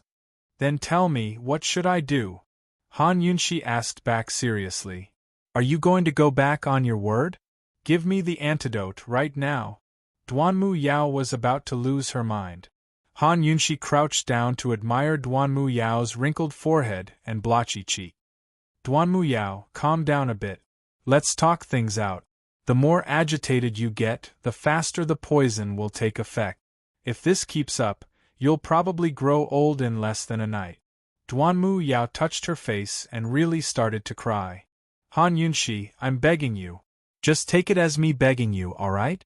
Han Yunshi, you're not the type to go back on your word, right? Should this Wang Fei keep her word to someone like you? Han Yunshi retorted cold. Duanmu Yao was left speechless. She could only beg now, but Han Yunshi simply took out the antidote and tossed it to her. Duanmu Yao, this Wang Fei still has to keep her word when it comes to people like you. That's because this Wang Fei isn't the same type of person as you. Duanmu Yao didn't care about anything else as she swallowed the antidote. Grand concubine Yi was saved, but Duanmu Yao had suffered a great loss. Han Yunshi was about to leave when Long Fei Yi reached out and grabbed the sword on the ground, pointing it at Duanmu Yao. Chapter 698. Long Fei Yi's sword was pointed at Duanmu Yao. As a fellow swordsman, Duanmu Yao immediately sensed his murderous aura. Han Yunshi couldn't help but shudder despite being an outsider to the martial arts world. It had been a long time since she'd felt Long Fei Yi's icy aura. Long Fei Yi wanted Duanmu Yao's life? Han Yunshi was very surprised. If Long Fei Yi killed Duanmu Yao, how would he explain it to Elder Kenzo when he ascended Celestial Mountain? Duanmu Yao was so frightened that she didn't even care about her ruined face. How dare he? The two maids beside her quickly drew their swords. Even though they were also expert swordsmen, they were no match for Long Fei Yi's sword aura. Long Fei Yi swept them away with a sweep of his sword. Duanmu Yao wanted to take the opportunity to flee, but Long Fei Yi's sword quickly blocked her path. Duanmu Yao glanced at the forest out of the corner of her eye. She looked puzzled, but quickly looked away. Long Fei Yi, don't you dare, she shouted. Why wouldn't he dare? He didn't waste a single word. He viciously stabbed his sword into Duanmu Yao's dantian. Duanmu Yao's eyes widened in disbelief. Long Fei Yi, however, Long Fei Yi didn't continue to stab his sword. Instead, he pulled it out. With one hand holding Han Yunshi and the other holding his sword, he leaned back to stab at the attacker behind him. He only had 1 foot on the ground, so his body was almost parallel to the ground. Han Yunshi's waist was also held. Her entire body leaned back in the same motion as Long Fei Yi. However, she saw an incomparably sharp sword in front of her. If Long Fei Yi had been just a bit slower, or if she had been just a bit slower, the sword would have pierced her from behind. Someone had ambushed her. That was close. The sword of the assailant was threatening Han Yunshi. As long as it slashed down, it was very likely that Han Yunshi would be split into 2 halves. Long Fei Yi leaned back and stabbed his sword towards the man's abdomen. As long as he stabbed down, the sneak attacker's abdomen would be pierced. Who was the mastermind behind this? Both Long Fei and Han Yunshi could see him, but his face was obscured by his black robes and face mask. Long Fei Yi knew about the ambush in the forest, so he didn't take it to heart. However, the ambusher behind them had killed his way out of the forest and came to their back. The distance was not short. Long Fei Yi didn't notice it until the murderous aura approached. There was no doubt that the attacker was not simple. The people from the City of Daughters had already left. What kind of expert would be colluding with Duanmu Yao and dare to make Long Fei Yi an enemy? Han Yunshi was about to silently shoot out her hidden needles when the sneak attacker sneered. Esteemed Wang Fei, swords don't have eyes, but old man does. If you move again, you'll have to bear the consequences. He thought that Han Yunshi would be afraid, but who knew that Han Yunshi would be very calm and sigh. Ai, what can this Wang Fei do when faced with such a shameless sneak attack? I'll just admit defeat. You! The sneak attacker was furious. Just as he was about to move, Long Fei Yi warned, bear the consequences. The sneak attacker really didn't dare to move. Just like that, the 3 of them kept each other in check, facing each other in silence. Duanmu Yao clutched her bleeding wound and fell to the ground, paralyzed. But she still nervously watched this scene. Even her breathing became cautious. White mist pervaded the forest, the verdant lake, everything was silent. Silence filled the entire sky and earth. Life and death hung in the balance of a single sword and a single thought. Han Yunshi and Long Fei Yi's nerves were stretched taut, but the sneak attacker and Duanmu Yao were even more nervous. Although the two sides seemed to be keeping each other in check, Long Fei Yi had the upper hand as long as he was willing to sacrifice Han Yunshi. He could easily kill the sneak attacker with a single strike. Suddenly, Duanmu Yao cried out, "Senior brother, kill him! He's Tsang Chiozi. If you kill him, we'll both pretend nothing happened today. I won't mention a word to Master." That's right, the sneak attacker was Tsang Chiozi. Duanmu Yao had invited him here to kill Han Yunshi. Everything was well planned and foolproof, but she never expected Tsang Chiozi to stay put even after Long Fei Yi was about to kill her.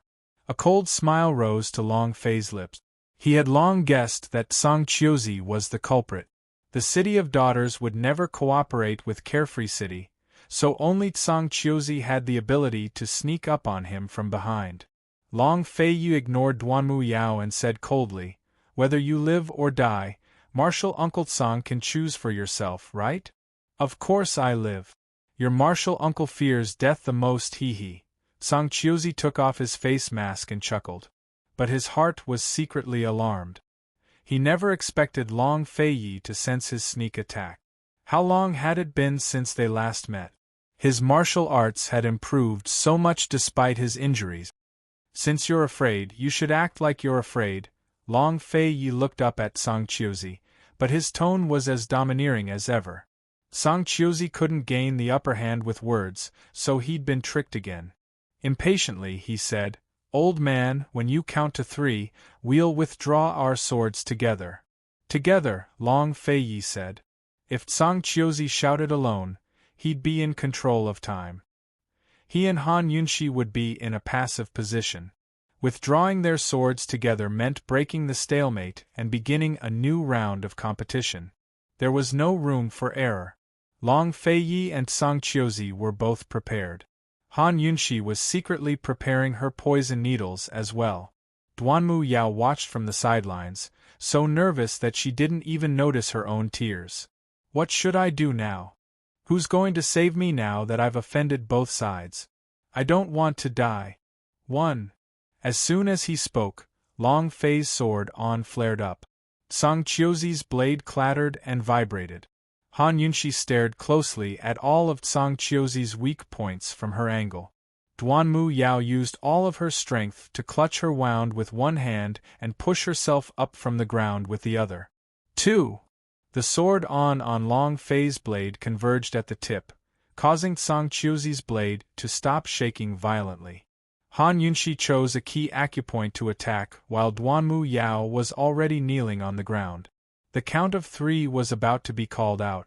Long Fei Yi and Tsang Chiozi were about to withdraw their swords and begin a new round of fighting. Since they were evenly matched, the first to seize the opportunity would be the victor. Everyone was waiting for the count of 3. Even Long Fei Yi and Tsang Chiozi were waiting for each other to decide the victor. 3. Neither Long Fei Yi nor Tsang Chiozi went back on their word and withdrew their swords. As soon as the threat to Tsang Chiozi's abdomen was removed, he stabbed again with killing intent. At the same time, the threat to Han Yunshi was gone as well. Long Fei Yi simply dragged her off the ground, causing both of them to crash to the ground. Long Fei Yi's sword was now filled with power. With a toss, it flew towards Duanmu Yao, while his legs caught Tsang Chiozi's blade between them. Tsang Chiozi abandoned his weapon to dodge Han Yunshi's poison needles and somersaulted into the air to kick away Long Fei Yi's sword. Long Fei Yi immediately rose to his feet and lashed out with his whip, wrapping it around Duanmu Yao's waist. But Tsang Chiozi grabbed Duanmu Yao's arm at the same time. Once again, the two of them fell into a stalemate. Long Fei Yi wanted Duanmu Yao dead, while Tsang Chiozi wanted her alive. But Duanmu Yao didn't have the capital to keep them in a stalemate for long. Long Fei's whip tightened even more. Her wound was already bleeding profusely to begin with, but now it was gushing out like a fountain. She couldn't care less about her appearance, couldn't care less about her dantian. She cried and shouted, "Let me go, let me go! Master won't let you off! Save me, save me, master!" Han Yunshi stood behind Long Fei Yi. Her eyes narrowed as she aimed for Tsang Chiozi's head. If she could get rid of Tsang Chiozi here and now, their trip to Celestial Mountain would go much smoother. But as soon as Han Yunshi's poison needles left her mouth, a stone suddenly flew out of the mist and deflected Han Yunshi's needles. "Who's there?" Long Feiyi cried out in alarm. While he was distracted, Song Qiuzi immediately pulled Duanmu Yao away and led her into the mist. Han Yunshi didn't hesitate to poison the mist. Although she couldn't use lethal poisons on a large area of the mist, it was enough to keep Song Qiuzi and Duanmu Yao in place. As long as she could pin them down, it wouldn't be too late to find them later. Everything had happened so suddenly that life and death had been decided in a split second. But Han Yunshi didn't feel any lingering fear, nor did she panic. She was calm, collected, and cool. She stared at the mist with a solemn expression, so serious that even Long Feiyi didn't dare to disturb her. She was trying to think of a way to find Song Qiuzi and Duanmu Yao in the mist. She couldn't be sure where they'd stop, but she was certain they'd stop. They'd be poisoned and wouldn't be able to walk out of the mist. She thought of a solution as she waited. Long Feiyi waited in silence, but Han Yunshi suddenly turned to him with a face full of fear. "Long Feiyi, someone's cured the poison." "What?" Long Feiyi was alarmed. "Someone's cured the poison. All of the poison in the mist has been cured. They even have help, and it's a poison expert." Han Yunshi explained as she poisoned them again. But her opponent seemed to be targeting her on purpose. She poisoned them as well, but it didn't take long for the poison to be cured. After repeating the process multiple times, Han Yunshi gave up. Any further attempts would be futile. "Jun Yi Xie," Han Yunshi muttered to herself. "Doesn't seem like it." Long Feiyi looked back at the stone that had ambushed them. Anyone who could hit the needle with such precision from such a distance had to have extraordinary skills. Based on what Long Feiyi knew of Jun Yi Xie, it couldn't be him unless his martial arts had improved. A complicated look flickered past Long Feiyi's eyes before he murmured, "The person who saved Jun Yi Xie, his master." Han Yunshi's expression was complicated as well. Although they still had no idea who had saved Jun Yi Xie from Fishery Island, there was only one suspect: the former head of the 100 Poisons sect and Jun Yi Xie's master. The spy from Medicine City who'd infiltrated the 100 Poisons sect had been killed recently, so there was still no progress on the case. Duanmu Yao's connections are so extensive. Han Yunshi laughed coldly. Long Feiyi glanced at the unconscious Grand Concubine as if pondering over something. At this moment, Han Yunshi suddenly sensed poison in the mist. Without a doubt, the enemy had used poison. "Long Feiyi," she muttered, "they want to trap us here until we die." Chapter 699. Since the enemy had poisoned the fog, it meant that Song Qiuzi and Duanmu Yao had already escaped the maze and were planning to trap them with poison. If it was a simple contest of poison skills, Han Yunshi was confident in herself. After all, she had the detox system and poison storage space. But she still had to face the maze. Not only did she have to break through the poison, but find a guide to lead her and Long Feiyi out of the maze. No matter if she used the mosquito swarm or other poisons, she and Long Feiyi would be in deep trouble if they fell under the enemy's control midway. Long Feiyi only had to protect her before, but now he had Grand Concubine on his side as well. She had to admit that the maze was her and Long Feiyi's common weakness. Thus, Han Yunshi had to be more cautious than ever. "I'll play with them first and test the waters," Han Yunshi said seriously. Long Feiyi nodded, trusting her. Han Yunshi immediately broke through the enemy's poison before picking out a new poison from the poison pond in the poison storage space. It was called 1,000 Illusions. Anyone poisoned by 1,000 illusions would experience thousands of frightening illusions before scaring themselves to death. 1,000 Illusions was a new poison from the poison pond.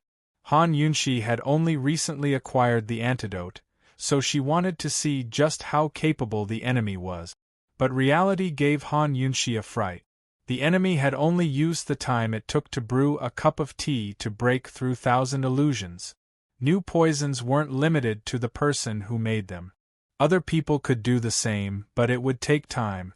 Some people could research for decades without success, but the enemy had only used the time it took to brew a cup of tea. How powerful was that? Han Yunshi couldn't help but reflect on herself. If she didn't have the detox system, how long would she have needed? She didn't need long, but it couldn't have been as short as the time it took to brew a cup of tea, either. Han Yunshi knew the enemy was more capable than Jun Yixie, but she never expected them to be this strong. Just who on earth was the other party? She stared at Long Feiyi with wide eyes. Long Feiyi was puzzled. What's wrong? Han Yunshi didn't answer him, and continued to use the new poison from the poison pool. However, the situation was still the same. It would be neutralized within the time it took to brew a cup of tea. Han Yunshi stopped and thought for a long time. In the end, she took out a poison called bone erosion. This corroding bone was none other than the poison that Han Yunshi had applied on Jun Yixie's shoulder. If the other party was Jun Yixie's master, then he definitely wouldn't be able to break the eroding bone technique. Otherwise, Jun Yixie's shoulder would have been healed long ago. The last time she saw Jun Yixie in Medicine City, Han Yunshi had paid attention to that guy's shoulder. The poison hadn't been cured. Fortunately, the corroding bone could also be dispersed within the fog. Han Yunshi had only concocted one antidote before and had thrown it away. Now that she wanted to use the poison, she couldn't possibly trap herself.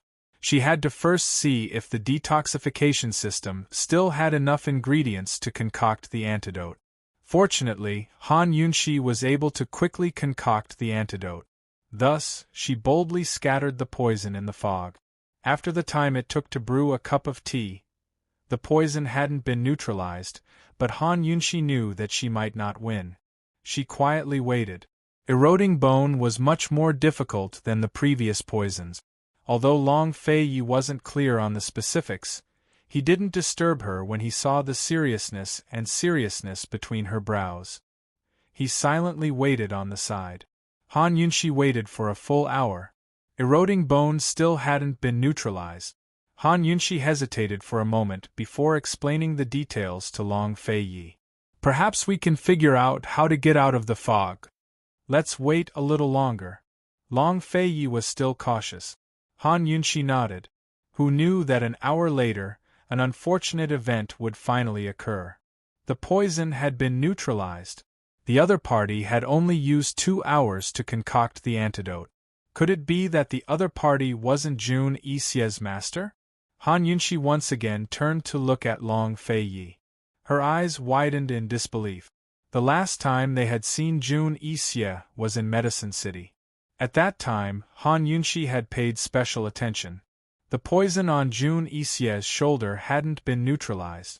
Taking a step back, if Jun Yixie's master had only recently neutralized the poison, then he could have directly taken out the antidote. There was no need to waste 2 hours. Not someone from the 100 Poisons sect? Long Feiyi asked suspiciously. Han Yunshi nodded vehemently. If he wasn't Jun Yixie's master, then who could it be? This level of poison skills made Han Yunshi and Long Feiyi think of the same word at the same time. Han Yunshi murmured, Poison sect's orphan? In this world, aside from the Poison sect, 100 Poisons sect, and Han Yunshi, who else could have such frightening poison skills? Long Feiyi, do you think my father is still alive? How many of the Poison sect's orphans are still alive? Where are they hiding? Han Yunshi asked timidly. Lady Tianxin's death was too strange. She couldn't help but be suspicious. Long Feiyi had actually sent people to investigate in secret. Unfortunately, Lady Lianxin had provided him with a few clues, but there had been no news to this day. The Poison sect was even harder to investigate than the 100 Poisons sect. Long Feiyi looked back at the lake and wanted to say something, but Han Yunshi only said angrily, I don't believe in heresy. No matter what, they had to leave the lake. The maze was a path they had to take. Han Yunshi told herself that she had to win.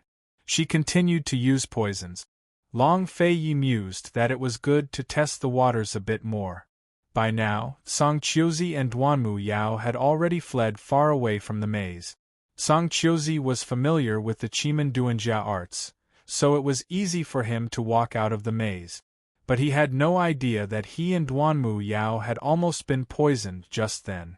Nor did he know that someone had secretly helped him break through Han Yunxi's poison fog.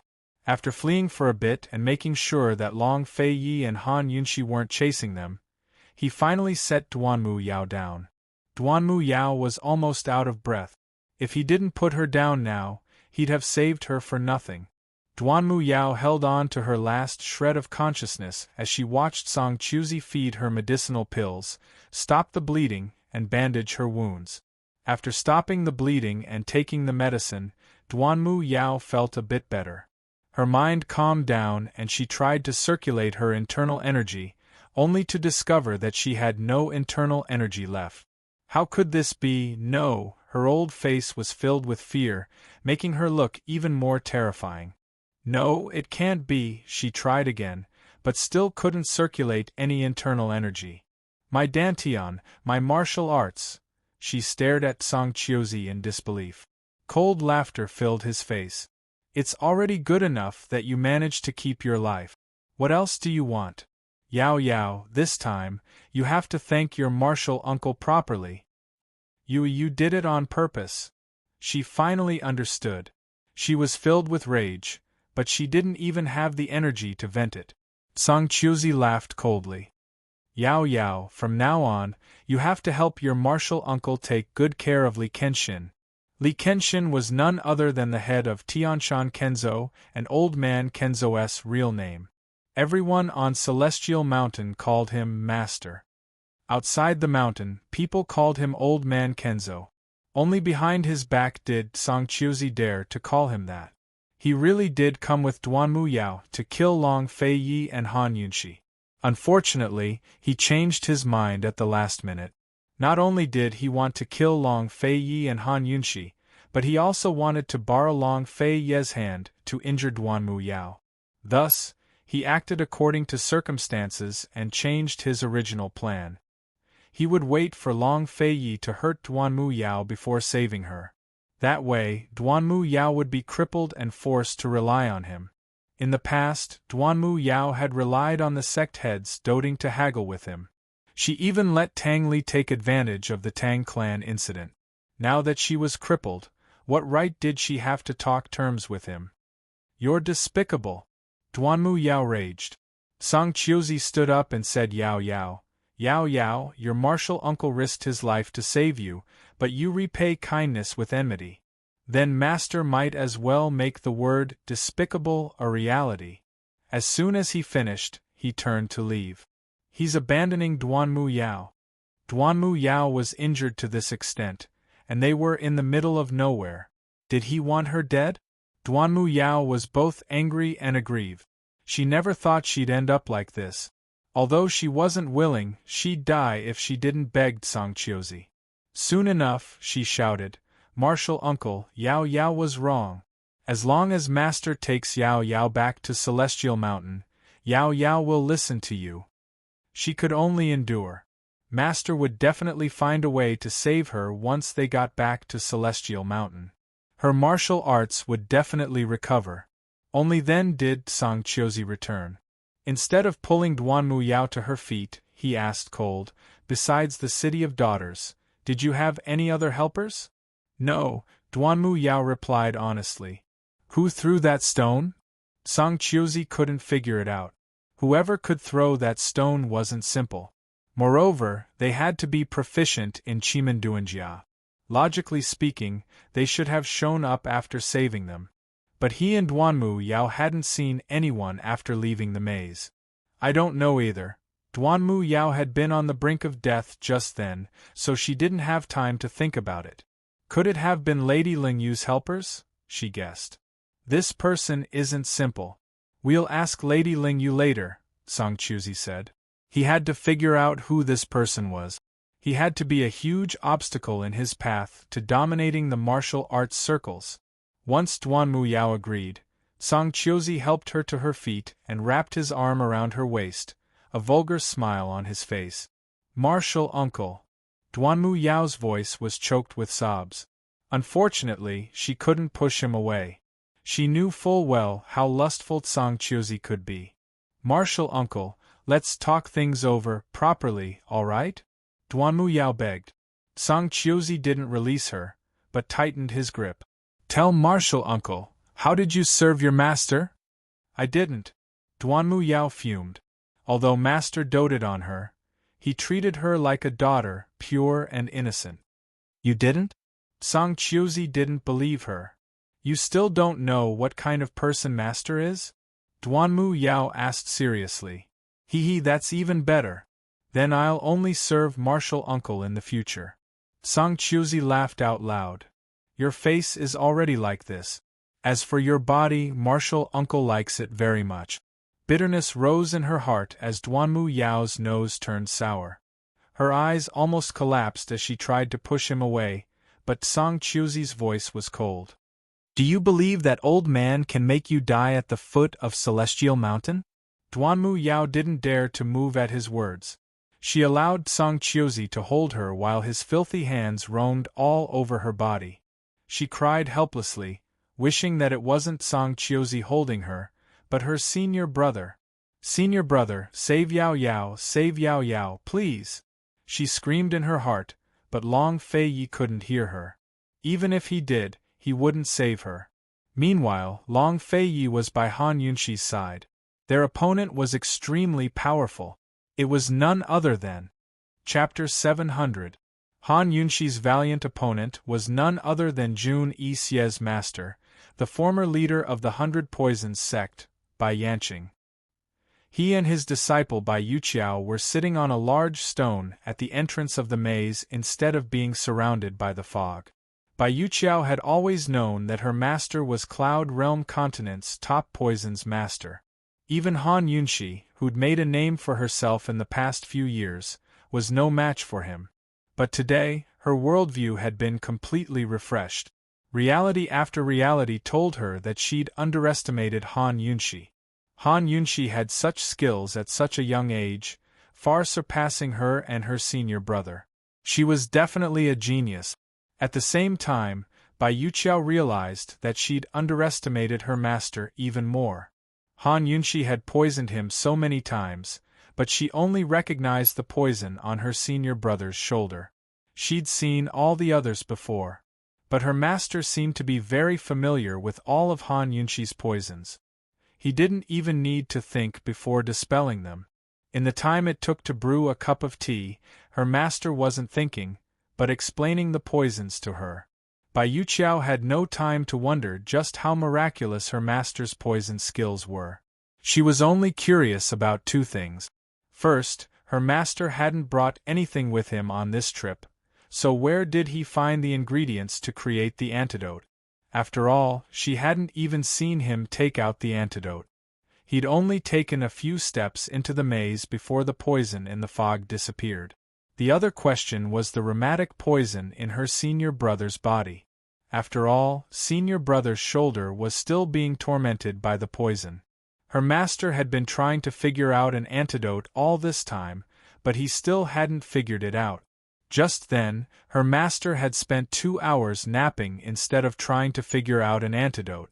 After waking up, he'd taken a few steps into the maze before dispelling the poison in the fog. Just what was going on? Han Yunxi was still poisoning him while her master continued to dispel the poison. Bai Yuqiao couldn't help but ask in a low voice, "Master, can you now cure the poison in senior brother's shoulder?" Bai Yuqiao had too many questions, but none of them were as important as this one. She couldn't figure it out. Did master find the antidote just by taking a nap? Senior brother had been suffering from the poison for 2 years now.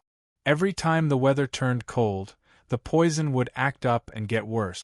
Senior brother was certain that her master would take this matter to heart, so he'd never asked his master whether he'd found an antidote. Bai Yuqiao's heart ached every time she saw him in such agony. "I can't," Bai said. Bai Yuqiao was startled. "Then just now, master, who told you that detoxification is the only way to make the poison disappear?" Bai Yanqing retorted. Your disciple is slow-witted. Bai Yuqiao grew even more bewildered, but she immediately lowered her head, not daring to ask any more questions. She knew that if she asked another question, her master would definitely not let her off easily. Bai Yuqiao obediently waited at the side. Soon, Bai Yanqing and Han Yunxi fought several rounds. Bai Yanqing couldn't help but mutter to himself, "The water of 10,000 poisons must be in this girl's hands." Water of 10,000 poisons? Bai Yuqiao was shocked. Wasn't the water of 10,000 poisons the poisonous water that had disappeared from the medicinal herbs forest? She had heard her senior brother mention it before. The water of 10,000 poisons could cultivate countless new types of poisons. One had to know that his senior brother had been looking for this item for a long time. Not long after, Bai Yanqing allowed the poisonous fog to spread out again. He sat back down on the big blue stone, looking a little tired. Bai Yuqiao hurriedly handed over the kettle. "Master, take a rest." I haven't met a worthy opponent for several decades. It's really tiring." Bai Yanqing sighed. Han Yunxi's poison in the fog was of the same grade as the poison in Jun Yixie's body. He had deliberately rested for 2 hours just now to confuse Long Fei Yi and Han Yunxi's judgment. But now, he had no choice but to rest. Thinking about it, he and Han Yunxi had been fighting for more than half a day. It was really exhausting. "Master, rest well. Your disciple will keep watch. Your disciple guarantees that Han Yunxi won't be able to use the poisonous mosquito swarm," Bai Yuqiao said seriously. Even if Han Yunxi wasn't afraid of the poisonous fog, she and Long Fei Yi wouldn't be able to walk out of the Lost Path formation. Because Bai Yuqiao had already used poison in the surroundings, the poisonous mosquito swarm within 100 li radius wouldn't dare to come close. Moreover, even if Han Yunxi didn't use the poisonous mosquito swarm and summoned other poisonous creatures to lead the way, she would still have a way to interfere with her. Bai Yanqing didn't say anything and closed his eyes. Actually, he only came to test Han Yunxi today. He didn't want to do anything to her. Moreover, with Long Fei Ye's ability, he might not be able to do anything to them. Acting rashly would cause more harm than good. Once he'd rested enough, he'd fight a few more rounds with Han Yunxi. That girl's poisons were more stunning than the last. Bai Yanqing was resting, but Han Yunxi was very energetic. Seeing that the poison she used didn't disappear in the time it took to drink a cup of tea, she muttered, "Long Fei Yi, this poison is of the same grade as bone erosion. The other party wouldn't need another 2 hours to neutralize it, right?" It was hard for Long Fei Yi to answer if he wasn't sure. "Why don't I try a poison of a higher grade?" Han Yunxi asked seriously. She had many poisons of a higher grade than bone erosion, but she only had 1 or 2 new type. She wouldn't use them unless it was absolutely necessary. There's no need. Not only is there poisonous fog in the maze, but there are also formations. There are too many accidents, so it's best if we don't leave the maze. Long Fei Yi had always liked to take risks, but he would always choose the method with the least risk when it came to Han Yunxi. His poison skills were so exquisite that he couldn't be compared to the people Madame Ling Yu had ambushed previously. The enemy was in the dark while they were out in the open. No matter what, they were at a disadvantage. Long Fei Yi said seriously, "You've been poisoning him, and he's been neutralizing the poison. You've already exposed too much, so there's no need for us to continue playing." "If we don't take the maze, is there another way?" Han Yunxi asked helplessly. Unexpectedly, Long Fei Yi actually answered her, "Yes, there is another exit." Long Fei Yi didn't look like he was joking, and he wouldn't make a silly joke at a time like this. However, Han Yunxi couldn't believe it. They were surrounded by a dense forest, and the fog was so thick that they couldn't even see their fingers in front of them. Even if they were in the maze, they could still barely see the way. Right now, she only regretted leaving Little Rascal with Gu Beiyue. If Little Rascal was here, perhaps it could bring them through the maze. "Where?" Han Yunxi asked suspiciously. Long Feiyi sat down and took off his boot. The more Han Yunshi looked at him, the more confused she became. She realized that Long Feiyi's figure was so good that even his ankles were full of strength. However, she quickly discovered that there was a light blue crystal nailed to his ankles. Han Yunshi was in disbelief. She and Long Feiyi had known each other for so long, but she didn't know that he had such a treasure hidden in his ankles. From the luster of this crystal, it didn't lose out to the white jade crystal in her hands. He couldn't tell her that this was a blue jade crystal that had never appeared before. Long Feiyi pulled out the blue crystal and blood immediately seeped out from his ankles. Han Yunshi then discovered that this thing was about the same size as a woman's earring.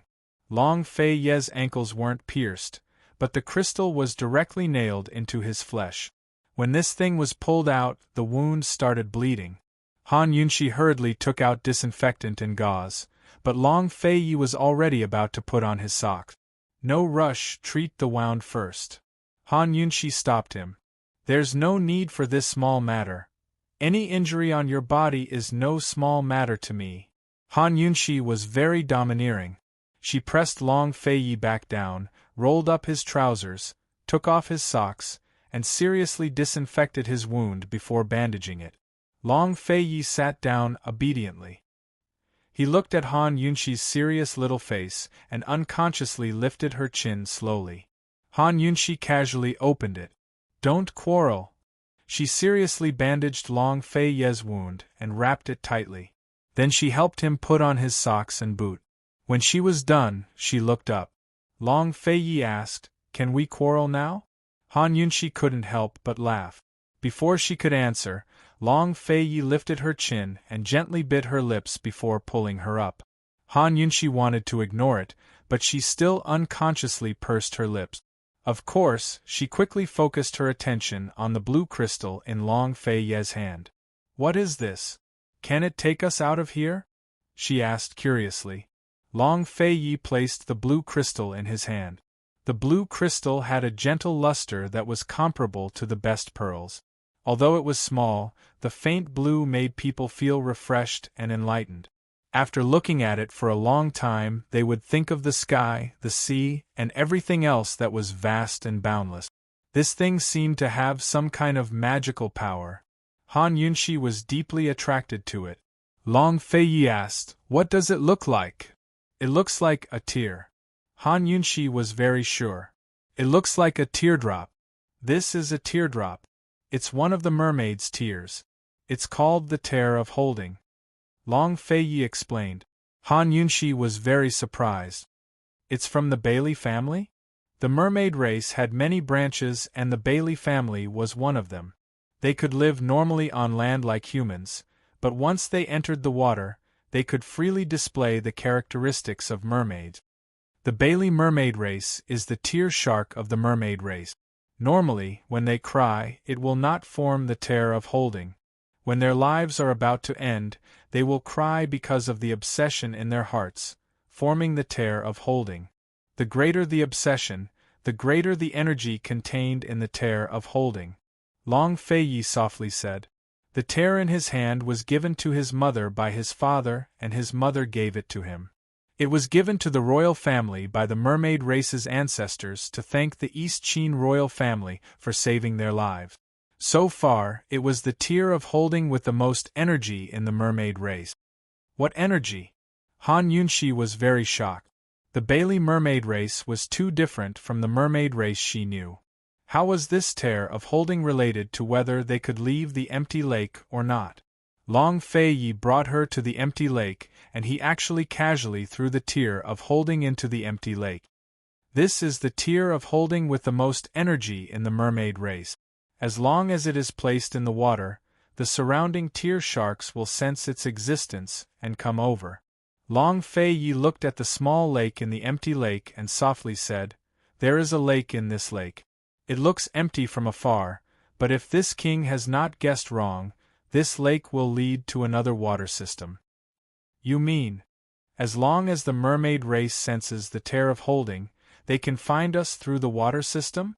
Han Yunshi finally understood Long Feiyi's meaning. Long Fei nodded. Although he knew about the Lost Void Lake, he had never truly entered it. If he knew that this lake would lead to another water system, he would not have walked through the Lost Void Array. Bai Yanqing and Bai Yuqiao were still waiting outside. Could Long Fei Ye's tear of holding summon reinforcements? Chapter 701. The tear of Ji fell into the lake and very quickly, it sank into the bottomless lake without a sound. Half an hour passed. The poison in the maze hadn't been dispelled, so Long Fei Yi and Han Yunxi both watched and waited in silence. Their surroundings were silent as time passed. Suddenly, a wave rose up from the center of the lake. Soon after, large blue waves surged towards the shores of the lake. Soon, a mermaid soldier emerged from every wave. The one who emerged from the tallest wave was none other than Bailey Yuanlong himself. The last time they'd left Tianning's capital was in the middle of the night, so Han Yunxi hadn't seen anything clearly. This was her first time seeing the mermaids so clearly. She couldn't help but exclaim, "So beautiful!" Indeed, they were very beautiful. Their facial features were more defined than usual, their ears like dragon fins standing on either side of their heads. They looked noble and dignified. Their elbows had fins as well, sharp enough to be used as weapons. Their bodies were clad in light blue scales that sparkled with light. They were true nobles. As they floated in the water, they looked like the noblest of warriors as they bowed respectfully to Long Fei Yi and Han Yunxi. "This subordinate came too late to rescue you, may your highness forgive me." Bailey Yuanlong was terrified. He knew that His Highness Duke of Qin wouldn't take out the tear of holding unless absolutely necessary. Thus, he'd brought the mermaid soldiers with him as soon as he sensed the summons and found the entrance to the lake as quickly as possible. "We can't stay here for long. Withdraw," Long Fei said. Han Yunxi hadn't even recovered her wits before he carried her into the water. As soon as they entered the water, they were protected by the blue light of the mermaid clan. Inside it, they could breathe freely as if they were walking on flat ground. The mermaid soldiers came ashore and took away Grand Concubine Yi and the unconscious victims of the poison from the City of Daughters. The mermaid soldiers led the way while Bailey Yuanlong personally stood guard by Long Fei Yi and Han Yunxi's side. Soon enough, their figures disappeared into the water. As the blue light faded, the lake returned to its usual green. It was as if nothing had happened. Not a single trace was left behind. An hour later, Bai Yanqing slowly opened his eyes. He still took a step into the maze. He did not use the antidote at all, and the poison in the maze disappeared into thin air. Even though he had seen it many times, Bai Yuqiao still could not help but shrink his neck. He felt that his master was so powerful that it was frightening. The poison was gone. Bai Yanqing retreated, but he soon realized that something was wrong. They escaped. Bai Yuqiao stood up in shock. "Impossible! Master, I've been watching. They might have escaped. Han Yunxi didn't poison them again. They must have escaped," Bai Yanqing muttered to himself. "Master, maybe Han Yunxi is also tired and needs to rest, or she has used up all her poison," Bai Yuqiao explained. Bai Yanqing immediately placed the poison in the poisonous plant. He waited for a long time, but the poison was not removed. They must have escaped. Bai Yanqing was very sure. "Master, maybe Han Yunxi can't remove." Before Bai Yuqiao could finish speaking, Bai Yanqing removed the poison he had placed and strode into the maze. Bai Yuqiao quickly chased after him. She did not dare to persuade him, but she was still unconvinced. There was only one path in the Lost Void Lake. She had been watching for 2 hours. How could Han Yunxi and Long Fei Yi slip away under her watch? It was only when Bai Yuqiao followed his master through the maze and saw the empty lake that she was convinced. There was not a single person on the huge empty lake. Where were they? Bai Yuqiao could not figure it out, but Bai Yanqing was not surprised. He stared at the empty lake for a long time, and a sneer appeared at the corner of his mouth. He muttered to himself, yes, that's it. This trip did not take any effort at all, hee hee. Bai Yuqiao did not fully understand. Although Bai Yanqing seemed to be in a good mood, she hesitated and did not dare to say anything. Bai Yanqing was indeed in a good mood. He turned around and smiled. Little girl, let's go back. Your senior brother should have sent a letter by now. The master and disciple left through the maze. They had not gone far when Madame Ling Yu came looking for them with Leng Shuang. Old Bai, so you're here. It took me so long to find you. Hurry up and save Shuanger. Madame Ling Yu knew that Bai Yanqing was nearby, but she almost went back to the maze after searching for him. Fortunately, she bumped into his carriage on the way. Bai Yanqing looked up. Madame Ling Yu hurriedly brought the unconscious Leng Shuang over for him to take her pulse. Unfortunately, Bai Yuqiao blocked them. Madame Ling Yu was about to reprimand him, but Bai Yuqiao quickly found the location of the poison on Leng Shuang's body. It was a very thin needle hole. Seeing this, Bai Yanqing did not say anything. Madame Ling Yu could only let Bai Yuqiao do what he wanted. Bai Yuqiao took out a dagger and drew a cross on the needle hole without hesitation. He then took out a magnet and tried to pull out the poison needle that was hidden deep in her flesh. Unexpectedly, Bai Yuqiao tried for a long time but was unable to pull out the poison needle. Bai Yuqiao was very surprised. Master, that Qin Wang Fei is too extravagant. The poison needle she used is actually pure gold. Magnets can't pull it out. Whether it was medical needles or poison needles, although many were called golden needles, gold was just a general term. The so-called golden needles were not pure gold. Most of them were mixed with a lot of iron so they could be pulled out with magnets. Pure golden needles were very rare, especially those that were used as hidden weapons. Han Yunxi was probably the first one. Interesting. Bai Yanqing was reading a book in the carriage. He was very relaxed. Madame Ling Yu was anxious. What should we do if we can't pull it out? Bai Yanqing did not say anything. Bai Yuqiao did not say anything either. She held the dagger and stabbed it into the wound without hesitation. She dug downwards and forcibly dug out the poison needle that was buried deep in the flesh. Although Bai Yuqiao often felt sorry for her senior brother, she was definitely a ruthless person. Leng Shuang, who was unconscious, was in so much pain that she opened her eyes and only closed them after a while. Even though Madame Ling Yu was an assassin, she still sucked in a cold breath. Bai Yuqiao, how dare you? Bai Yuqiao ignored Madame Ling Yu. She sniffed the poison needle and then the bloody wound. She muttered to herself, "This poison isn't hard to detoxify." She quickly concocted the antidote and randomly applied it on Leng Shuang's wound. Take this medicine back. Don't apply it on the wound. Take it orally 3 times a day. Help her stop the bleeding. Madame Ling Yu roared. If it wasn't for Bai Yanqing, she would have killed this brat long ago.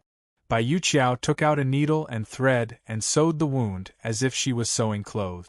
Leng Shuang suddenly screamed and fainted again before she could wake up. Why is an assassin so pretentious? Bai Yuqiao mocked her disdainfully. Madame Ling Yu looked on coldly. When Bai Yuqiao finished sewing up the wound, she immediately slapped her. Brat, do you believe that I won't bring you back to the City of Daughters with me if you keep talking nonsense? Murderous intent flashed across Bai Yuqiao's eyes. Just as she was about to make a move, Bai Yanqing coughed lightly. She could only grit her teeth and swallow her blood. Shuanger's poison is detoxified just like that? Madame Ling Yu asked. Why? Are you still doubting old man's ability to teach his disciple? Bai Yanqing asked coldly. Madame Ling Yu didn't dare to act rashly. Thank you. Bai Yanqing gestured for Madame Ling Yu to get into the car. Madame Ling Yu carried Leng Shuang into the car and sat at the side. Bai Yuqiao felt wronged, but he could only drive obediently. Old Bai, Han Yunxi used the same method you used to break the lost formation. Her poison skills. Who taught her? Madame Ling Yu asked curiously. Bai Yanqing stroked his beard and didn't answer, but he was more interested than Madame Ling Yu. Madame Ling Yu and Bai Yanqing were both friends and master and servant. She didn't dare to be too impudent, so she didn't press the issue when Bai Yanqing didn't answer. After a long silence, Bai Yanqing asked, "Have you explained everything to Duanmu Yao?" "Don't worry. Even if Duanmu Yao loses her life, she won't say a word. After all, she's on the same boat as us," Madame Lingyu said seriously. "What about Grand Concubine Yi?" Bai Yanqing asked next. "Don't worry. She won't wake up anymore," Madame Lingyu smiled. Bai Yanqing was very satisfied. He took Madame Lingyu's hand and patted it lightly. "Very good. Originally, the Empress Dowager of Tian and country had wanted to kidnap Grand Concubine Yi. After Bai Yanqing found out, he had Madame Lingyu kidnap Grand Concubine Yi, then find Duanmu Yao to blackmail Long Fei Yi. This way, Long Fei Yi wouldn't suspect the Empress Dowager, nor would he have to worry about his identity being exposed. "Old Bai, what did Grand Concubine Yi say?" Madame Lingyu asked curiously. She only knew of Bai Yanqing's plans, but had no idea what Bai Yanqing wanted from Grand Concubine Yi. It was Bai Yanqing himself who had interrogated Grand Concubine Yi that day. Besides him, no one else knew the truth. Bai Yanqing quickly released Madame Lingyu's hand. "That you don't need to know." Madame Lingyu sighed. What a pity. We couldn't kill Han Yunxi, but lost Duanmu Yao instead." "Yu Qiao, you've lost. Remember to deduct a month's worth of allowance when you go back." Bai Yanqing laughed out loud. He'd made a bet with Bai Yuqiao before coming here to see if Madame Lingyu could kill Han Yunxi. Yes. Bai Yuqiao felt even more wronged, but her expression was gloomy. She didn't cry. How could a child like her cry? "Old Bai, you didn't want to kill that girl? That girl's abilities were truly incredible. If we leave her alive, she'll be a disaster in the future." Madame Lingyu reminded him. "That's a matter for the future." Bai Yanqing chuckled. "Losing Duanmu Yao? That old man Kenzo will find trouble with Long Fei Yi himself. Don't worry. I'm just afraid that before that old man Kenzo finds trouble with Long Fei Yi, that brat will find the City of Daughters first. Of the 30 experts in the City of Daughters, only 2 or 3 are left." Madame Lingyu's tone became heavy. If they could kill Long Fei Yi in this battle, the City of Daughters' reputation would definitely soar. What a pity. "What? Are you scared?" Bai Yanqing smiled. Not to the extent of being scared. Madame Lingyu wasn't putting up a strong front. The City of Daughters foundation was still very strong. Bai Yanqing was very satisfied. "Old man, send the 2 of you back." Madame Lingyu was overjoyed. All her gloominess immediately dissipated. It was impossible to say that she hadn't fallen in love with Bai Yanqing.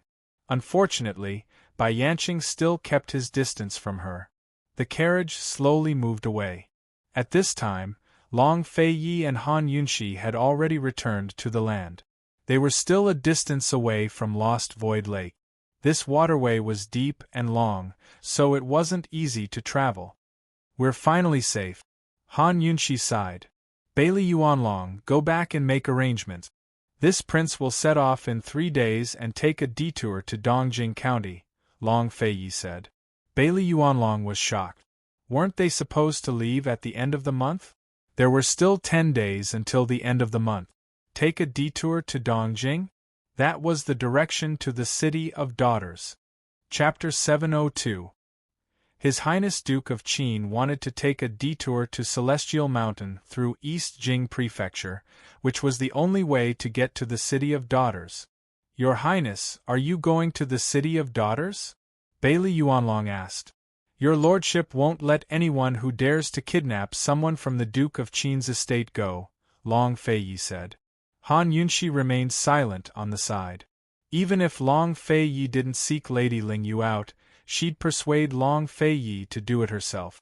After all, this matter involved not only Duanmu Yao and Lady Lingyu, but that poison's expert as well. "All right, this soldier will make arrangements as soon as I return." Bailey Yuanlong was a soldier, so he wasn't like Chu Shifeng. Even if he had doubts, he obeyed without question. After returning to South Ning Prefecture, Long Feiyi mulled things over for an entire night before delaying his departure time. He had to wait for Chu Shifeng to return from Tianan. Someone come, send a flying pigeon to Chu Shifeng. Tell him to bring Murong Wanru back, no matter the method, immediately, he ordered cold. You mean? Han Yunshi didn't understand. This matter isn't that simple, Long Feiyi intoned. On the surface, Duanmu Yao seemed to be the mastermind who kidnapped Grand Concubine Yi to threaten him, but he had a feeling that things weren't that simple. How is it not simple? Han Yunshi asked. Duanmu Yao might be stupid, but Lady Ling Yu isn't. They wouldn't really take Grand Concubine Yi to Lost Void Lake, Long Feiyi intoned. Although he hadn't sensed Song Qiuzi's movements back then, he had sensed the Celestial Mountain servant girls hiding in the woods. He never expected Grand Concubine Yi to be there. If he had known earlier, he wouldn't have wasted so much words with Duanmu Yao. Han Yunshi came to a realization at his words. She gave Long Feiyi a thumbs up, her face full of admiration. This guy was even more meticulous than a doctor like her to notice such details. That's right, Duanmu Yao might be stupid, but Lady Ling Yu wasn't. Duanmu Yao's goal was not the profound frost sword, but to kill her so that she could have Long Feiyi heal her. How could he be so honest as to bring the hostage there? Facing an expert like Long Feiyi, no matter what, he had to be on guard. If that's the case, then it's possible that they returned Grand Concubine Yi to us on purpose? Han Yunshi asked doubtfully. Why would they return her to us? Han Yunshi thought for a while and asked, what are they trying to mislead us about? There must be a conspiracy. Long Feiyi rubbed her bangs lovingly. He liked to discuss problems with this woman more and more. She was very smart and could understand with just a little bit, so he didn't have to spend too much effort to explain. It's just a guess. Bringing Murong Wanru here was the safest option. Only Grand Concubine Yi knows the truth. No matter what the truth was, Long Feiyi only cared about one thing: whether or not Grand Concubine Yi could reveal the secret of him not being part of Tianning's imperial bloodline. Murong Wanru was the key to making Grand Concubine Yi tell the truth. By now, it was already daybreak. After breakfast, Zhao Mama came to report, Your Highness, esteemed Wang Fei, Grand Concubine hasn't woken up yet. On the way back, Han Yunshi had inspected Grand Concubine Yi's body. First, she hadn't been poisoned, injured, or ill. Everything was normal. She guessed that Grand Concubine Yi had been frightened and would wake up after a day or so she left her in Zhao Mama's care. She hasn't woken up yet? That can't be right? Han Yunshi grew uneasy. I'll go take a look. Long Feiyi went with her as well. Grand Concubine Yi was placed in the room behind the ancestral hall. She lay quietly on the bed as if she was sleeping peacefully. Han Yunshi carefully examined her again, but still didn't find anything out of the ordinary. Still, nothing out of the ordinary was the biggest anomaly. She made a prompt decision. Long Feiyi, looks like we'll have to send someone to find Gu Beiwei. After Gu Beiwei arrived, he did the same examination on Grand Concubine Yi as Han Yunshi did. Still, he didn't find anything out of the ordinary. How long has she been unconscious? He asked seriously. She was unconscious when I saw her yesterday afternoon. It's impossible to determine the time before that, Han Yunshi replied. Let's wait a bit longer. If she doesn't wake up by tonight, then the problem will be bigger. A complicated look flitted past Gu Beiwei's eyes before he added, Let this one accompany esteemed imperial concubine today. It'll be easier to observe her. Then I'll leave it to you, Long Feiyi said as he led Han Yunshi out the door. He didn't want Gu Beiwei to know too much about his lack of Tianning's imperial bloodline. He'd have to reveal his identity one day, but now wasn't the right time. There were some things that couldn't be explained with words. Only actions could convince people. The trip to Celestial Mountain was fraught with dangers, so he didn't want to cause too much trouble for himself. If it was only a guess before, Han Yunshi was certain now. Grand Concubine Yi's coma must have been caused by someone. They must have gotten something out of her. Long Feiye's eyes darkened as he walked slowly with his head bowed. Long Feiye, this has to be a trap. It has to be. Han Yunshi said again. Long Feiye finally spoke up. The key is, who's the one who set this trap? If Grand Concubine Yi didn't wake up, they wouldn't be able to confirm anything even if they knew this was a trap. This matter should have nothing to do with Tian An's Empress Dowager. Just who was it that suspected his origins, and how? Long Feiye couldn't figure out where the problem lay. Where had he exposed himself to arouse suspicion? For now, all they could do was wait. A few days later, Chu Shifeng brought Morong Wanru back, but Grand Concubine Yi was still unconscious. Gu Beiyue was at his wits' end as well. He said, under these circumstances, there must be some sort of injury to the head. But this one can't figure it out yet. Then can you figure it out or not? How long will it take? Long Feiye asked. There's no way to confirm, Gu Beiyue admitted. Long Feiye paused, then said, I'll leave this matter to you. Leave Pill Fiend Pharmacy to Mu Ling for now. You'll live in the ancestral hall. Han Yunshi looked at the unconscious mother and daughter pair and sighed with emotion. When she first entered the Duke of Qin's estate, she'd suffered quite a bit at their hands. Fate made fools of people. She never thought they'd end up like this, much less themselves. I'll listen to your highness's arrangements. Gu Beiyue's words had a hidden meaning. Long Feiye wanted Gu Beiyue to live in the ancestral hall because it was easier for Gu Beiyue to communicate with the Shadow Guard.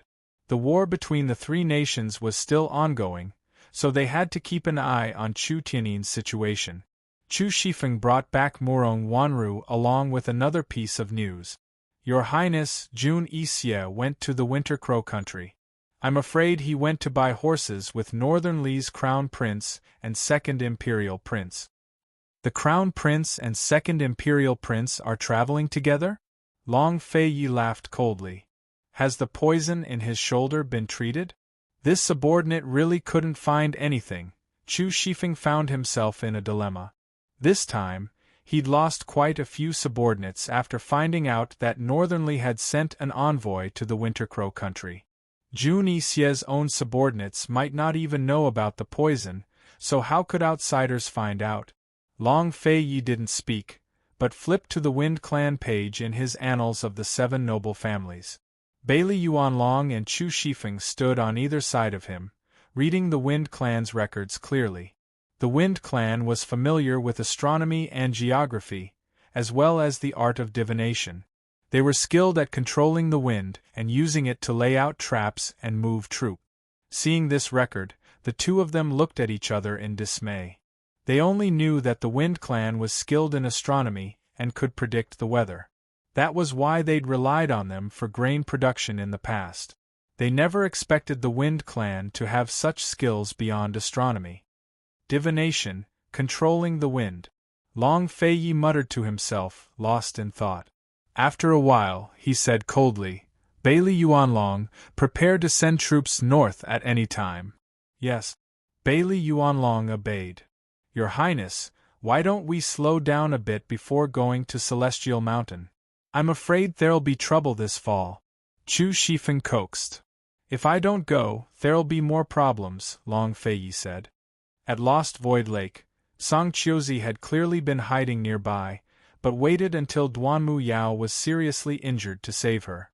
Without a doubt, he was trying to keep Duanmu Yao in check.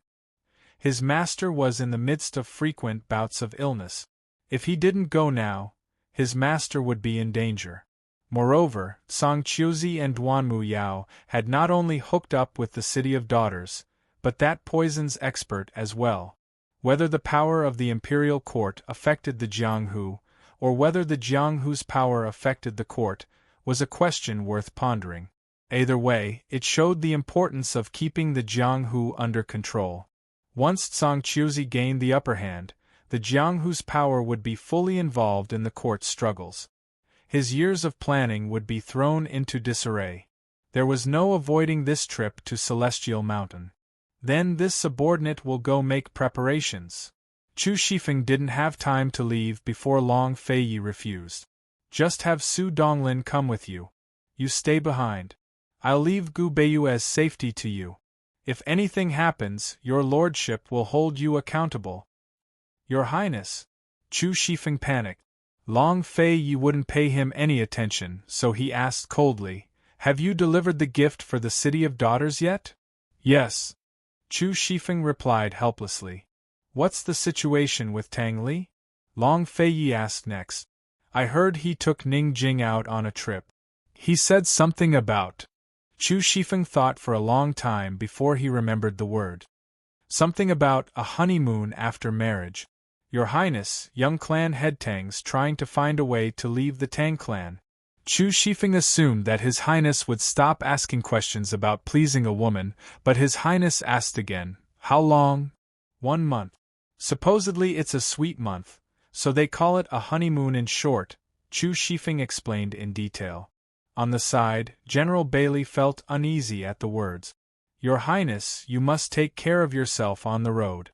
This soldier will wait for your return," he said with a respectful salute before leaving.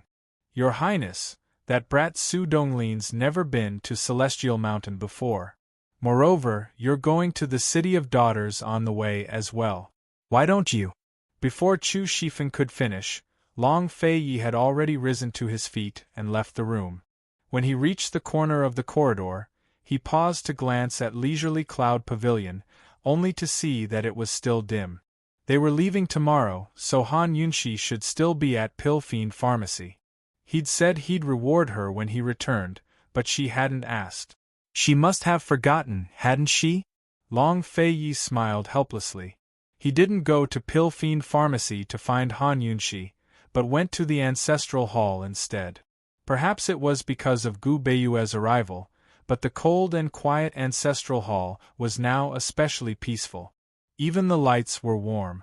By the time Long Feiyi arrived, Gu Beiyue was sitting cross-legged on a prayer mat, looking up at a Buddha statue. His thin profile was illuminated by the lamplight, while his calm eyes were filled with piety.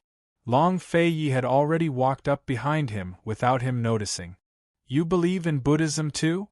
Long Feiyi asked. Chapter 703. Although Long Feiyi's arrival was sudden, Gu Beiyue remained calm. He stood up and bowed, modest and elegant.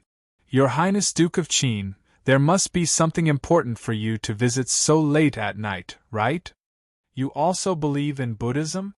What are you praying for?" Long Feiyi asked again. "Praying?" Gu Beiyue thought for a moment, then joked, "Praying for an afterlife. This life hasn't ended yet, so why are you in such a rush to seek an afterlife?" Long Feiyi asked.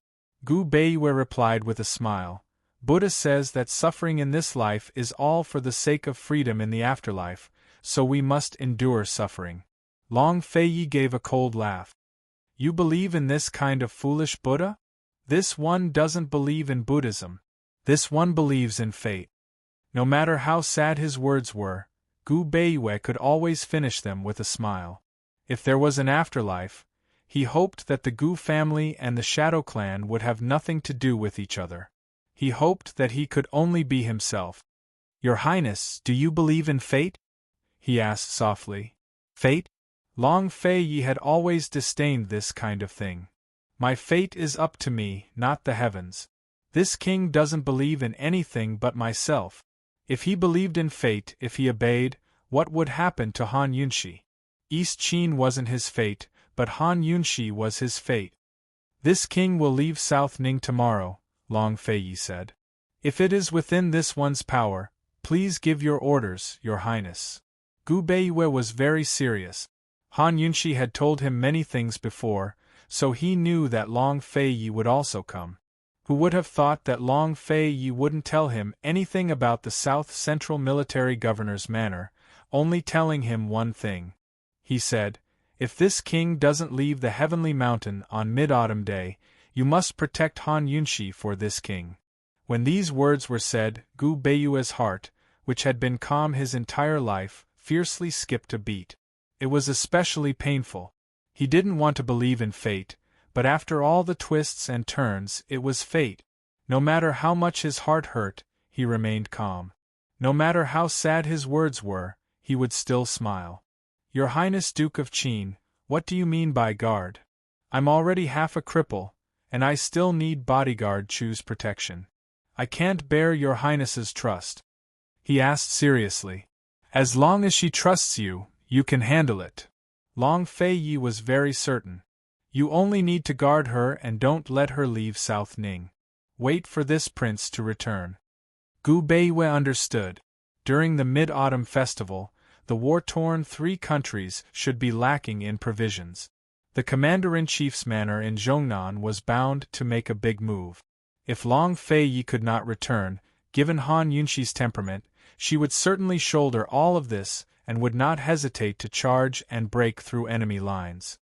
It seemed easy to make Han Yunxi stay in South Ning, but in reality, not only did he need to persuade her, he also needed to help her firmly grasp Cloud Realm's situation in his hands.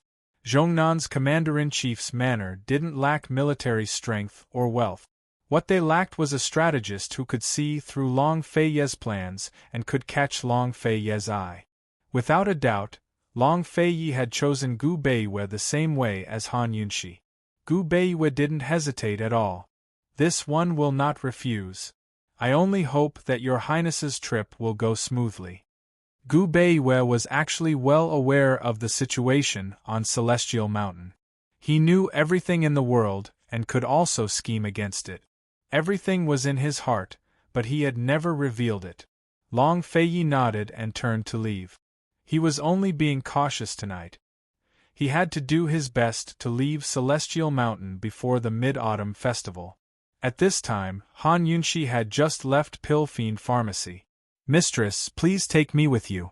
I promise I'll be obedient.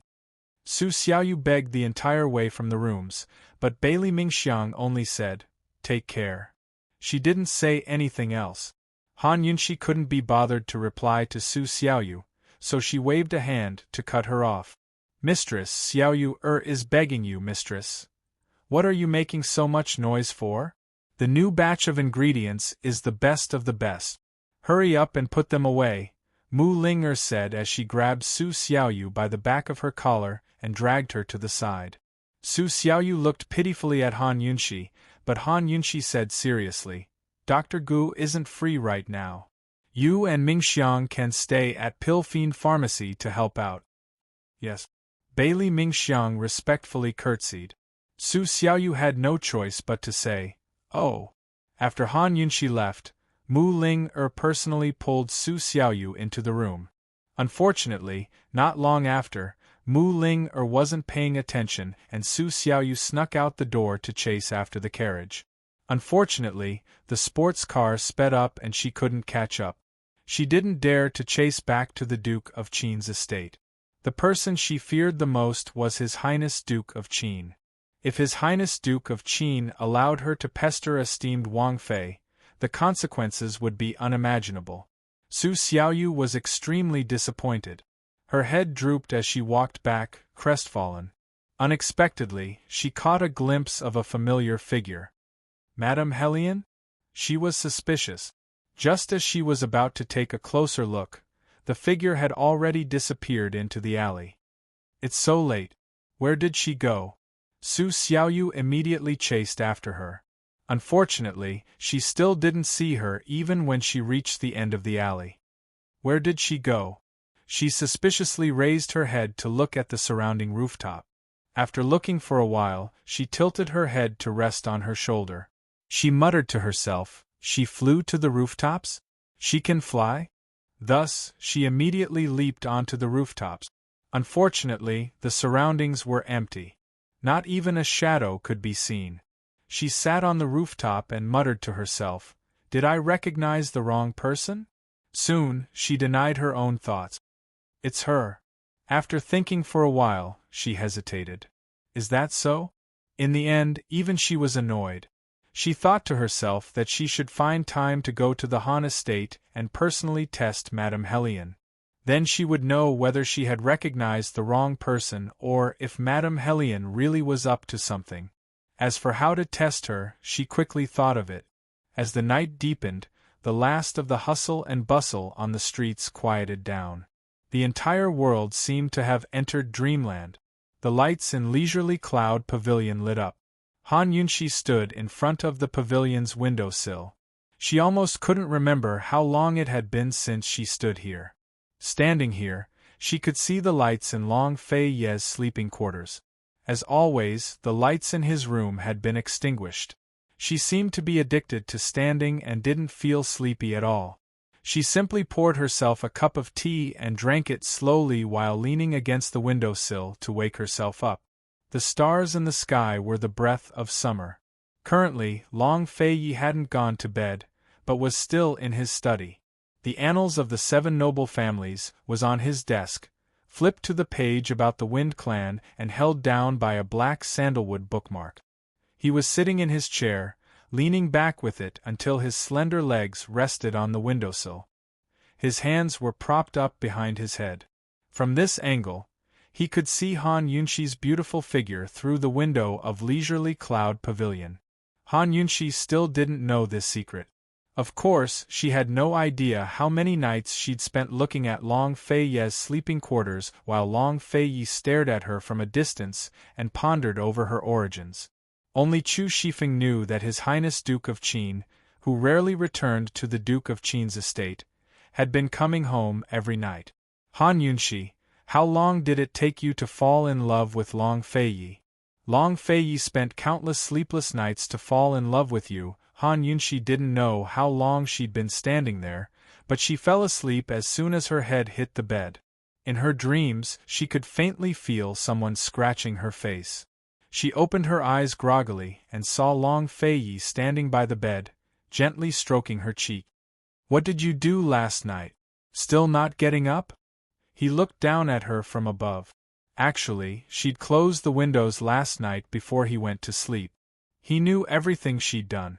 Frightened, Han Yunxi looked out the window and saw that it was already dawn. If they wanted to leave in secret, they'd have to get up early. Han Yunxi was about to rise when she covered herself with the covers again. Before she could speak, Long Fei Yi understood and turned to go downstairs. "I'll wait for you to eat downstairs."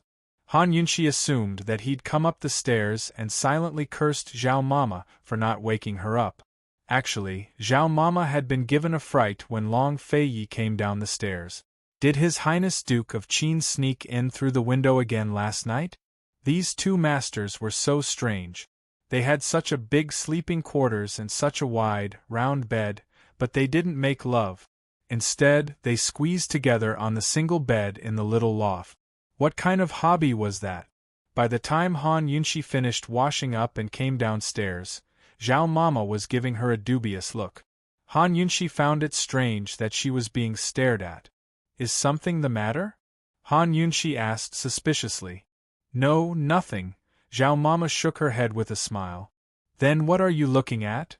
Han Yunxi asked next. "Esteemed Wang Fei's complexion is pretty good, but you still need to nourish yourself," Zhao Mama said with a chuckle. "My complexion is pretty good. What do I need to nourish myself with?" At the thought of the old hen, Han Yunxi didn't even have the appetite to eat breakfast. "Nourishing your body. Your Highness is full of vigor and vitality," Zhao Mama said in a low voice. "What does that have to do with nourishing my body?" Han Yunxi suddenly understood. She narrowed her eyes and was about to teach Zhao Mama a lesson when she saw Long Fei Yi walk over. She immediately withered and pretended that nothing had happened. "Your Highness, the carriage is already waiting at the back door. This old servant has already told Su Donglin and Uncle Gao about the food and lodging arrangements. The Dongjing River has risen, so we can use the ferry. If we set off today, we'll arrive at the City of Daughters within 7 days." Zhao Mama didn't dare to disturb them and retreated. "What were you talking about just now?"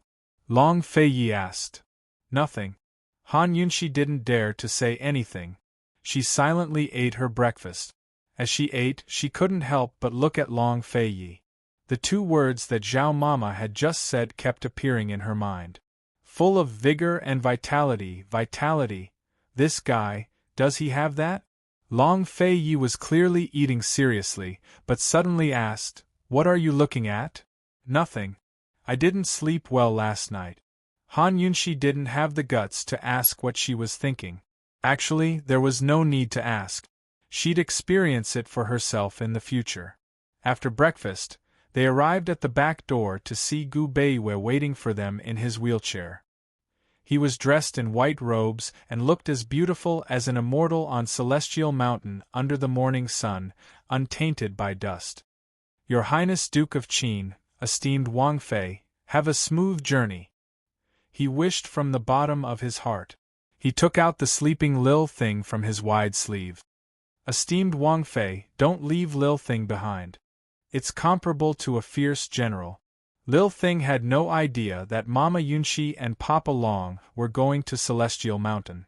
It woke up in a daze and looked at Mama Yunxi, then at the gentleman, before finally resting its gaze on Papa Long. Although it wasn't as frightened as before, it was still crestfallen. It was about to slip into Mama Yunxi's sleeves when it caught sight of the carriage and realized that Mama Yunxi was about to set off. Although it didn't want to part with the gentleman, it should return to Mama Yunxi's side. Its first duty was to protect Mama Yunxi. Lil Thing waved at Gu Beiwei, causing Gu Beiwei to laugh and wave back. When Lil Thing saw Gu Beiwei's smile, it wanted to wave at him until the end of time. But it was afraid of Papa Long and didn't dare to wave for long. Soon enough, it hid in the medical pouch. Before they left, Han Yunxi said, "Gu Beiwei, when we come back, will you still be here to receive us? Stand and receive us." "No," Gu Beiwei said seriously. "This one will stand by the city gates and wait. Please come back safely." Chapter 704. Once they set off, Long Fei Yi asked Han Yunxi, "Aren't you going to ask for your reward from this prince?" It was already a great honor to receive a reward from him, but this woman had forgotten about it and even needed him to remind her personally? If the Duke of Qin's admirers found out about this, Han Yunxi would probably be killed several times over by the looks of envy, jealousy, and hatred. Although Han Yunxi was so busy that she forgot, she still cleverly replied, "Your Highness Duke of Qin is a man of his word. If you say you'll reward me, then you'll definitely reward me. If this concubine asks for more, wouldn't I be questioning your Highness's credibility?" Long Fei Yi knew she was quibbling, but he also liked her flattery. He dotingly tousled her hair and laughed heartily. "Just wait for the big reward." "How big is it?" Han Yunxi's heart was moved. Actually, she'd been spoiled rotten by Long Fei Yi. In this world, only Long Fei Yi's rewards could catch her eye. "Very big. Just wait patiently." Long Fei Yi finally seized the chance to whet Han Yunxi's appetite, but Han Yunxi didn't press the issue. She smiled and said, "All right, I'll be looking forward to it." That's it? It wasn't that she wasn't curious, but that she knew he wouldn't say anything just to whet her appetite. Instead of being curious, it was better to look forward to it. In any case, this guy had never disappointed her before. Soon, Han Yunxi leaned against Long Fei Yi's shoulder to sleep. She looked like she was sleeping, but she was actually cultivating diligently. It was completely different from the cultivation of martial arts and Nigong. The cultivation of the poison storage space was a kind of mental cultivation, and the activation of the poison storage space also consumed mental strength. Actually, her cultivation speed was much faster than any of the poison sect's direct descendants who'd activated the poison storage space. But she still felt that it wasn't enough. Ever since she'd met that poison expert at Lost Void Lake, she'd felt a sense of urgency. Whether that poison expert was the previous head of the 100 Poisons sect, the orphan of the poison sect, or some other expert of the poison world that they didn't know about, she couldn't let her guard down. She couldn't help Long Fei Yi much in other aspects, but in terms of poison, she had to make sure he didn't have to worry. Long Fei Yi turned his head to look at Han Yunxi.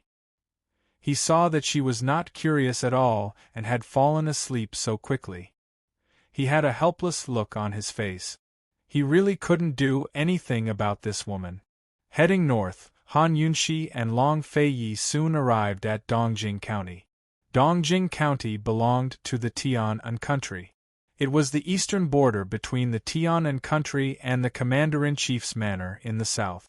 Dongjing County was traversed by a large river that ran from east to west.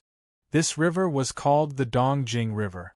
Rather than saying that Dongjing County was the only way to get to the City of Daughters, it was better to say that Dongjing River was the only way to get to the City of Daughters. If one followed the river downstream, they would easily reach the middle section of the river, where the City of Daughters was hidden deep in a canyon. Long Feiyi had already arranged for a large ship.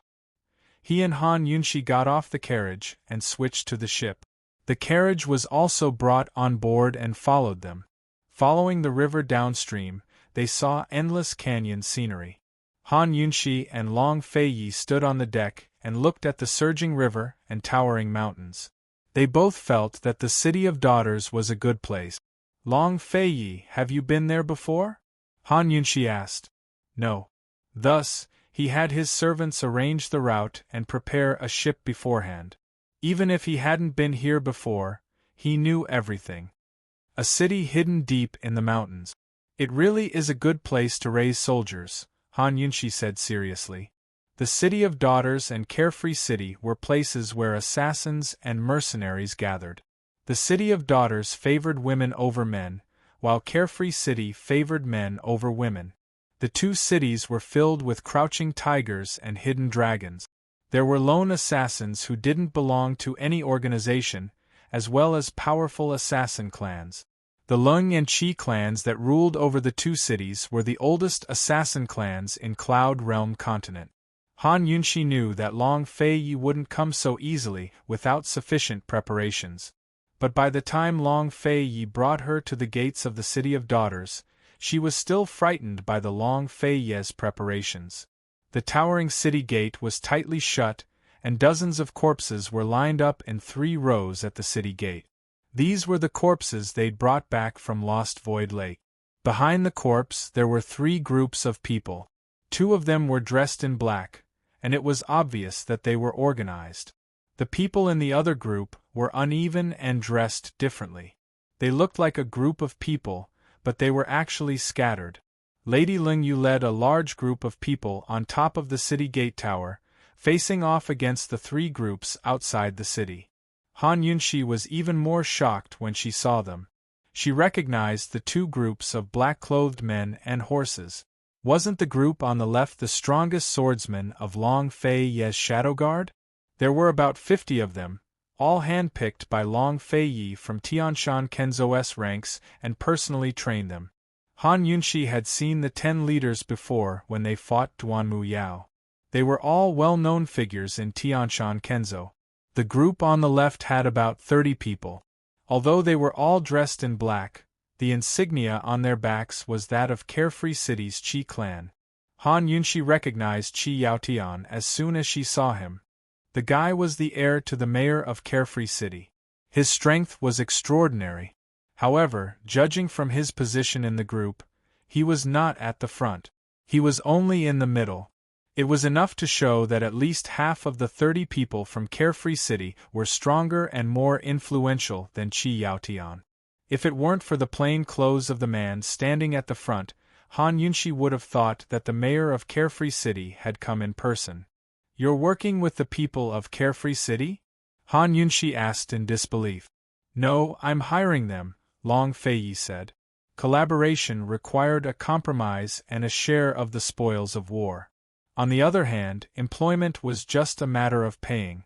The top 3 elders of the Qi clan of Carefree City and their sons, as well as the elders of a few assassin families, are here. "This battle will be very exciting," Long Feiyi said with a smile. He was in a good mood. Hiring. Han Yunxi had seen a lot of things, but she was still shocked by Long Feiyi's generosity. The guy was hiring the elites of Carefree City to deal with the City of Daughters. Although the 2 cities were on opposite sides, they had never fought each other before. Nobody was capable enough to persuade the mayor of Carefree City to agree to the deal, either. It must be noted that once the two cities fought each other, it would certainly overturn the world of assassins and mercenaries. It might even affect the entire martial arts world.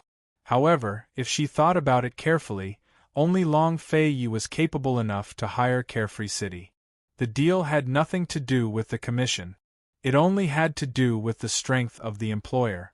Carefree City had long wanted to destroy the City of Daughters and dominate the world of assassins. However, with their own strength, they could only be on par with the City of Daughters. Now that they had met such a tough employer like Long Fei Yi, who offered both the commission and the effort, why wouldn't Carefree City do it?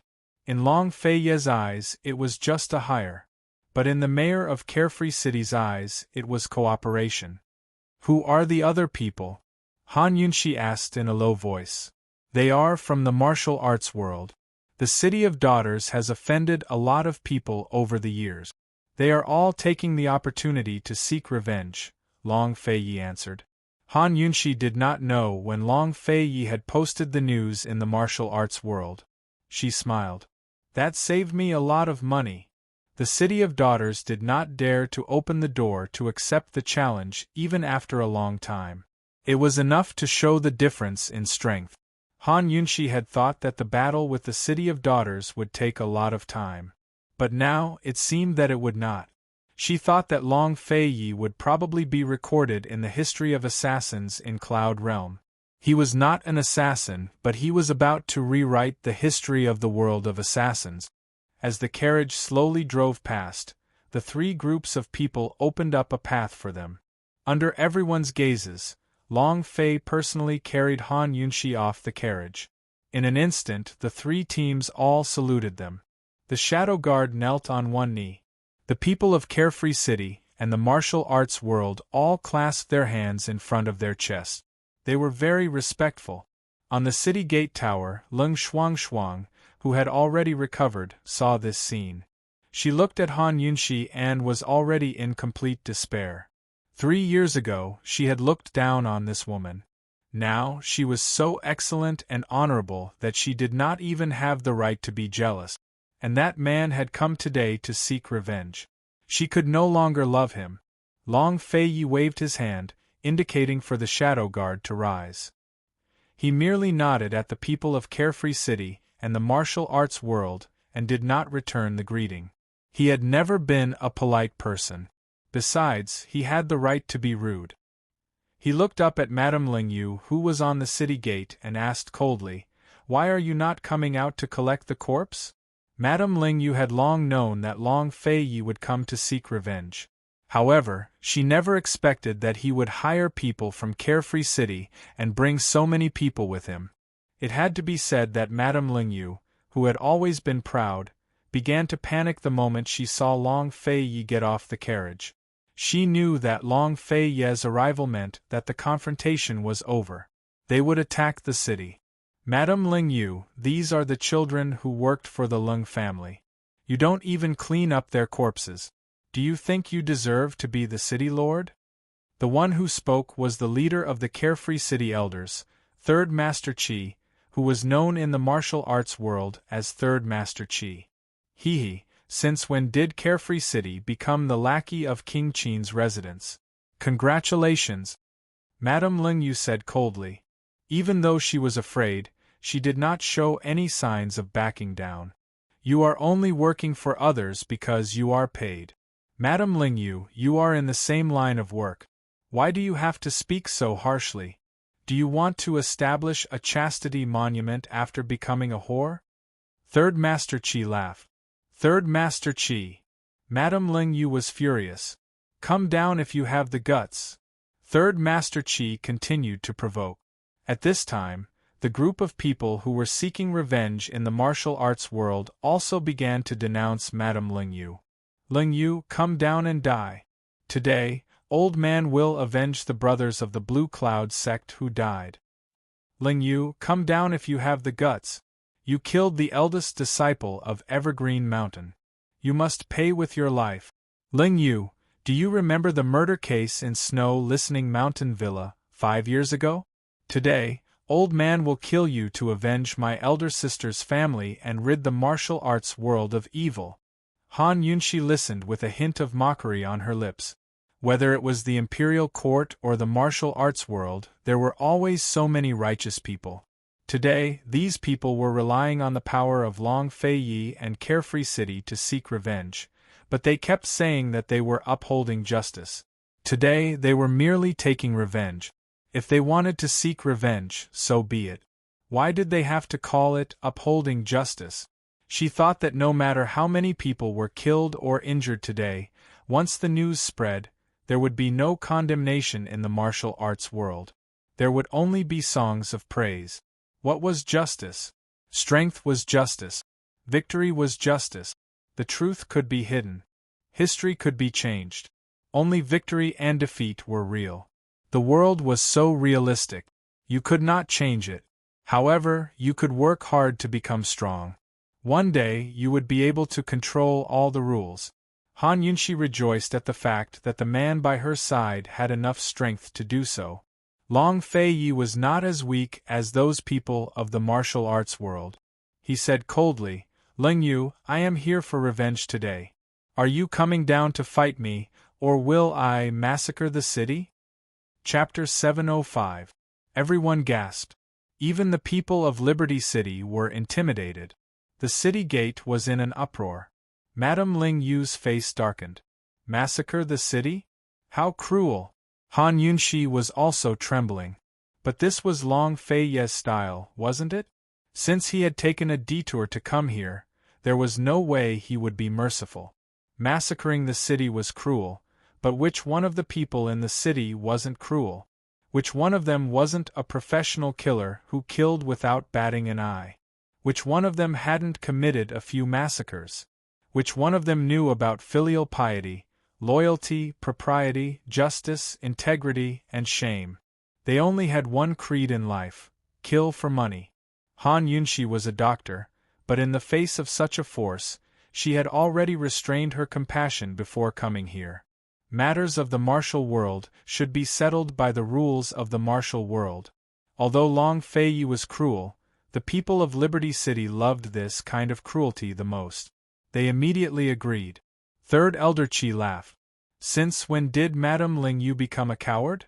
The hypocritical people of the martial world all stood on Long Fei Ye's side.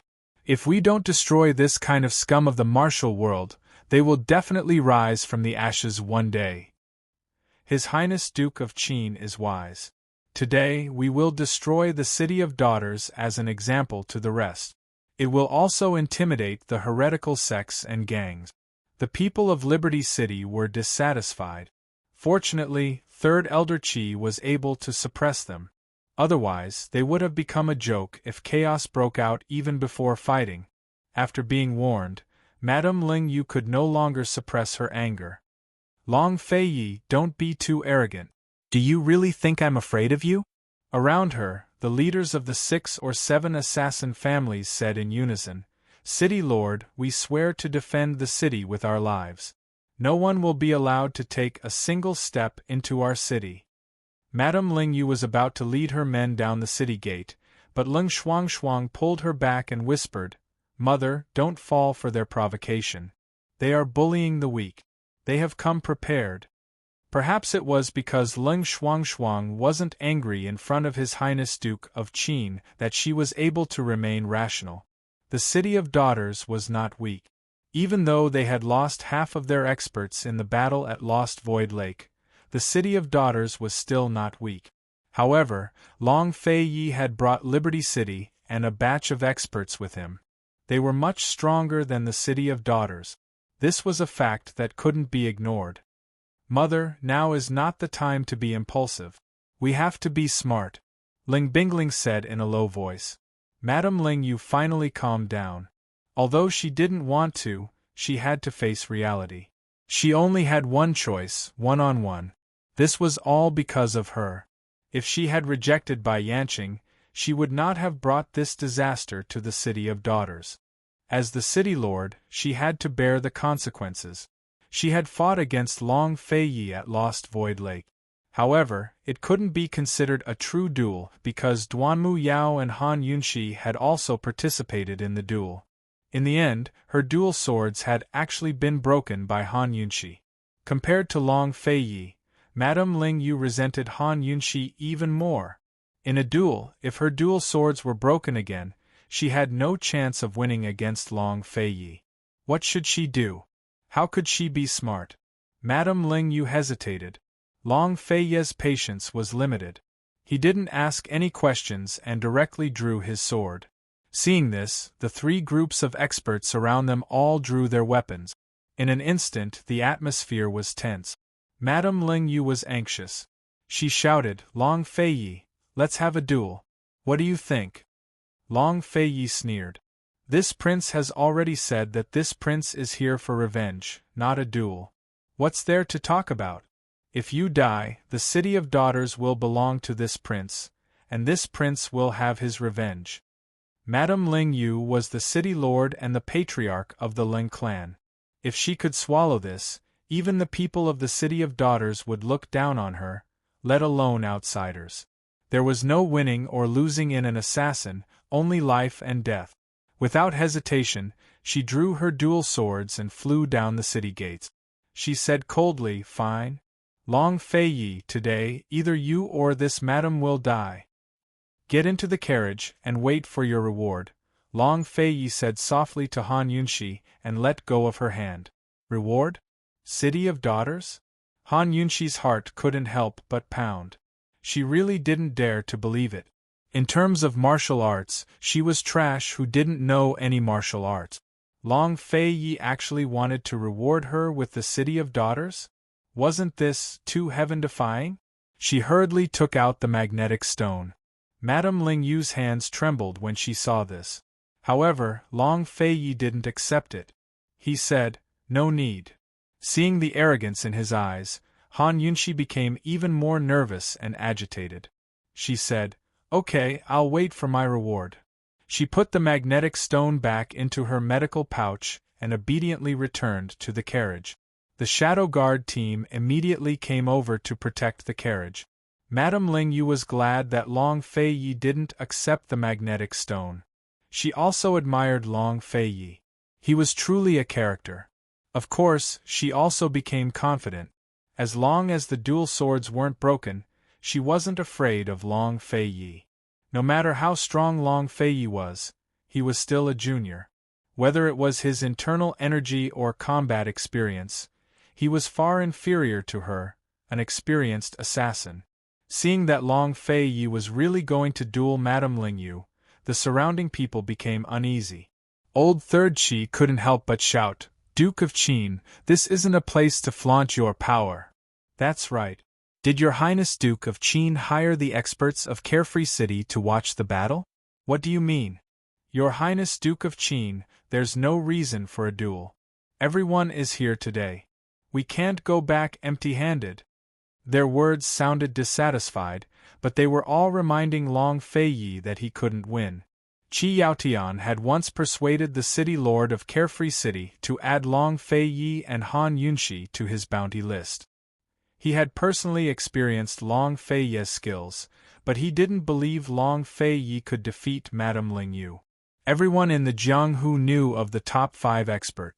They were, in order of martial arts, Kenzo Sect Master Li Kenshin, Celestial Mountain Head Elder Tsang Qiuzi, Tang Clan Master Tang Zijin, Carefree City Lord Qi Zonglin, and City Lord Madame Ling Yu of the City of Daughters. Among the younger generation, Long Fei was an outstanding talent, but among the older generation, he wasn't ranked at all. Your Highness Duke of Qin, we're all here for revenge. Why talk about a duel? Let's attack together. That's right. Ling Yu killed so many of our fellow Wulin members. Today we can definitely kill her if we work together. The Wulin members all stepped forward. Han Yunxi didn't like the City of Daughters, but she despised these people even more. They were clearly trying to gang up on Ling Yu. The people of Carefree City, on the other hand, were much more decent. Although they were dissatisfied, they didn't make a move. Long Fei Yi blocked the path of the Wuling members with his sword. If anyone dares to move, don't blame this prince's sword for being merciless. Long Fei wasn't joking. As soon as he finished speaking, he viciously slashed down with his sword, causing the sword on to erupt and leave a deep gash in the ground. Startled, the Jianghu members all backed away. Madame Ling Yu and the people of Carefree City were stunned. They didn't expect Long Fei Ye's internal energy to be so profound. Only now did they realize that they'd underestimated Long Fei Yi, especially Madame Ling Yu, who'd fought Long Fei Yi not long ago. She realized that Long Fei Yi had only teamed up with Han Yunxi at the Battle of Lost Void Lake. Just how strong was this young man? Madame Ling Yu no longer dared to face her love rival. She held her sword with both hands and separated the two swords. Long Fei Yi slowly moved his sword and pointed it at her. For a moment the entire place was silent. Han Yunxi sat in the carriage and watched nervously.